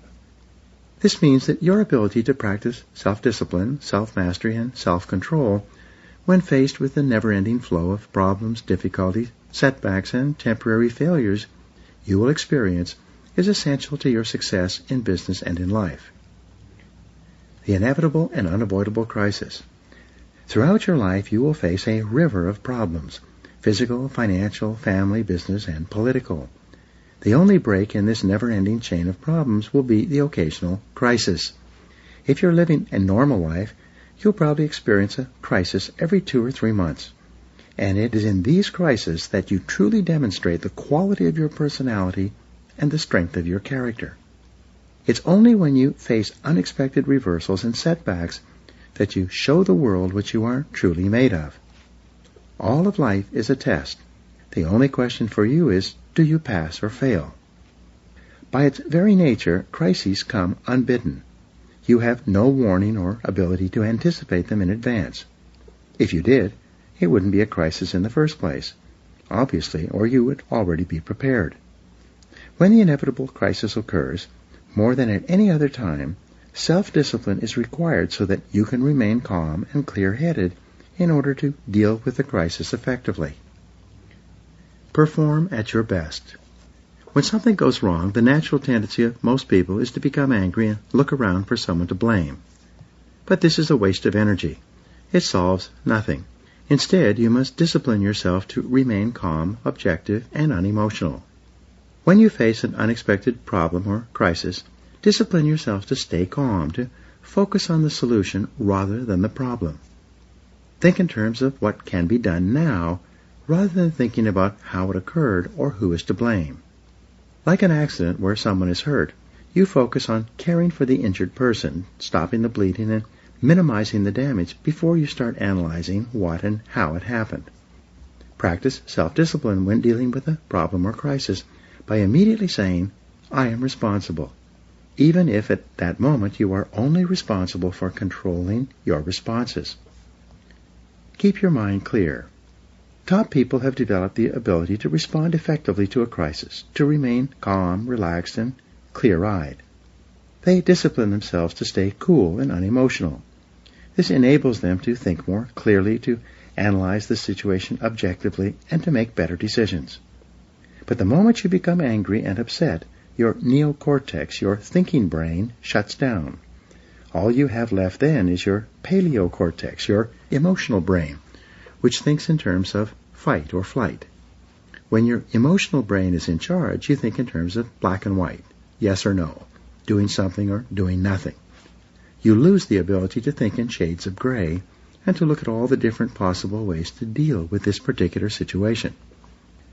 Top people realize that every problem is an opportunity to grow in self-control and personal confidence. In fact, you will rise in life to the height of the problems that you are capable of solving. Stepping Stones to Success. Some years ago, Dr. Lawrence Peter wrote a book called The Peter Principle. It was an amusing book with a central thesis that cut too close to home. He wrote that in every organization, people continue to be promoted until they reach a level where they are no longer competent to solve the problems at that level. This is where they stop and stay for the rest of their careers. Furthermore, he pointed out that for this reason, every organization is eventually staffed by people who have reached their level of incompetence. This is especially true in government, and it is the primary reason why government is so time and cost inefficient, making it difficult to get anything done at all. This is usually true in any large bureaucracy. In your own personal life, you continue to rise in your company and your profession in direct proportion to your ability to solve the problems and make the necessary decisions at each level of your career. The good news is that when you think about solutions most of the time, you train your brain to be intensely solution-oriented. No matter what problems or difficulties arise around you, your brain will be continually seeking creative ways to solve the problem. As a result, you actually become smarter and quicker, with more of your thinking brain available to you faster. If you want to learn a physical sport, you begin by learning the basic moves, and then the more advanced moves. You practice these skills over and over again until you can perform them and go through the motions naturally and easily every time. To master the discipline of problem solving, you need to develop a formula or method that enables you to deal effectively with almost any problem you face in the course of your career or personal life. Fortunately, there's a proven formula for problem solving and decision making that you can use in almost any situation. Let's take a look. A 9-step method for solving problems effectively. Step 1. Take the time to define the problem clearly. In medicine, they say that accurate diagnosis is half the cure. Therefore, you need to ask, what exactly is the problem? It is absolutely amazing how several people can become upset about a problem in an organization, but every one of them has a different idea or definition of the exact nature of the problem they're facing. Your job is to achieve clarity and to get everyone to agree on the definition of the problem before you move on to the business of solving it. Step 2, ask, is it really a problem? Remember, there are some things that you can do nothing about. They're not problems, they are merely facts of life. If interest rates rise or the subprime mortgage market collapses, this is not a problem. This is not something that is amenable to a solution. Instead, it is something that must be worked around and dealt with. Also, very often what appears to be a problem or a setback is actually an opportunity in disguise. Sometimes the problem does not need to be solved at all. Instead, you are now free to do something completely different, which might be even better for you and your organization. Step 3, ask, what else is the problem? Beware of any problem for which there is only one definition. The more ways you can define a problem, the more likely it is that you will find the best solution. When we work with corporations in which sales are below a desired level, we force them to ask 21 questions, all of which are different ways of restating the problem. Each restatement of the problem, if accepted as the correct definition, leads to a different solution and often to a completely different direction for the organization. For example, we will ask, what is the problem? And the first answer is, our sales are too low. The next question is, what else is the problem? Answer, our competitors' sales are too high. Notice the difference. If the problem is that your sales are too low, the solution may be to increase your advertising and promotion and beef up your sales activities. If the definition is that your competitors' sales are too high, the answer may be to improve your products, change your product line, lower your prices, or go into a completely different business altogether. By asking and answering a series of questions like this, we eventually find the correct definition, the one that is amenable to a workable solution. Step 4, ask, how did this problem occur? Seek to understand the causes of the problem so that you can ensure that it doesn't happen again. In your life or business, if a problem recurs repeatedly, it is a sign that your business is poorly organized or out of control in that area. There is a defect built into your systems that is causing the same problem to recur. Your job is to find out why this happens repeatedly so that you can solve the problem at its root. Step 5, ask, what are all the possible solutions? The more possible solutions you develop, the more likely you will come up with the right one. The quality of the solution seems to be in direct proportion to the quantity of solutions considered in problem solving. Beware a problem for which there is only one solution. Step 6, ask, what is the best solution at this time? Sometimes any solution is better than no solution. An average solution vigorously executed is often superior to an excellent solution that cannot be implemented because of its complexity or because no one has the ability to execute it. The rule is that fully 80% of all problems should be dealt with immediately. Only 20% of problems need to be put off to a later time. If you must put off a problem, set a specific deadline for making a decision on that problem, and then make your decision at that deadline with whatever information you have at that time. There's a rule that says that every large problem was once a small problem that could have been solved easily and inexpensively at that time. Sometimes the best strategy is to nip it in the bud. When it is clear that there's a problem and a solution, do what has to be done and do it quickly. Step number 7, make a decision. Select a solution, any solution, and then decide on a course of action. Always ask, what is our next action? What are we going to do now? Step 8, assign responsibility. Who exactly is going to carry out the solution or the different elements of the solution? It's quite common for a group to meet to solve a problem and to agree on a solution, but when the group meets again 2 weeks later, it turns out that nothing has happened. Why? Because no one was made specifically responsible for carrying out the decision. Step 9, set a measure for the decision. What are you trying to accomplish with this decision, and how will you measure results? How will you know that it worked? The more accurately you can determine the result that you want to achieve by the solution, the more likely it is that you will achieve it. the big reward. The main reward you get for solving problems is the opportunity to solve bigger and more important problems. Your rate of pay and speed of promotion, and therefore your forward movement in your career, is largely determined by your problem-solving ability. The more you focus on solutions, the more solutions you will come up with, and the more valuable your contribution will be to your organization. The flip side of self-esteem is called self-efficacy. Your level of self-efficacy is defined as how competent you feel you are to solve your problems and achieve your goals. The more competent you feel you are to solve the problems and difficulties of daily life, the more you like yourself. The more you like yourself, the more confident and competent you become in solving even larger problems and getting even more important results.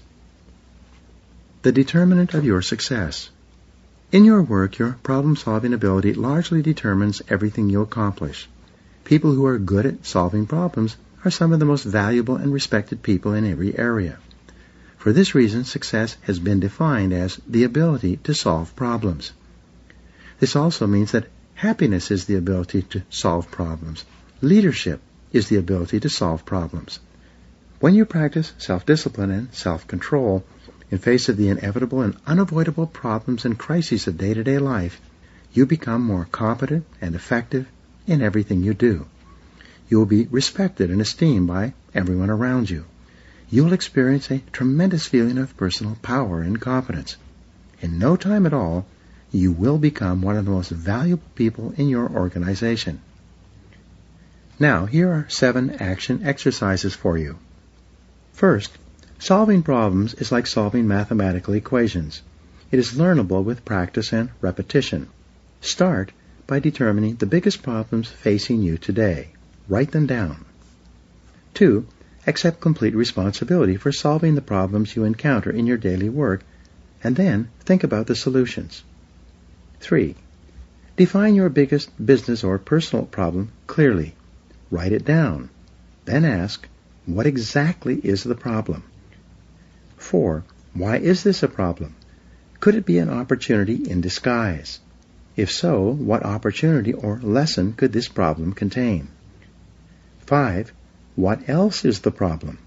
Perhaps the real problem is something else, something you might not want to face. 6.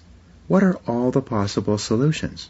And what else could be a solution? And number 7, select the best solution that is available to you right now and take action immediately. Part 3. Self-discipline and happiness. Your ultimate goal in life is to achieve your own happiness. No one else can do this for you. This personal desire is the motivation behind almost every behavior. Moreover, happiness is more emotional and spiritual than it is a matter of acquiring material things. In this part, you will learn how the practice of discipline in the most important areas of your life can bring you more joy and satisfaction than perhaps any other quality. Chapter 15. Self-Discipline and Happiness. Harry Emerson Fosdick wrote, "No horse gets anywhere until he is harnessed. No stream or gas drives anything until it is confined. No Niagara is ever turned into light and power until it is tunneled. No life ever grows great until it is focused, dedicated, disciplined." Your ability to achieve your own happiness is the true measure of your success in life. Nothing is more important. Nothing can replace it. If you accomplish everything of a material nature but you are not happy, you've actually failed at fulfilling your potential as a human being. In Chapter 4, I described how human beings are purposeful, striving toward achieving goals and end results. However, behind each goal lies another goal, and then still another goal, until you finally arrive at the primum movum, or first moving force in human life. This always turns out to be the desire to be happy. You can only truly be happy when you practice self-discipline, self-mastery, and self-control. It's only when you feel that you are in complete control of your life that you are truly content. The law of control. In my book, Maximum Achievement, I teach the importance of the law of control, which states that You feel happy to the degree to which you feel you're in control of your own life. You feel unhappy to the degree to which you feel you are not in control or controlled by other factors or people. Psychologists call this your locus of control. There are 50 years of research and hundreds of books and articles on the subject. They all conclude that stress and unhappiness arise when you feel controlled by outside circumstances. This is explained as the difference between an internal locus of control, happy, and an external locus of control, unhappy. You have an internal locus of control when you feel that you are in charge. You make your own decisions, and what happens to you in life is largely determined by yourself. When you have an internal locus of control, you feel that you are behind the wheel of your own life, and that you are in the driver's seat. You feel that you determine most of what happens to you. As a result, you feel strong, purposeful, and happy. On the other hand, you have an external locus of control to the degree to which you feel that you are not in control or that you have little ability to direct your own life. For example, if you feel that you are controlled by an arbitrary or critical boss, but you cannot afford to lose your job because you have no savings put aside, you experience high levels of stress and anxiety. This causes you to do a poor job, which makes it even more likely that your difficult boss will fire you, and this often brings about exactly the circumstances you fear. Another example is that you may feel you are controlled by a bad marriage or relationship from which you cannot escape. You may feel controlled by your bills, by the money you owe, and your obligations to maintain your standard of living. You may feel that you are controlled by your physical condition or lack of education. Many people feel they are controlled by their past because of a difficult childhood or upbringing, and that there is nothing they can do to change their situation. Many people feel that they are controlled by their own personalities, and that they are not able to change for the better. They say, "That's just the way I am." By saying this, they absolve themselves of all responsibility for exerting the necessary discipline and willpower to make the changes they know they need to make in order to live the kind of life they want to live and to be happy. The key to replacing an external locus of control with an internal locus of control is for you to decide today to take complete charge of your life. Realize and accept that you make your own decisions, and you are where you are and what you are because of yourself. If there's some area in your life with which you're not happy, discipline yourself to do whatever it takes to change the situation. The reason for happiness. It is often the size of the gap between your present situation and the conditions and circumstances that you feel that you need to be happy that determines whether you are happy or unhappy. This is very much a matter of your own evaluation and decision. There's an old saying that success is getting what you want, happiness is wanting what you get. When your income and your life are consistent with your goals and expectations, and you are content with your situation, you feel happy. If, on the other hand, for any reason your current situation is different from what you really want and expect, you will be discontented and unhappy. This state of contentment can be constantly changing. When you start off in your career, an income of $50,000 per year can seem like a huge achievement. But once you reach this goal, you start to be unhappy because you are not earning $100,000 or more. Some people are unhappy earning $1 million a year. Happiness is a byproduct. The interesting thing about happiness is that it is not a goal that you can aim at and achieve in and of itself. Happiness is a byproduct that comes to you when you are engaged in doing something that you really enjoy, while in the company of people who you like and respect. Earl Nightingale, perhaps the most famous and respected radio commentator on success in history, said that happiness is the progressive realization of a worthy ideal. Whenever you feel that you are moving step by step toward something that is important to you, toward your most important goals, you automatically feel happy. You feel satisfied and content. You feel a tremendous sense of personal growth and well-being. 5 ingredients of happiness. Self-discipline is essential to happiness. Self-discipline requires both that you determine clearly what happiness means to you, and also that you work progressively each day toward the achievement of that ideal condition. In my experience and teachings, I found that there are 5 ingredients to happiness. A shortfall in any one of these areas can cause stress, unhappiness, and a feeling of being out of control. 5 ingredients of happiness. 1. Health and energy.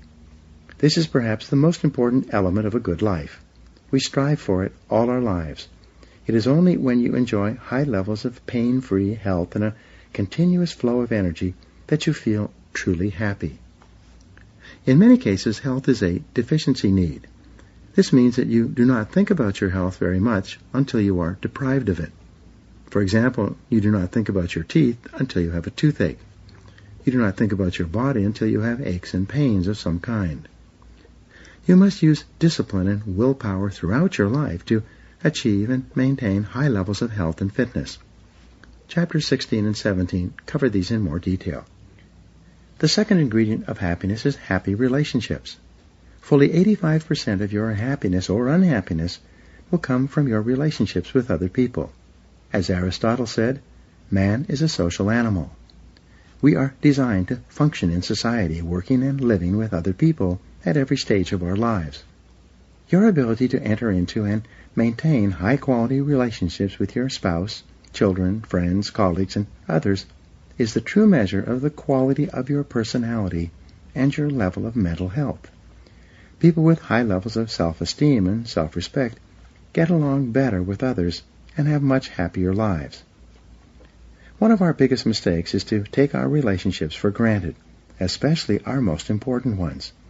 We often don't think about them until there's a problem, and then we think of nothing else. The third ingredient of happiness is meaningful work. To be truly happy, you must be fully engaged with life. You must be doing things that keep you active and give you a sense of fulfillment. If you're making a living, you must be doing work that you enjoy, do well, and for which you are well paid.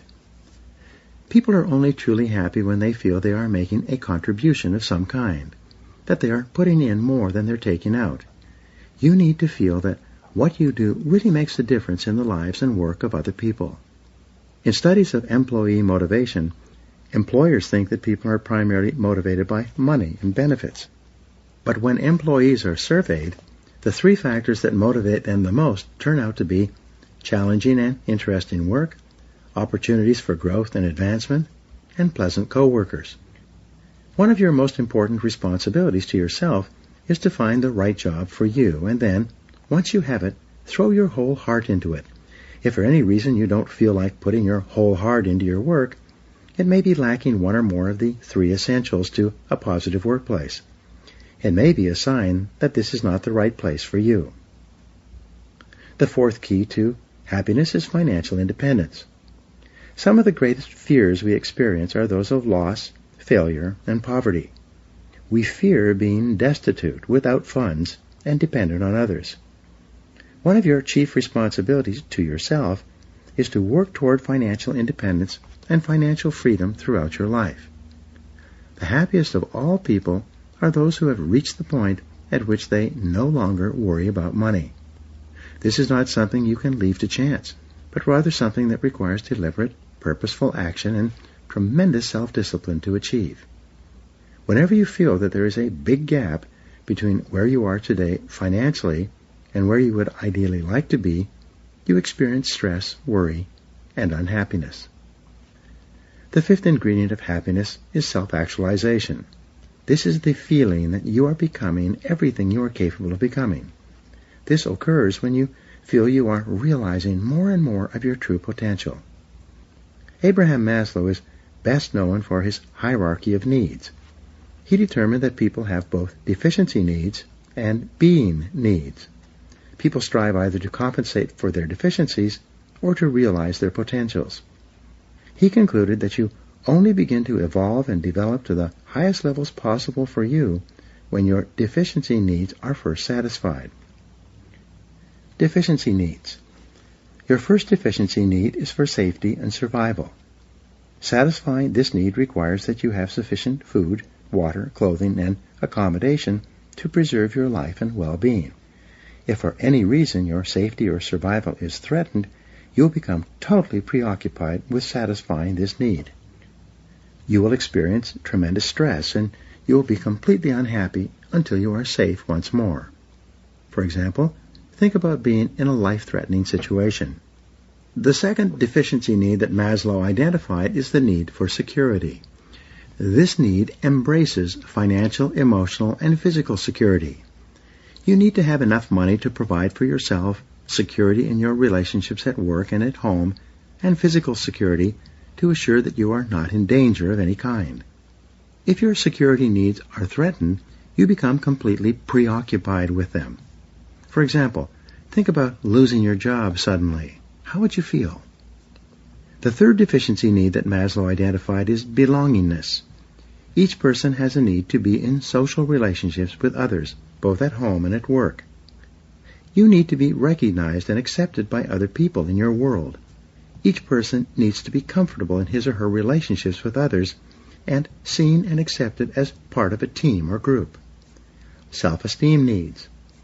Once you have achieved a sufficient level of each of these basic needs, safety, security, and belongingness, you then turn to satisfy the higher needs for self-esteem and self-worth, your being needs. Your self-esteem is the core of your personality and largely determines how you feel about everything that happens to you. Everything you do in life is either to increase your self-esteem or to protect it from being diminished. Your self-esteem, how you feel about yourself and how much you like and value yourself, determines your happiness more than any other single factor. Your self-esteem comes from many factors. When you are liked and accepted by others, living consistently with your highest values, doing a good job and being recognized for it, and moving progressively toward the achievement of your goals and ideals, then you naturally feel happy and satisfied. You feel valuable and very much in control. The highest human need. The highest need that Maslow identified was for self-actualization. He concluded that less than 2% of the population ever reaches this height of personal fulfillment. Most people remain so preoccupied with their deficiency needs and protecting or enhancing their self-esteem and their ego needs that they give little thought or effort to self-actualization. But it is only when you realize that you have tremendous personal potential and begin striving to do, be, and have more than ever before in some area that you begin to experience self-actualization and true happiness. The happiest of all people are those who feel that they are doing something worthwhile and important with their lives. They feel they are stretching and moving beyond anything they've ever done before. People devoted to self-actualization may be writing books or creating works of art. They may be climbing mountains or competing in sports. They may be building businesses or scaling the heights of their professions. The wonderful thing about self-actualization needs is that they can never be completely satisfied. As you continually strive throughout your life to be and have and do more than ever before, you experience a steady flow of happiness and contentment. You feel that you are becoming more and more of what you were truly meant to become. Never be satisfied. In each of these areas, whenever you exert self-discipline and willpower to overcome the tendency to take the easy way, you feel happier about yourself. When you take a leap of faith in the direction of your dreams, and then discipline yourself to keep going in spite of all obstacles and hardships, you feel powerful. Your self-esteem and self-confidence increases, and then as you move step by step toward your ideals, you feel genuinely happy. In the next chapter, you will learn how to incorporate self-discipline into your daily health habits to assure that you live a long, happy, healthy life. Now here are some action exercises for you. 1. Identify the areas of your life in which you feel the happiest and the most in control. How could you expand them? Number 2, identify the areas of your life in which you feel controlled by other people or factors. What could you do to resolve these situations? Number 3, identify those areas in your life where there is a gap between your current levels of accomplishment and what you would really like to achieve. What could you do to bridge these gaps? Number 4, identify the most pressing needs you have today that are not being fulfilled. How could you begin to satisfy these deficiency needs? Number 5, identify those activities that give you the greatest feeling of personal happiness, your peak experiences in life. What could you do to increase these moments of happiness? Number 6, identify those areas in life where you feel the most discontented. What steps could you take immediately to resolve these feelings of discontent? And number 7, define happiness for yourself. What does it mean? What would have to happen for you to feel truly happy? What could you do immediately to create this situation?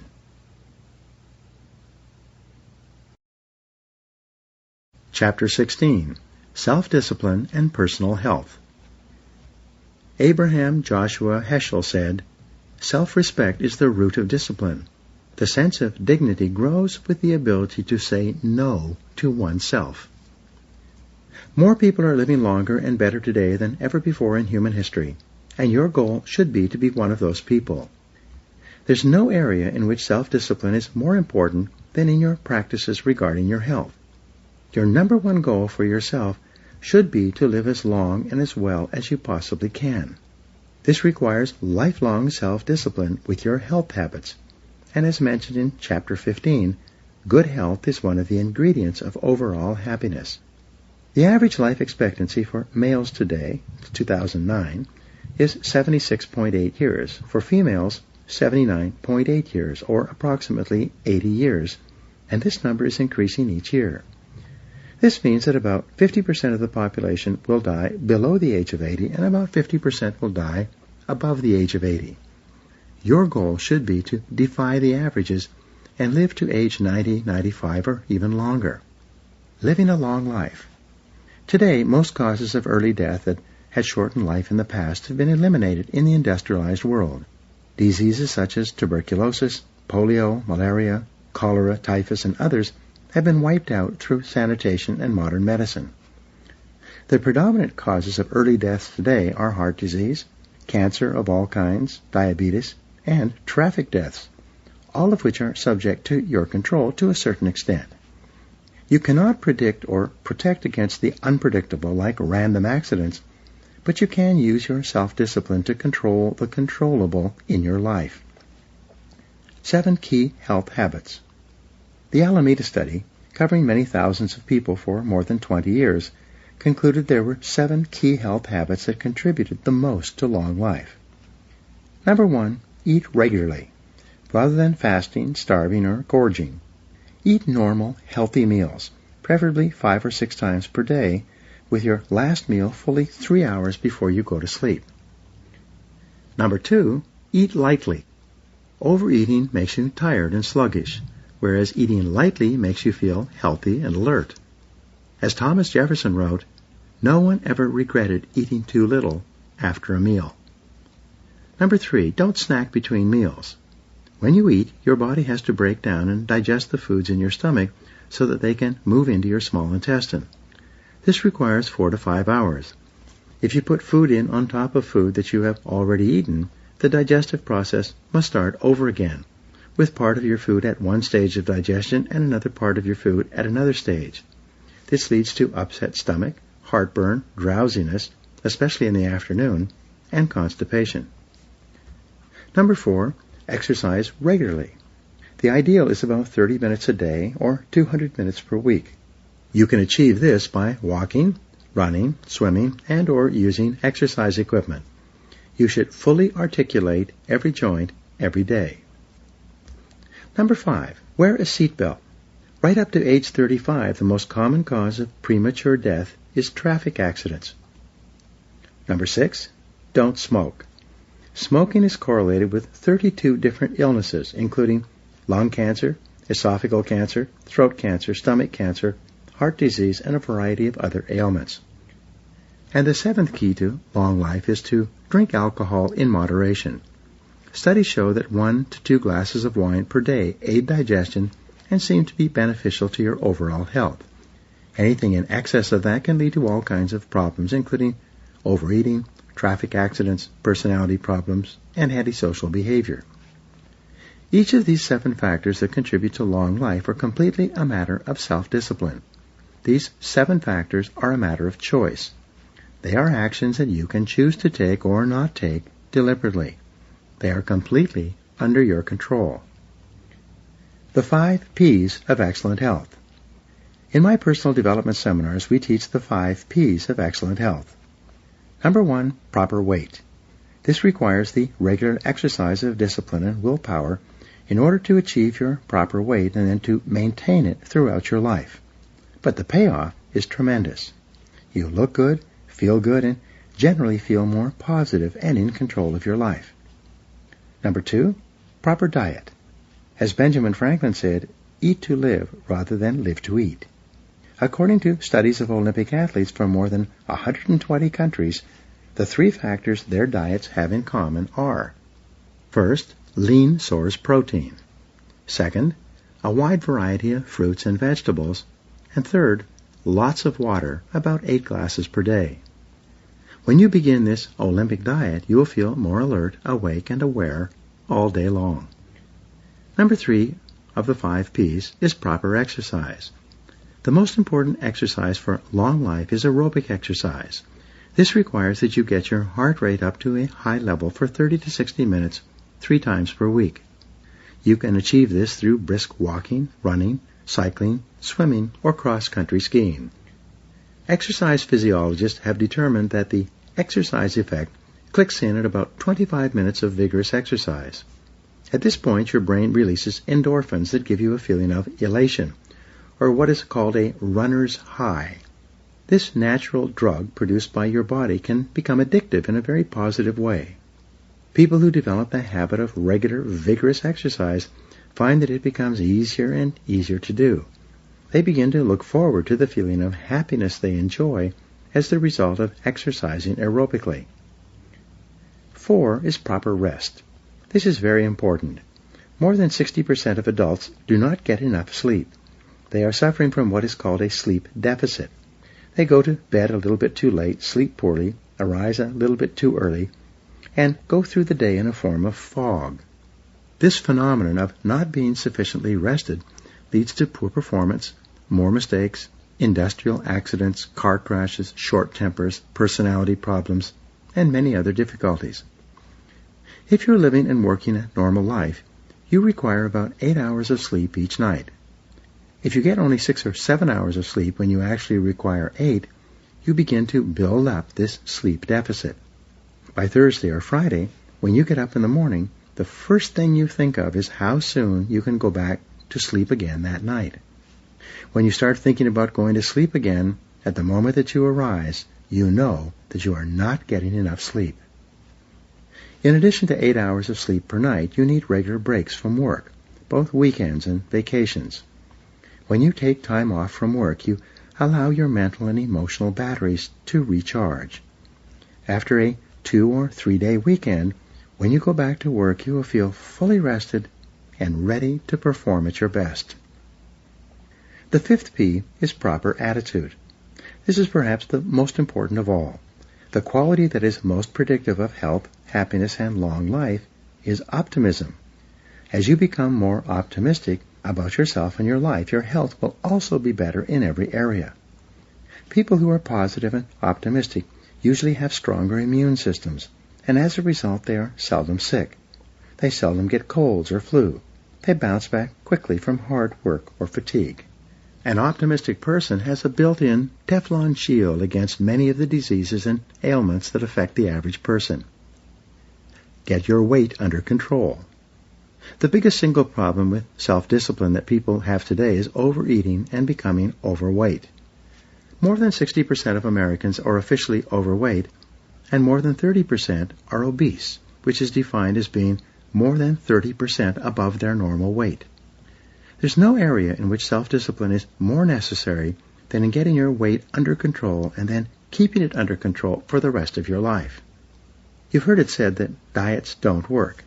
What this really means is that when you starve yourself to lose weight, you'll tend to put the weight back on almost as quickly as you lost it. There are many reasons for this. Each person has a certain metabolic rate. This is the rate at which you burn energy. This metabolic rate is set over the course of your lifetime by the amount of food you eat relative to the amount of exercise you do to work it off. In addition to your metabolic rate, you have what is called a set point. This is where your weight is set, like a thermostat, and to which it returns no matter how much you take off as the result of crash dieting. Change your set point. To lose weight permanently, you must change your set point to a lower number. To achieve this, the first thing you do is create a clear mental image of how you will look when you are at your ideal weight. Get a picture out of a magazine of someone who has the body you want to have, and then paste your photo where their face appears. You then begin a gradual process of changing the quality and quantity of what you eat permanently, with no intention of ever going back. Be prepared to work on this permanent change for at least a year. Remember, if you are overweight, it has taken you many years to get to where you are today. Be prepared to invest a lot of time in getting back. The fatal flaw in dieting. Many people diet and lose weight with the idea that as soon as they have dropped a certain number of pounds, they can reward themselves by going out and having a fabulous meal or consuming unlimited desserts. In other words, they use the idea of filling up on foods as the reward for losing weight in the first place. This approach is doomed to failure. Instead, set up a reward system for yourself that does not include food. Decide instead to buy yourself new clothes that will only fit you at your ideal weight. Take yourself and your family on a vacation where you engage in fun activities. Make a bet with someone that you will take off the weight and keep it off for 1 year. The formula for permanent weight loss. The key to perfect health can be summarized in 5 words. Eat less and exercise more.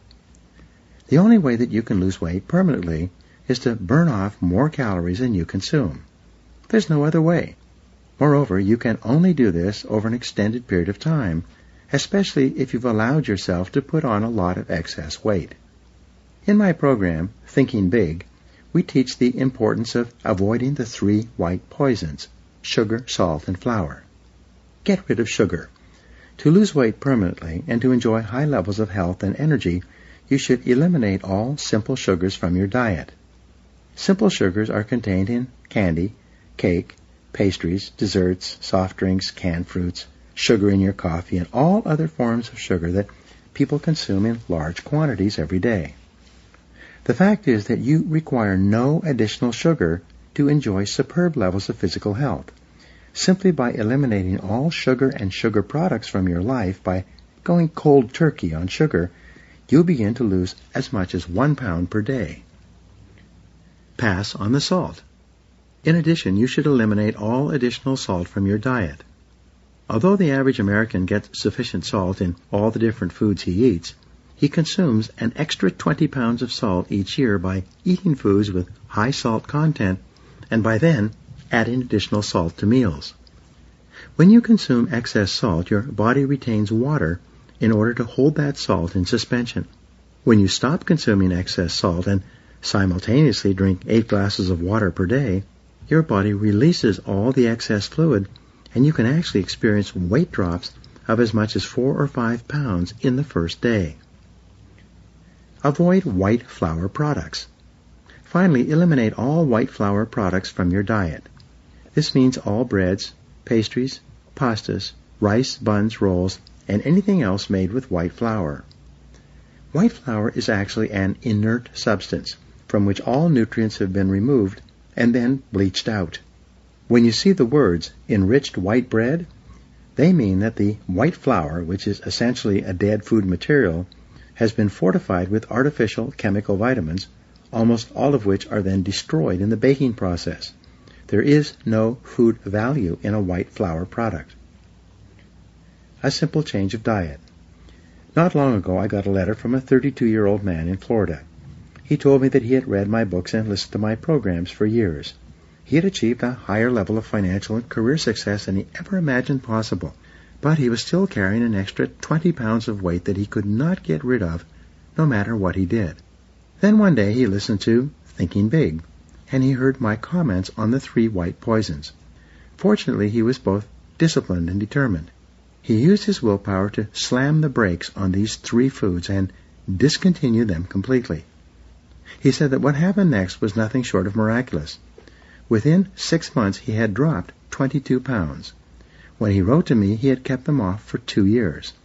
He said that he looked different, felt different, was more attractive to women, and had higher levels of self-confidence and self-esteem. His whole life had improved since he dropped the excess weight. Live to be 100. Your goal in life should be to enjoy the highest levels of health and energy possible. This requires that you eat the right foods and fewer of them. It requires that you get regular exercise and move every joint of your body every single day. To enjoy superb physical health, you must get lots of rest and recreation. Now, here are 7 action exercises for you. 1. Idealize with regard to your health. If you could wave a magic wand and make your health perfect in every way, how would it be different from today? 2. Resolve to make the rest of your life the best of your life. What is the first thing you should change or do? 3. Get a complete medical examination and ask your doctor for advice on how to enjoy superb levels of physical health. Then, follow that advice. 4. Determine your ideal weight and set it as a goal. Use the goal-setting process you learned in Chapter 4 to make a plan to achieve it and keep it there for life. 5. Use mindstorming, described in Chapter 4 as well, and write out a list of at least 20 answers to the question, what can I do every day to enjoy superb levels of health and energy? 6. Review the health habits and research discussed in this chapter and give yourself a grade ranging from 1 to 10 on how well you are practicing them. And 7. Decide on one specific action that you're going to take immediately to ensure that you live to be age 80, 90, and beyond.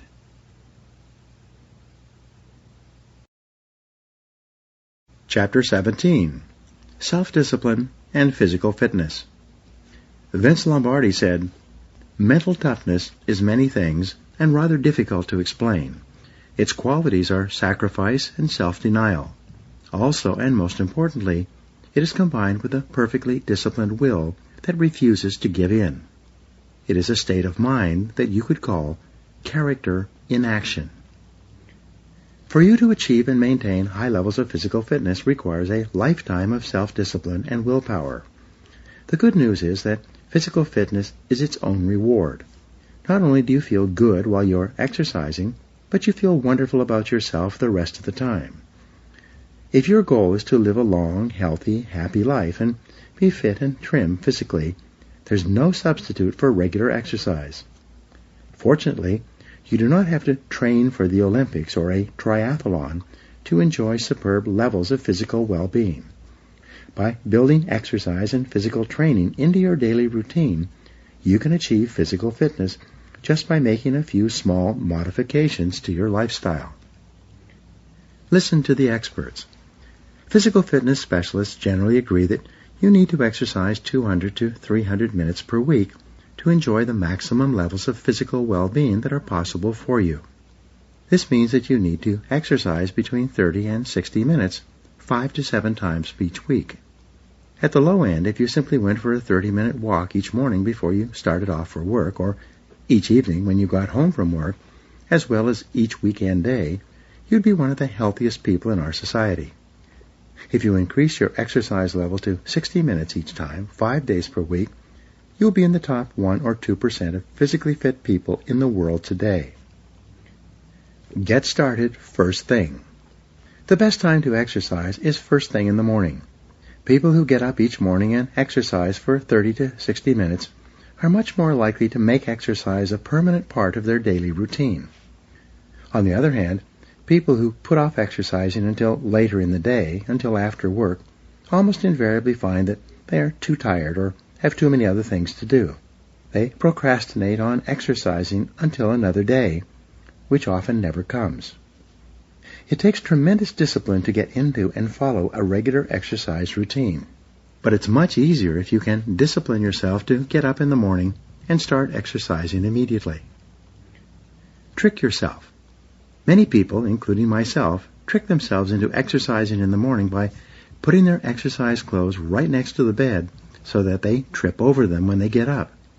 Before they are even awake, they find themselves pulling on their exercise clothes and running shoes and starting off around the block. Before they even know what has happened, they are halfway into their exercise routine, their heart rate is up, their lungs are puffing away, and they're feeling good about themselves. Whenever people come back from a morning run or any other form of morning exercise, they're always happy and smiling. This is because of the exercise effect that kicks in after 25 or 30 minutes. Their brains release endorphins and they feel exhilarated. Increase your intelligence. People who engage in aerobic exercise first thing in the morning have been shown to be brighter, more creative, and more intelligent throughout the day. They actually score higher on intelligence tests, and they seem to come up with more ideas to help them do their work better during the course of the day. The reason for this is obvious. When you engage in aerobic exercise first thing in the morning, you drive hyperoxygenated blood into your cerebral cortex, the part of your brain that you use for thinking, analyzing, and decision-making. This makes you wide awake and alert from first thing in the morning and then for several hours afterward. When you exercise as soon as you get up, you kick your metabolic rate into a higher gear. As a result, your body continues to burn calories all day long. You continue to lose weight for several hours after exercising. When you exercise first thing in the morning or any time during the day, you become hungry. However, because you are working out your body in such a healthy way, you will have a natural appetite for healthy foods. You will have little or no desire for sweet foods or desserts. Make exercise a part of your lifestyle. One of the best things you can do to achieve and maintain high levels of physical fitness is to join a gym or a health club and attend regular exercise classes. You can even pay a little more and get yourself a personal trainer who puts you through an exercise regimen 2 or more times per week. You're much more likely to discipline yourself to start and maintain a fitness routine if you have someone who is expecting you to be at class or monitoring you on a regular basis to make sure that you follow the exercise program to which you committed. Many people today are hiring personal trainers. A personal trainer can either come to your home or place of work, or you can go to a gym that has personal trainers on staff who will work with you on the specific equipment you want to use. People who use personal trainers are almost universally delighted with the results. They find that being accountable to a trainer exerts a positive influence on them, causing them to eat less so they have less weight to burn off and to work harder when they exercise so that they can earn the approval of the trainer. Join an organized sport. Organized sports are a wonderful way to achieve and maintain high levels of physical fitness. They're far more demanding in terms of time and schedule, but the payoff is often extraordinary. If you're a member of a sports league, whether that be baseball, tennis, football, soccer, racquetball, or anything else, and you have a coach or a trainer that you work with on a regular basis, you tend to be more focused and disciplined. You'll exercise more often and more vigorously, and you'll be fitter and trimmer than most other people. Develop new and better habits. Unfortunately, physical fitness and sports training require high levels of discipline, and few people are capable of starting and continuing this kind of exercise regimen. For better or worse, whatever you do repeatedly becomes a habit, and many people get out of the habit of regular exercise and never go back. Fortunately, it's never too late.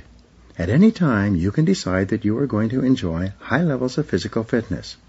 You can make a decision right now to start a physical fitness routine of some kind, and then set it as a personal test or challenge to see if you have the willpower and discipline to follow through on your resolution. You can start today. Some years ago, there was a 68-year-old woman living in a senior citizens' home who had never given much thought to physical exercise. She had worked hard, raised her family, become a grandmother, and was now living comfortably in a senior citizen's residence.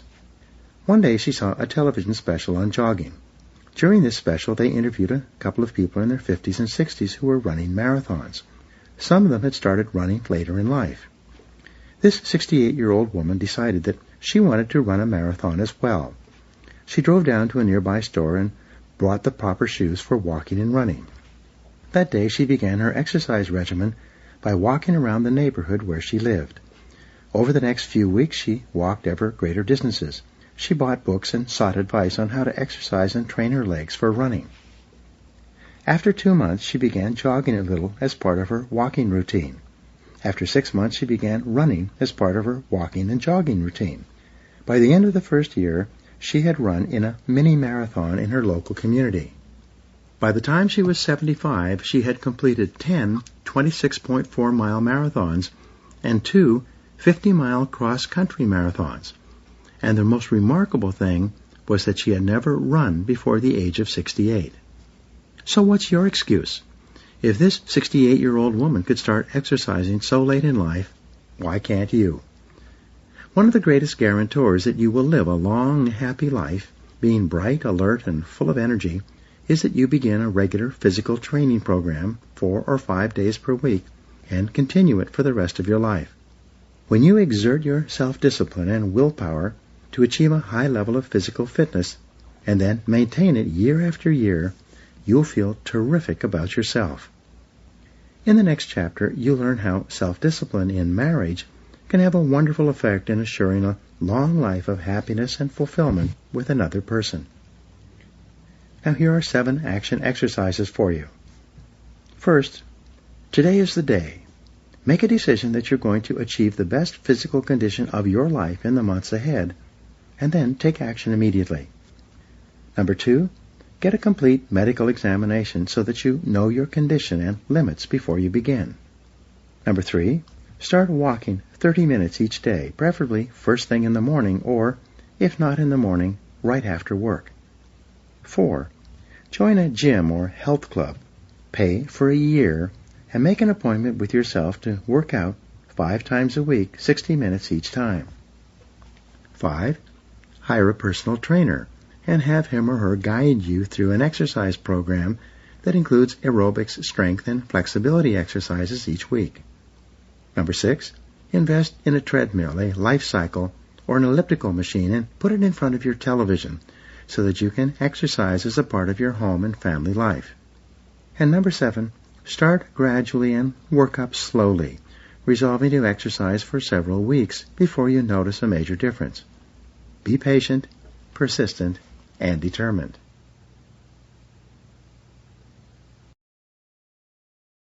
Chapter 18. Self-Discipline and Marriage. It is better to control yourself than to win 1,000 battles. Then the victory is yours. It cannot be taken from you, not by angels or demons, heaven or hell. Buddha. Your ability to enter into a long-term, loving relationship is an important measure of your character and personality. Men and women are born to be 2 halves that make up one whole. They have different qualities and characteristics that, when properly combined, achieve completion and the balance and harmony that nature demands.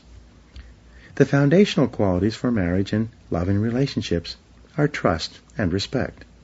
Men and women can have many disagreements over the course of their married life together, but as long as the trust and respect between them endures, the marriage can go on indefinitely. If ever one or the other party can no longer trust the other or no longer respects the other, the relationship is finished. Many marriages end in divorce, and many divorced people have multiple marriages, each of which ends in failure. Yet some people get married once and stay married contentedly for the rest of their lives. Why is this? The key to a happy marriage. Perhaps the most important reason for a happy marriage is compatibility. The 2 people are ideally balanced with each other, with each one possessing complementary qualities and characteristics that combine comfortably to form a perfect balance. People often say that opposites attract. This is a misunderstanding. Opposites attract in only one area, and that is temperament. You will always be most compatible with a person who has an opposite or counterbalancing temperament to your own. For example, if you are outgoing and extroverted, you'll be most comfortable with a person who is more reserved and self-contained. If you are voluble and expressive, you'll be most compatible with a person who is relaxed and a good listener. Nature demands a balance in temperament for 2 people to be compatible and happy together. Birds of a feather. In all other areas, especially in the area of values, it is similarities that attract. Birds of a feather do flock together. You will always be attracted to people and most compatible with those who have the greatest number of fundamental values in common with yourself. All of love of any kind is a response to value. We love what we most value both in ourselves and others. When a couple is truly happy together, they seem to have very much the same values regarding family, money, ethics, work, children, politics, religion, and other people. People will often point out that there are happy couples who vote for different parties or come from different religious backgrounds.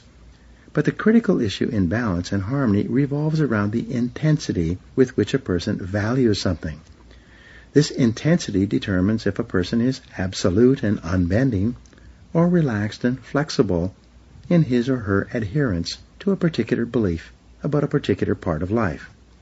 People can love and live together happily for many years, even though they support different political parties, as long as political belief is not so important to either of them that it takes precedence over more important elements of their relationship, such as children, family, and values. Love is our greatest need in life. It is said that everything we do in life is either to get love or to compensate for a lack of love. Psychologists generally agree that the root cause of personality problems in adult life can be traced back to love withheld in infancy and childhood. People need love like roses need rain. Without sufficient love and acceptance, individuals exhibit all kinds of personality and physical problems. It is only possible to be happy when your needs for love are completely fulfilled. A happy marriage requires tremendous self-discipline and self-control. Love requires self-denial and sacrifice. When you're truly in love with another person, that person's happiness and well-being becomes more important than your own. You are willing to pay whatever price and make whatever sacrifice in order to ensure the well-being of the person you love. In the Christian Bible, in a letter to the Corinthians, the Apostle Paul says, "Love suffereth long, and is kind. Love envieth not. Love avengeth not itself, is not puffed up. Love doth not behave itself unseemly, seeketh not his own, is not easily provoked, and thinketh no evil. Love rejoices not in iniquity, but rejoices in the truth. Love beareth all things, believeth all things, hopeth all things, endureth all things. Love never fails." Different strokes require tolerance and understanding. Each person is an individual with unique and special characteristics that make him or her different from all other people. Each person has different ideas, tastes, desires, hopes, dreams, and expectations. Each person has had different experiences and developed different ways of seeing and dealing with the world around him or her. When you come together with another person in a loving relationship, no matter how close you feel to each other, and no matter how compatible you may be in many ways, you will still have areas of disagreement, dissatisfaction, and discontent. This is normal and natural, and something to be worked through by practicing self-discipline and self-control whenever these differences occur. Self-discipline in a relationship requires that you be completely honest and open, that you be yourself and never try to be someone or something else. Self-discipline and honesty require that you state clearly what you are thinking and feeling without anger or irritation, and that you listen calmly and patiently to the feelings, thoughts, and opinions of the other person. Male-female communication styles. Men and women are different in many ways. According to MRI scans, when men communicate, they use only 2 centers of their brains. When women communicate, they use 7 centers of their brains. It is as though men have 2 headlights with which to communicate, whereas a woman's brain is like a fully lit Christmas tree. Men can only process 1 sensory input at a time, whereas women can process multiple sensory inputs. When a man is watching television, he does not see or hear anything else, including words spoken to him from the side or behind. He becomes totally fixated on the visual images and words on the screen. When a man is driving a car, he has to turn down the radio to read the map. He has to turn down the television or radio to answer the telephone. He cannot read and listen or watch at the same time. Men can do many things extremely well, but they can only do one thing at a time. Men tend to be very focused. Women, on the other hand, can talk, make dinner, watch television, read the day's mail, and talk to her children or husband all at once. They are multidimensional and can process several inputs simultaneously. They can talk and listen at the same time and be aware of what other people around them are doing and saying. Women are relationship experts. They are very sensitive to other people. When a man and a woman attend a social gathering, within 10 minutes the woman will have done an analysis and assessment of the situation of each of the other people in the room, especially couples. In contrast, the man accompanying the woman will have noticed little or nothing. This is because men are simple and straightforward in their thinking, whereas women are complex, aware of small details, and extremely sensitive to the dynamics and nuances of the relationships of the people around them. A man can call his wife on the phone and say, "Hello." Although she has only heard one word, she will immediately ask, "What's wrong?"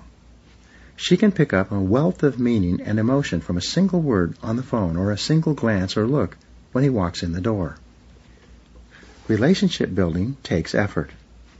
Because of the many differences between men and women, it takes tremendous discipline to build and maintain a long-term, loving, and happy relationship. Perhaps the most important area of mutual compatibility has to do with the discipline of listening. It's only when two people take the time to listen closely and carefully to each other when they speak that the lines of communication stay open, and this is when love and harmony continue in the relationship. There are 4 simple disciplines of effective listening. They are mostly of importance to men who are notoriously poor listeners, especially with the women in their lives. This is not because they're not interested. It's simply because their minds are focused on something else and they are easily distracted. The disciplines of listening. First, listen attentively. The first discipline is to listen attentively without interrupting. Listen as though the other person is about to reveal a great secret or the winning lottery number, and you will hear it only once. When she wants to talk to you, if you're a man, put aside all possible distractions. Turn off the television or radio. Put down the newspaper or mail. Face her directly, lean slightly forward, and concentrate single-mindedly on what she is saying. The book, His Needs, Her Needs, points out that the most important need that a woman has from a man is affection. Affection is expressed by paying total attention to her when she speaks. Since you always pay attention to what you most value, when you pay close attention to another person while she speaks, you tell that person that she is of great value to you. This satisfies the deepest subconscious needs of a woman to feel valuable, important, and respected. Pause before replying. The second discipline of listening is to pause before replying. Take a few seconds to carefully consider what he or she has said. When you pause, you avoid the risk of interrupting the other person if she is just reformulating her thoughts. You tell her that you value what she said and that you're giving her words careful consideration. Another advantage of pausing, of allowing a silence in the conversation, is that it enables you to hear not only what was said, but also what was not said, or what was said between the lines. The actual message soaks into a deeper level of your mind, enabling you to understand better and to therefore respond with greater awareness and sensitivity. Ask for clarification. The third discipline of effective listening is to question for clarification. Never assume that you automatically know what the other person is thinking or feeling. Instead, if you're at all unclear, simply ask, "How do you mean?" or "How do you mean exactly?" It is when you ask questions and seek clarity and meaning that you demonstrate to the other person that you really care about what he or she is saying, and that you are genuinely interested in understanding how he or she thinks and feels. Feed it back. The fourth discipline of effective listening is for you to feed back what the other person has said and paraphrase it in your own words. This is the acid test of listening. This is where you demonstrate to the other person that you were genuinely paying attention. It is only when you can repeat back what the other person has just said in your own words that you prove to him or her that you were really listening. Most problems in relationships arise because of poor communication. The couple does not talk together often enough, or one or the other does not listen attentively when the other wants to speak. Each person has an emotional need to talk a certain amount with his or her spouse. Each person also has an emotional need to listen a certain amount. The most compatible couples are those in whom the desire to talk and listen are in balance with each other. There is an easy ebb and flow of conversation, punctuated with comfortable silences. Each person gets a chance to fulfill his or her need for both talking and listening, and both parties are content. Total commitment is essential. Love and marriage require total commitment on the part of both people. It takes tremendous discipline to go all in a relationship. What's more, this is also tremendously liberating. It is only when you are totally committed to a relationship with a single person that you are completely free to turn your attention toward fulfilling your potential in the other aspects of your life. One of the most important disciplines in a marriage or relationship is that of faithfulness. Because we live in a highly sexualized society, there are temptations and provocations around us all the time and virtually everywhere we go. It often takes considerable self-discipline and self-control to be completely loyal to your spouse throughout your married life. There are two ways to help you avoid the regular temptations that can damage or even destroy the most loving of relationships. First, make a decision in advance that you will never be unfaithful to your spouse. Like drawing a line in the sand, make the decision in advance that no matter what happens, you will not stray for any reason. Second, discipline yourself to stay out of harm's way. Refuse to go anywhere or do anything where temptation may exist. Except when essential for business purposes, avoid having lunch, drinks, or dinner alone with a member of the opposite sex. Remember, there is safety in crowds. Continually imagine, everywhere you go and in everything you do, that your spouse is standing right next to you, watching and listening to what you say and do. Imagine that anything and everything you do, no matter where you are, is going to be reported back to your spouse within 24 hours. Use your discipline and willpower to build and maintain a reputation for being a completely honest and faithful spouse. Be willing to change. Every marriage is a work in progress. As time passes, the nature of your marriage will change, usually in positive and constructive ways. To keep your relationship happy, harmonious, and growing, you must be willing to change in response to changing circumstances, especially having children and watching them grow up. You need to be prepared to change with age, new jobs and careers, physical moves from one part of the country to another, changes in financial circumstances, and changes in health. Flexibility is absolutely essential to a long, happy marriage. There are only 4 ways that you can change your life. First, you can do more of some things. Second, you can do less of other things. Third, you can start something that you have never done before. And fourth, you can stop doing certain things altogether. Whenever you are experiencing resistance or frustration, or you are confronted with the need for change, ask yourself, is there anything that I need to do more of, less of, start, or stop doing? The 4 questions you should ask. On a regular basis, you should sit down with your spouse and later with your children and have the courage to ask them these 4 questions. 1. Is there anything that I'm doing that you would like me to do more of? 2. Is there anything that I am doing that you would like me to do less of? 3. Is there anything that you would like me to start doing that I am not doing today? And 4.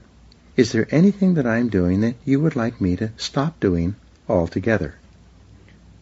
When you have the courage and discipline to ask these questions of your spouse and your children on a regular basis, you'll be amazed at the quality and depth of the answers you receive. You will get continual guidance on how you can modify and adjust your behaviors to maintain higher levels of harmony, happiness, and love with your spouse and the other members of your family. Your spouse should be your best friend. Love and marriage are perhaps the most important elements of a happy, fulfilling life. They require a lifelong exercise of self-discipline and willpower to create and maintain harmony. They require that you be open, honest, and candid at all times. Most of all, A happy, loving marriage requires that you see your spouse as your best friend. There should be no one in the world who you would rather spend time with more than him or her. There should be no one with whom you are more open and honest than with him or her. When you see your spouse as your best friend and treat him or her as such, you can create a loving relationship that lasts all the days of your lives.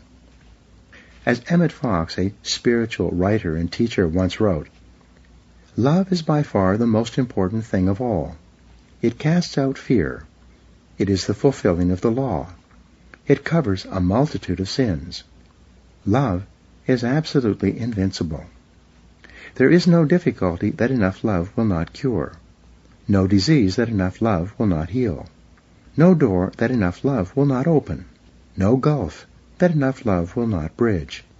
No wall that enough love will not throw down, and no sin that enough love will not redeem." It makes no difference how deeply seated may be the trouble, how hopeless the outlook, how muddled the tangle, how great the mistake. A sufficient realization of love will dissolve it all. If only you could love enough, you would be the happiest and most powerful being in the world. In the next chapter, you will learn specifically why self-discipline is so important when raising happy, healthy, and self-confident children. Now, here are 7 action exercises. 1. What is the most important single action you could take right now to increase the love and harmony in your marriage or relationship? 2. What disciplines or practices could you develop that would improve the quality of your marriage for the other person? 3.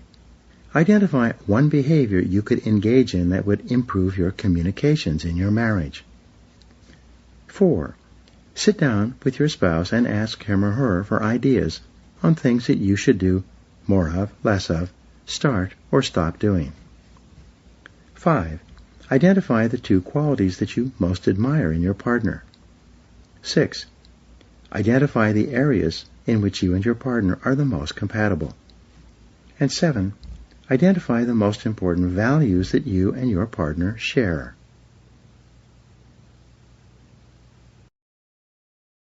Chapter 19. Self-Discipline and Children. Bertrand Russell wrote, "Right discipline exists not in external compulsion, but in habits of mind which lead spontaneously to desirable rather than undesirable activities." You can calculate the value or importance of something you do by measuring the possible consequences of doing it or not doing it. Something that is important is something that has significant potential consequences, like jumping out of the path of a speeding car. Bringing children into the world has consequences that can go on for 80 years, which is the average life expectancy of a person today, and beyond, into the lives of your grandchildren and great-grandchildren. This is why becoming a parent is one of the most important things you will ever do. As an adult, you are still affected today by things that your grandparents did or didn't do to or for your parents.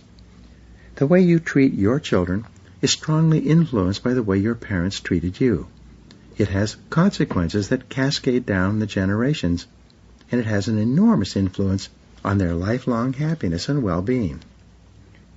Your greatest responsibility. When you have a child, a high level of self-discipline is essential in order to fulfill your commitment and deliver on your responsibility.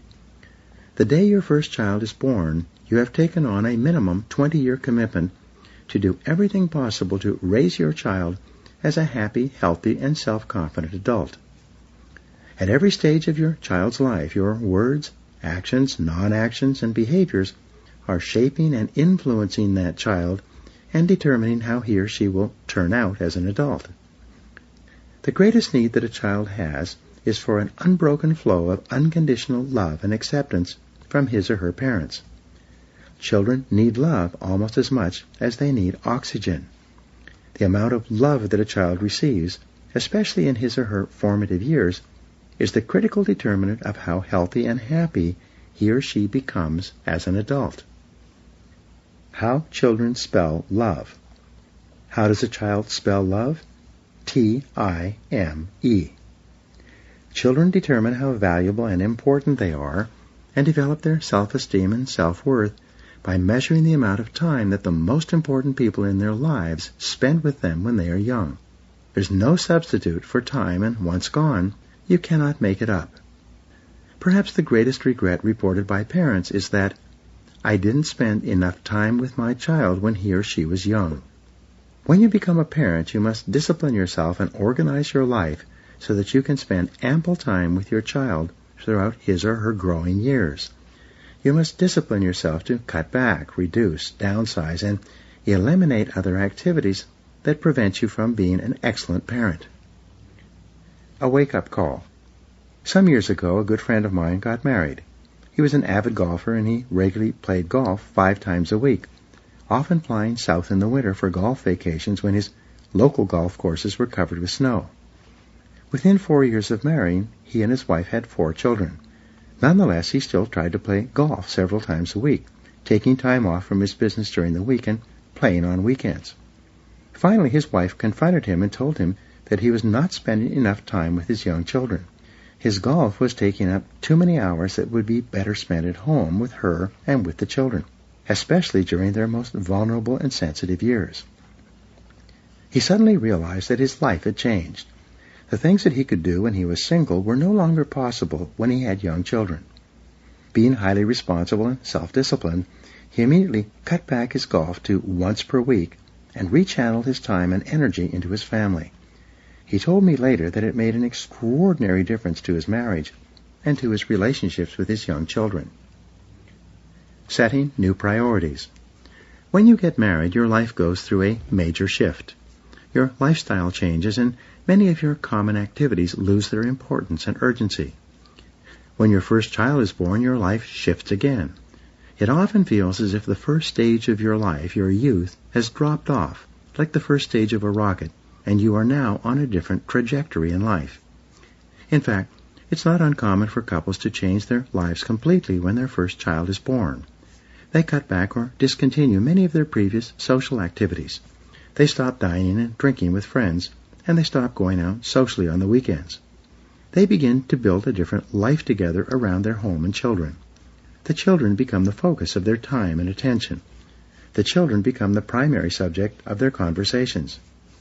Responsible parents approach child-rearing as the most important part of their lives. They plan and organize their time and activities so they can fulfill this responsibility at a high level. Long-term thinking. Children force you to think long-term. When you realize that everything that you do or fail to do with your children in their formative years will have a lasting impact for generations to come, you become far more thoughtful and sensitive to the things you say and the way you treat them. When you are young and single, you can let it all hang out. You can blow up, get angry, express your feelings freely, and be your own person. But when you have a child, you need to impose a higher level of discipline and self-control on yourself. Children are hypersensitive to the influence of their parents during their formative years. They see and experience each word and reaction of their parents, and they incorporate those words and actions into their worldview and self-image. In almost every case, when you see a dysfunctional adult, you can trace it back to dysfunctional parenting. When that dysfunctional adult was a child, their parents did or said things to them that hurt them, confused them, scared them, and created within them feelings of insecurity, anger, and inferiority. The greatest gift is love. The greatest gift you can give children is to let them know that you love them 100% of the time, and that your love for them never changes, no matter what happens. There is no greater blessing for children than to know with complete confidence that the most important people in their life, their parents, love them completely and accept them totally, no matter what they do or what mistakes they make. Children are not little adults. They do not have the ability to make good judgments about the right or wrong things to do. It takes them many years of trial and error and sometimes bitter experience to develop the wisdom and judgment that enables them to make good decisions for themselves and their futures. The kindest way to treat your children when they make mistakes is to behave with calmness and compassion and to help them learn the lessons contained in the problem or difficulty. Discipline versus development. Many parents think that their job is to discipline their children by punishing them when they make a mistake. Back in the 1930s, when my parents were growing up, it was generally taught that the job of the parent was to break the will of the child. This philosophy led to a generation of broken children, whose parents felt that it was their duty to mold them and shape them into little people that their parents found to be acceptable. But the fact is that each child is unique and different from all other people in the world. Each child comes into this world with his or her unique temperament, personality, and natural leanings toward different interests and activities. Parents are often amazed to see that each of their children is very different from each other child, even though they come from the same parents and grow up in the same household. In my experience, each child marches to the beat of a different drummer. No matter what you do to or for them, they have their own special destiny. They're going to grow up with a particular personality, and they'll be attracted to particular people and activities. Your main job is to create an environment in which they feel safe and confident enough to follow their inner promptings and personal inclinations. Question your beliefs. A philosopher once said, "Before I had children, I had 4 philosophies about raising children. Now I have 4 children and no philosophies." Each child is different from any other child and from any other person. When raising your children, be prepared to question your most cherished beliefs about what they should or should not do, say, or be. Above all, be prepared to admit that you could be wrong, because you are going to make more mistakes than you can possibly imagine. Perhaps the most important responsibility you have as a parent is to instill values in your children, especially the value of self-discipline. One of the most common desires that parents have for their children is to raise them with a sense of self-responsibility and self-control. Parents want their children to be self-disciplined and to practice self-mastery and self-denial, or the ability to delay gratification. Set a good example. Albert Schweitzer once wrote that you must teach men at the school of example, for they will learn at no other. The most powerful influence you have on your children is the example that you set for them all the time they are growing up. Your children are always watching you out of the corners of their eyes or from another room. They take everything in. They measure and analyze your behaviors, especially when you are under stress. By watching the way you behave, especially when you're angry or upset or when they have made a mistake, they develop a clear picture for themselves of how adults are supposed to behave in the world. Your example sets the standard that they consider to be the normal way that adults act in various circumstances, especially when under stress. Your children, if they admire and respect your example, will strive to emulate you while they are growing up and then continuing on for the rest of their lives. Perhaps the best question you can ask yourself over and over is, what kind of a family would my family be if everyone in it were just like me? Be a role model. When you practice self-discipline and self-control, especially when you feel angry or upset, your children absorb the lesson. Later, when they are angry or upset, they will practice self-discipline and self-control as well. In a recent study, researchers concluded that children form their idea of the world by watching how their mother deals with the ups and downs of daily life. If their mother seems calm, relaxed, and in control, children assume that this is a logical and rational world, so they are much more likely to practice calmness and self-control themselves. If their mother seems to be frustrated, angry, or overwhelmed by too much to do and too little time, children absorb the worldview that life is confused and stressful. Building character. The most important job you have as a parent is to instill values and to build character in your children. You do this by teaching them what values are important, especially those of integrity and truth-telling. You set yourself up as a role model and demonstrate the values you want your children to have in every situation where those values are called for. Because the core value of character is integrity, the most important value that you instill in your children is truthfulness. Much to the shock of most parents, children lie. When they are growing up, they don't tell the truth.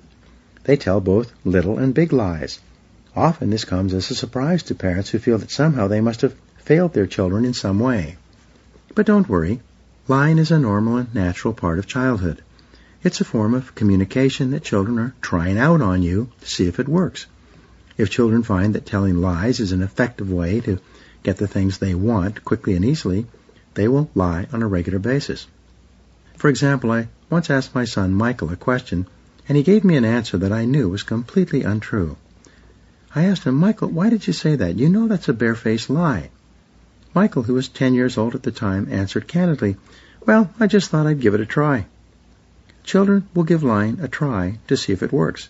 If it doesn't, they'll try something else, and that something else is usually telling the truth. Always tell the truth.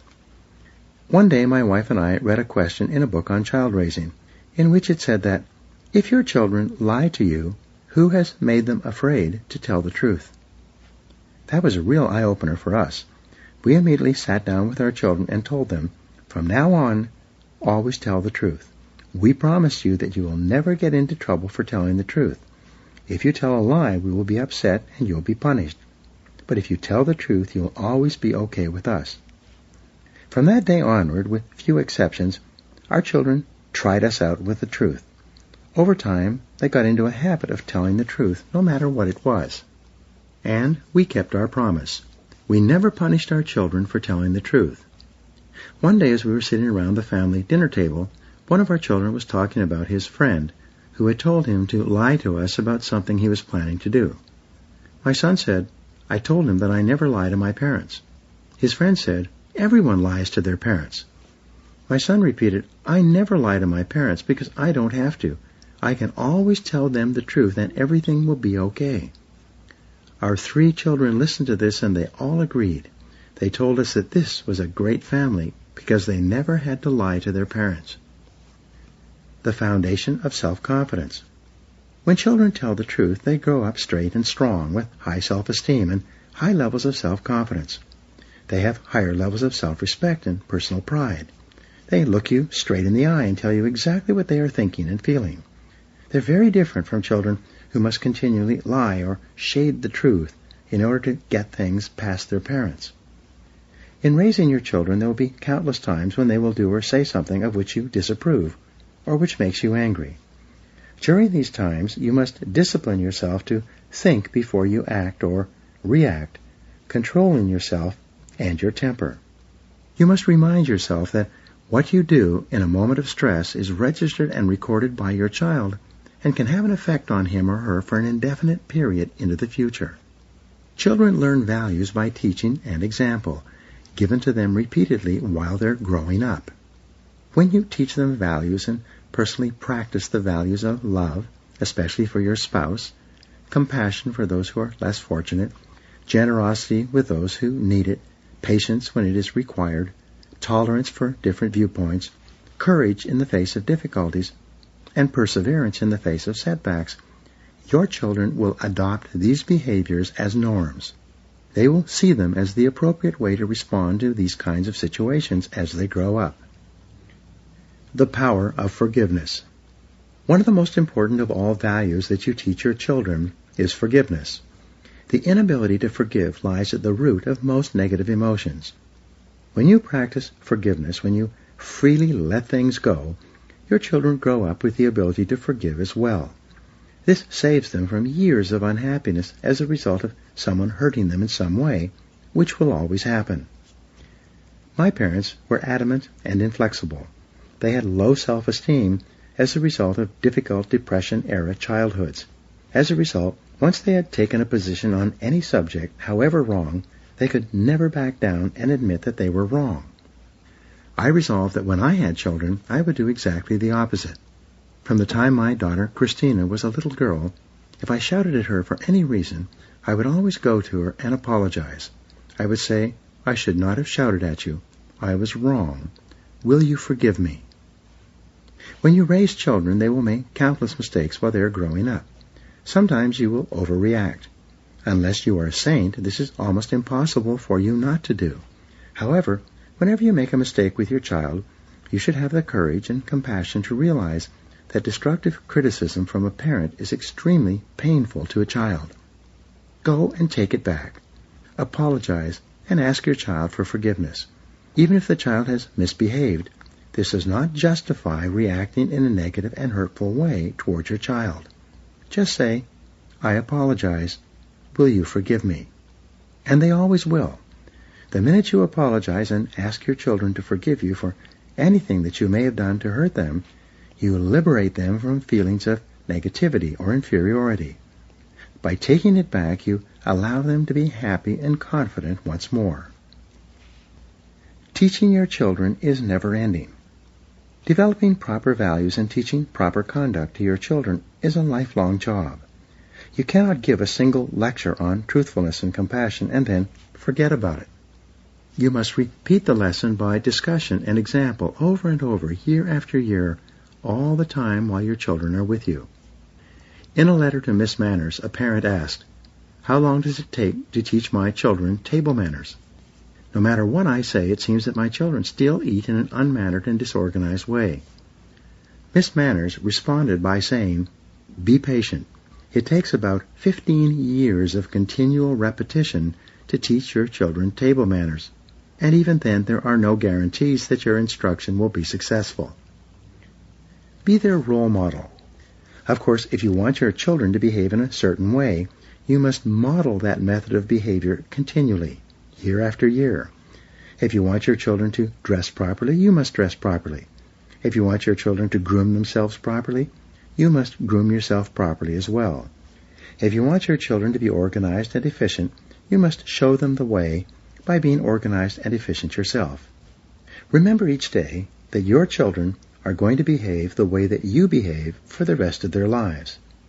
When you think like this, it forces you to practice higher levels of self-discipline and self-control, knowing that the consequences of your behaviors are going to affect your children's chances in life many years from now.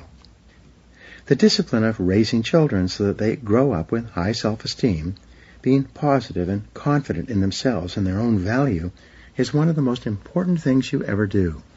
The results of your child rearing will last you all the years of your life.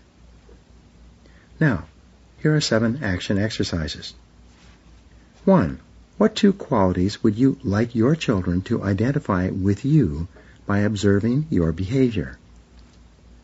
2. What 2 qualities would you like most to instill in your children, and how could you achieve this?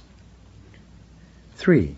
If you were an excellent role model for your children, how would your behaviors be different starting today? 4. What mistakes have your children made that you should forgive and forget about starting immediately? 5.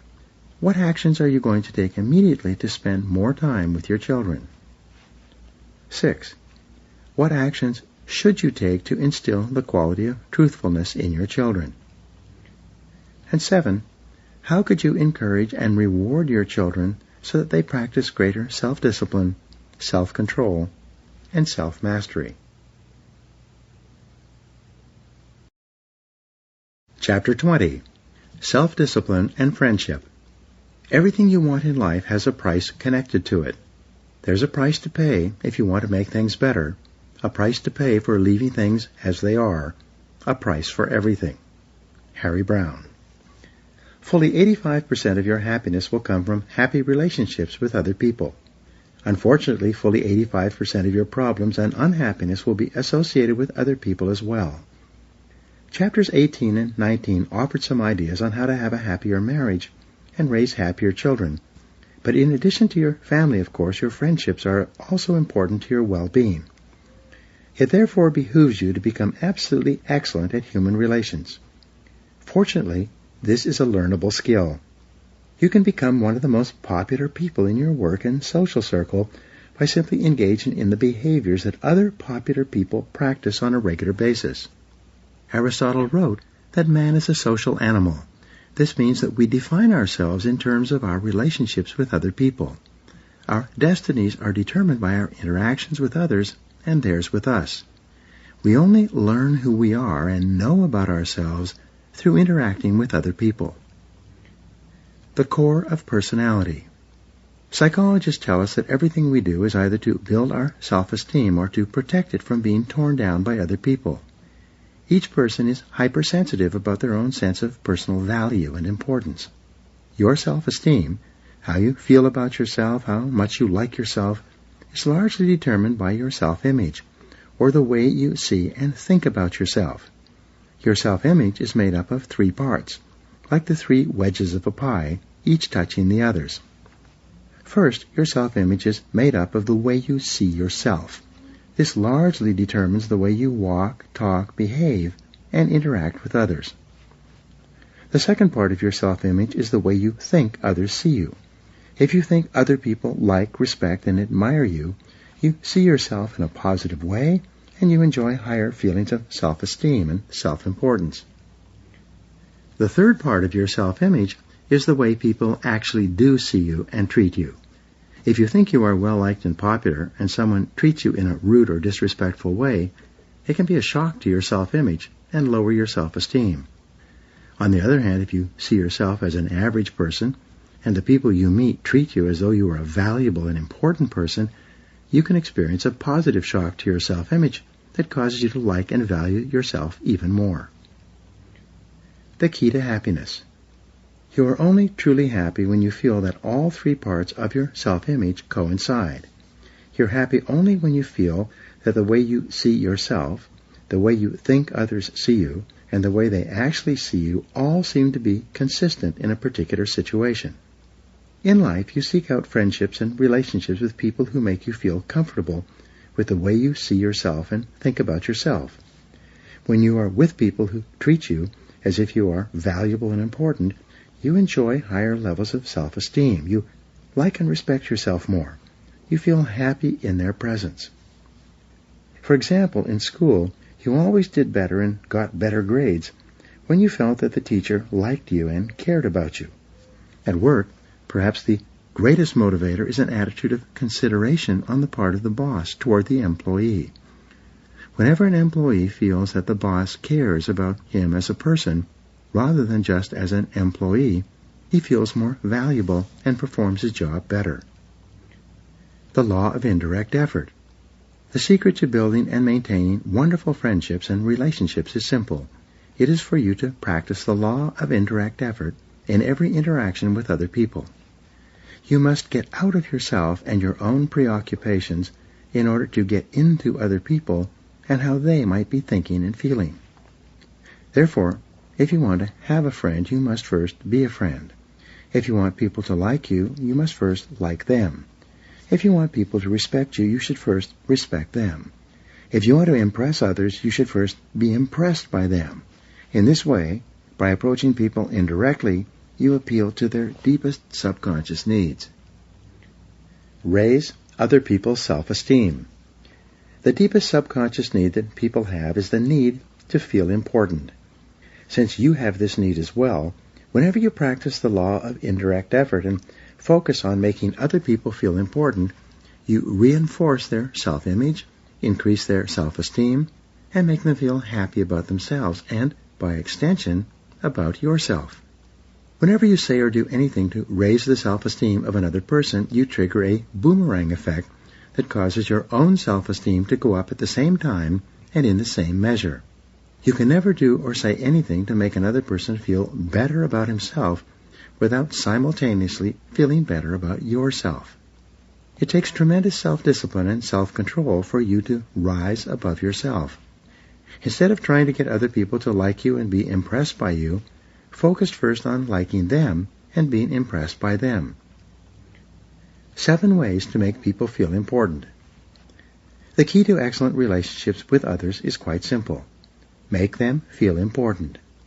To the degree to which you can make other people feel important, starting with the members of your family and then extending outward to your friends and co-workers, you will become one of the most popular people in your world.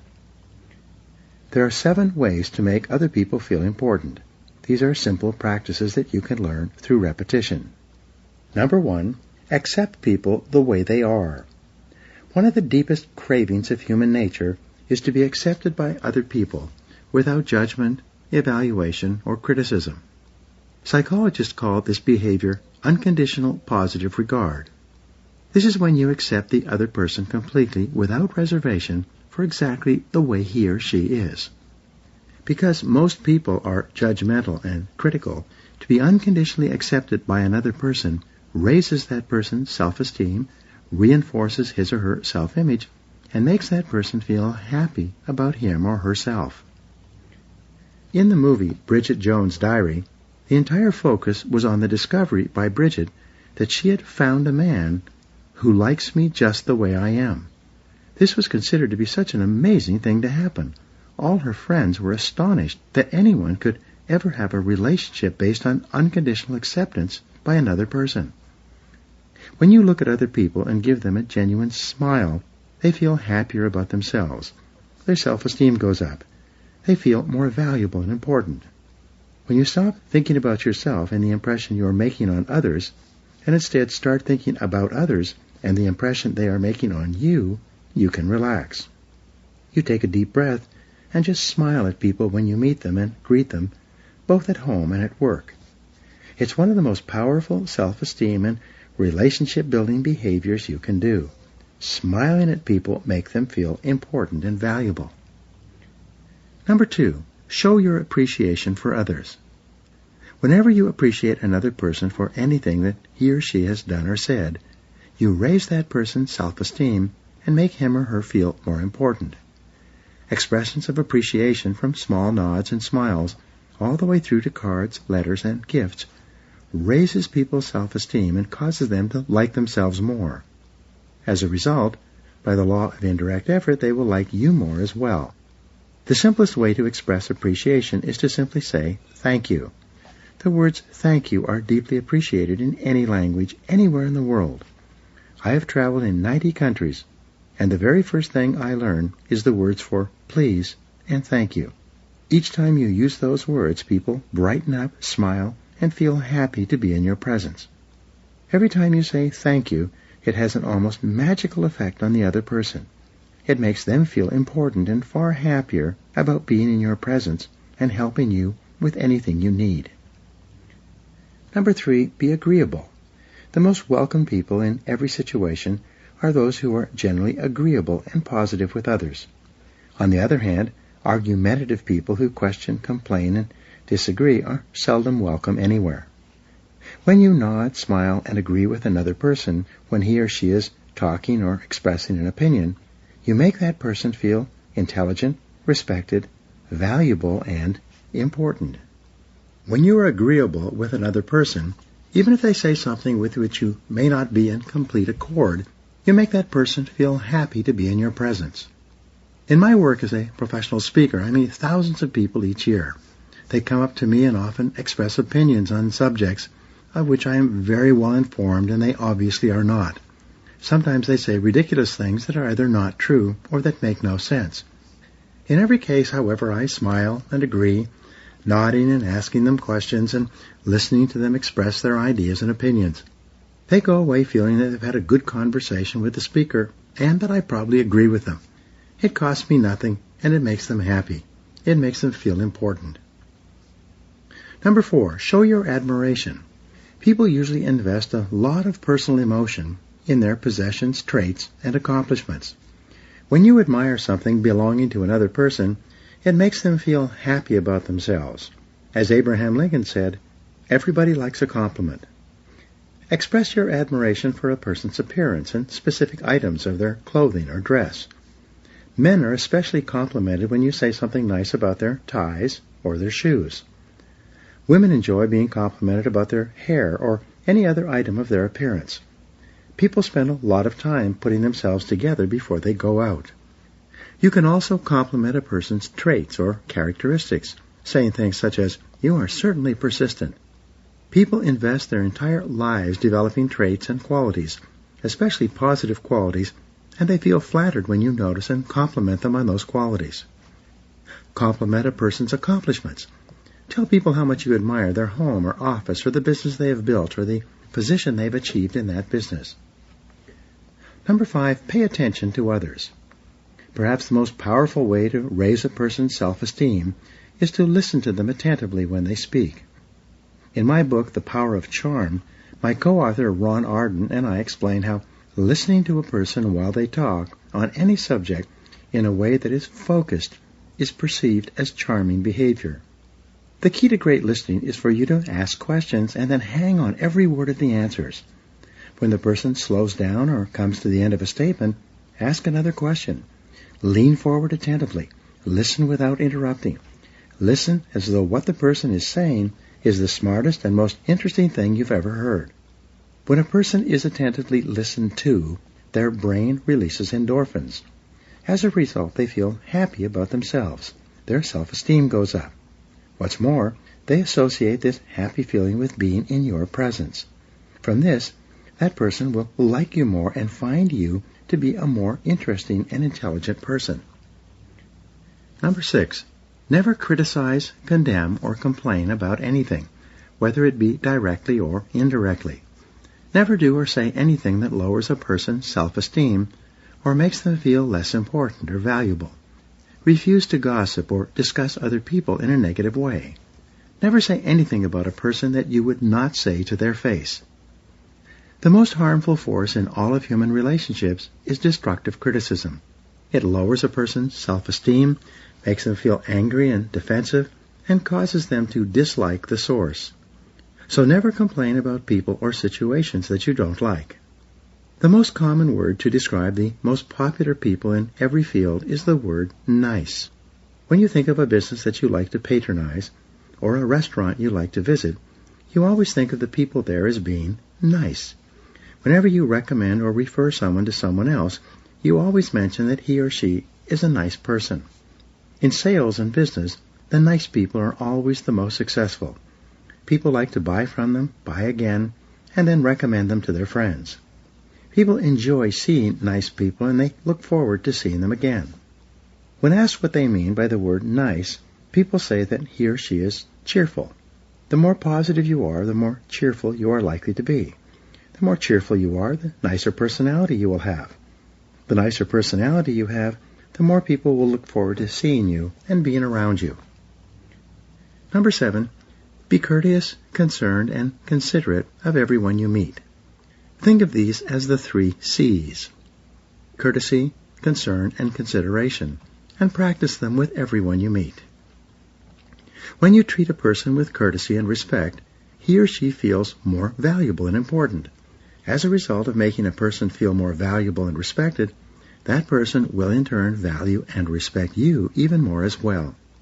When you express concern about things that are happening in a person's life, they warm up to you and like you more. When a person has a difficult situation and you express your concern or compassion, you touch their heart. You connect with their emotions. Through this, you make yourself a more likable person. Consideration is the third of the 3 C's. When you practice consideration, you discipline yourself to do and say things to people that make them feel more valuable and important. Be concerned about other people. When you meet a person for the first time, or again after a period of time, ask them how they are, and then listen closely to the answers. People will often share with you a concern or problem in their lives. When they do, practice consideration and sensitivity. Treat the problem or difficulty as though it were extremely important to you. Amazingly enough, when you act as if you are really interested and concerned with a problem or situation in another person's life, you very soon start to feel genuinely affected emotionally by the other person. The rule for building lifelong friendships and wonderful relationships is simple. Resolve that from now on, when people leave your presence, they will feel much better than they did when they entered your presence. Practice all the ideas above to make people feel important. Look for ways to raise people's self-esteem and reinforce their self-image. Make them feel as though they are valuable and worthwhile. Furthermore, everything that you do or say to make another person feel important makes you feel important as well. Now here are 7 action exercises. 1. Make a list of the most important friends in your work and personal life. What could you do to make them feel better about themselves? Number 2, identify the first thing you could do in every meeting or encounter to make the other person feel important. Number 3, resolve to make each person feel more valuable and worthwhile because he or she spoke to you. Number 4, practice non-judgmentalism in all your relationships. Always assume the best of intentions on the part of others. Number 5, imagine that each person you meet has only a short time to live, and you are the only person who knows. Number 6, find something about each person that is impressive to you, and then tell the other person how impressed you are. And 7, imagine that there is a hidden camera and microphone recording every interaction you have with other people. How would you behave differently?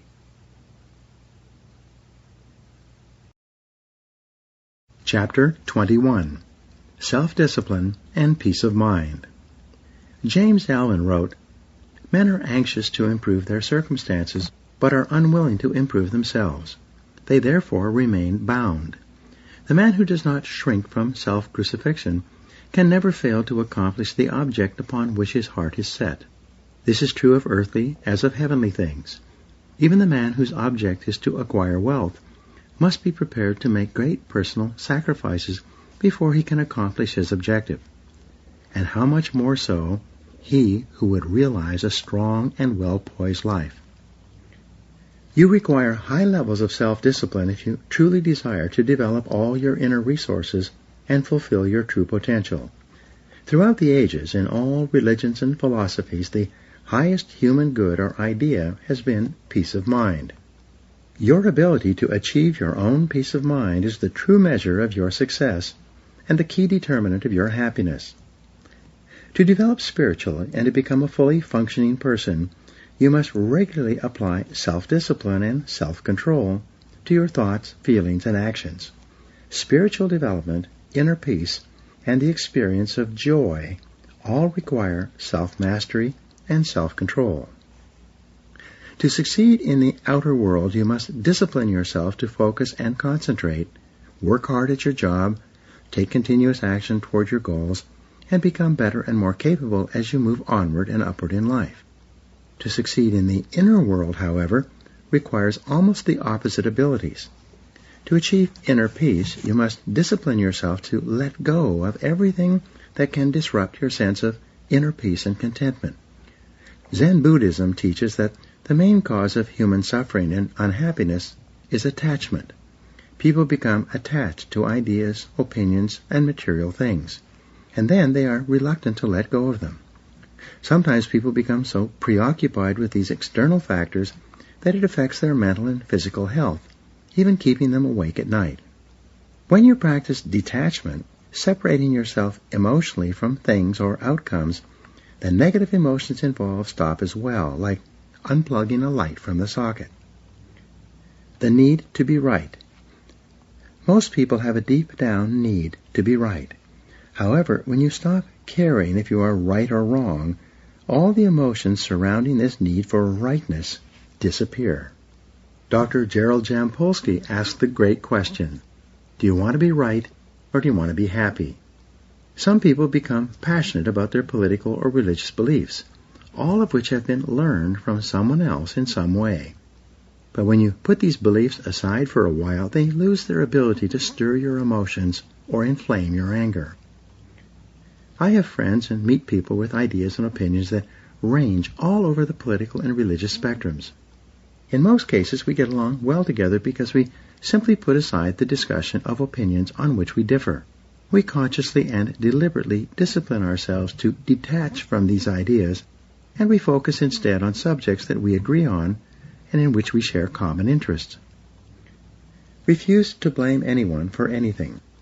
The chief cause of negative emotions and the primary destroyer of inner peace is blame. As I mentioned earlier in the book, it's not possible to have a negative emotion without having someone or something to blame in some way or for something. Blame requires one or both of two factors to exist. The first is identification. This occurs when you take something personally. You identify with it. As soon as you decide to feel that someone has done or said something negative that affects your personal interest in some way, you immediately become angry and blame that person. Even if someone who is hurrying to work, completely preoccupied, and who may have just had a fight with his or her spouse accidentally cuts you off in traffic, you can immediately become angry at that person, a complete stranger, because you took their driving behavior personally. But when you discipline yourself to detach and stop taking things personally, the negative emotional charge connected with the person or incident stops almost immediately. For example, when someone cuts you off in traffic, you can detach from the situation emotionally by saying to yourself, "Oh well, he's probably in a hurry to get to work. Maybe he's late." The minute you say that to yourself, all negativity associated with the event vanishes and you become calm, relaxed, and positive once more. The second root cause of blaming is justification. This occurs when you tell yourself and others why it is that you are entitled to be angry or upset in this situation. Many people fall in love with their suffering. Their past problems become a primary focus of their lives. They think about what happened all the time. They go through the day and even the night carrying on angry conversations with people who are not present, people who they feel have hurt them in the past. Whenever they get into a conversation for any period of time, they bring out their suffering, like a trader in a bazaar, and display it to the other person. They then recycle through the unhappy events of their lives, telling what happened and how they were badly treated and how awful the other person was to have behaved in this way. However, when you discipline yourself to stop justifying your negative emotions by continually rehashing what happened and what the other person did or didn't do, and when you instead calmly accept that stuff happens in life, your negativity accompanying the other person or situation dies away. Practice forgiveness. The height of self-discipline in spiritual development is the practice of forgiveness. The law of forgiveness says you are mentally and emotionally healthy to the degree to which you can freely forgive anyone who has hurt you in any way. Every person, including you, has experienced destructive criticism, negative treatment, unkindness, rudeness, unfairness, betrayal, and dishonesty from others over the years. These events are unfortunate, but they are an inevitable and unavoidable part of being a member of the human race. The only way you can avoid the problems and difficulties of living in a busy society with many different kinds of people is to live in a cave. The only question you need to ask and answer after you've had a negative experience is, how long does it take you to get over this event and get on with your life? This is a decision only you can make. It is one of the most important types of decisions that you make in your own life if you truly want to be happy. What's more, it is a true test of your mental and spiritual discipline. The forgetting curve. Each person has a forgetting curve, or what is often called a forgiveness curve. This curve measures how quickly you forgive and forget a negative experience, and it determines how mentally and emotionally healthy you really are.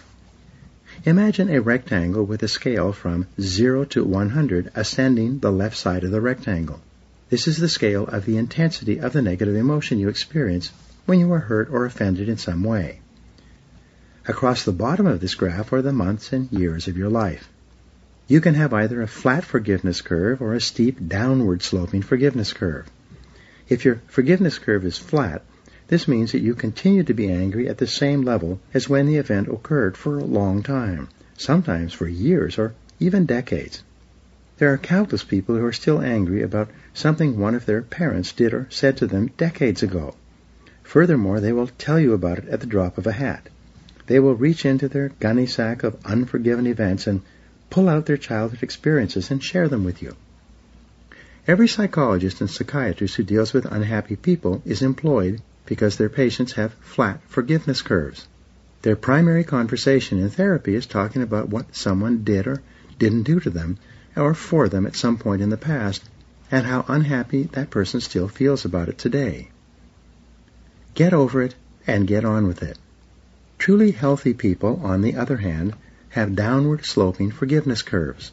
They have had just as many difficulties and problems in life as anyone else, but they have disciplined themselves by resolving to forgive and forget quickly so that they can get on with their lives. They refuse to gunny sack their problems and carry them forward. They simply let them go and turn their attention to the things that make them happy. The discipline of forgiveness is the key to the spiritual kingdom. It is only possible for you to enjoy high levels of peace of mind when you develop the habit and discipline of freely forgiving other people for everything and anything that they have done to hurt you. Forgiveness is selfish. Some people are confused about the concept of forgiveness. They think that forgiving someone else for having hurt them is the same as condoning that behavior or even approving of it. Quite the contrary. Forgiveness is a purely selfish act.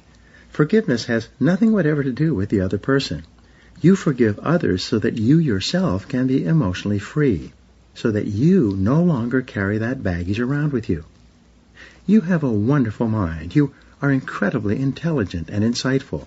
You can use your mind on your behalf in order to help you to be joyous and happy, or you can use it against yourself. The way you use your mind at the highest level is to find reasons to forgive others. Instead of rehashing and dissecting a past event, looking for rationalizations, justifications, and reasons to take something personally, instead, use your intelligence to find reasons to accept responsibility and then let go of the negative situation.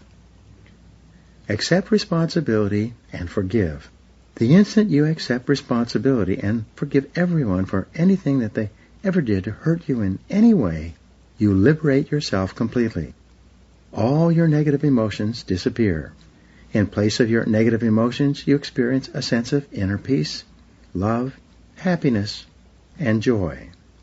The payoff for using your self-discipline to practice forgiveness on an ongoing basis is extraordinary. When you use your incredible abilities of self-control, self-mastery, and detachment to separate yourself emotionally from situations that would otherwise make you unhappy, the entire quality of your life improves in a wonderful way. Now here are 7 action exercises. Number 1, take the forgiveness test. Do you want to be right, or do you want to be happy? 2, identify the people from your past who you feel have hurt you in any way, and then make a decision today to forgive them and let go of those negative feelings. 3, find reasons not to justify your negative emotions of blame or anger, and instead use your intelligence to accept responsibility. 4, set peace of mind as your highest goal, and then resolve to let go of any thoughts or emotions that disturb you in any way. 5, begin today to read something spiritual and uplifting each morning before you begin your day. This habit will change your life. 6, from now on, refuse to take things personally. Ask yourself how much it will matter 5 years from today.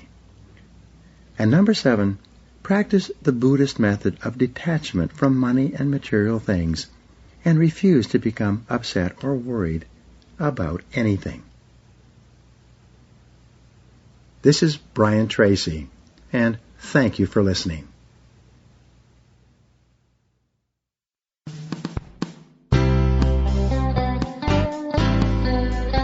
This has been a Gildan audio production.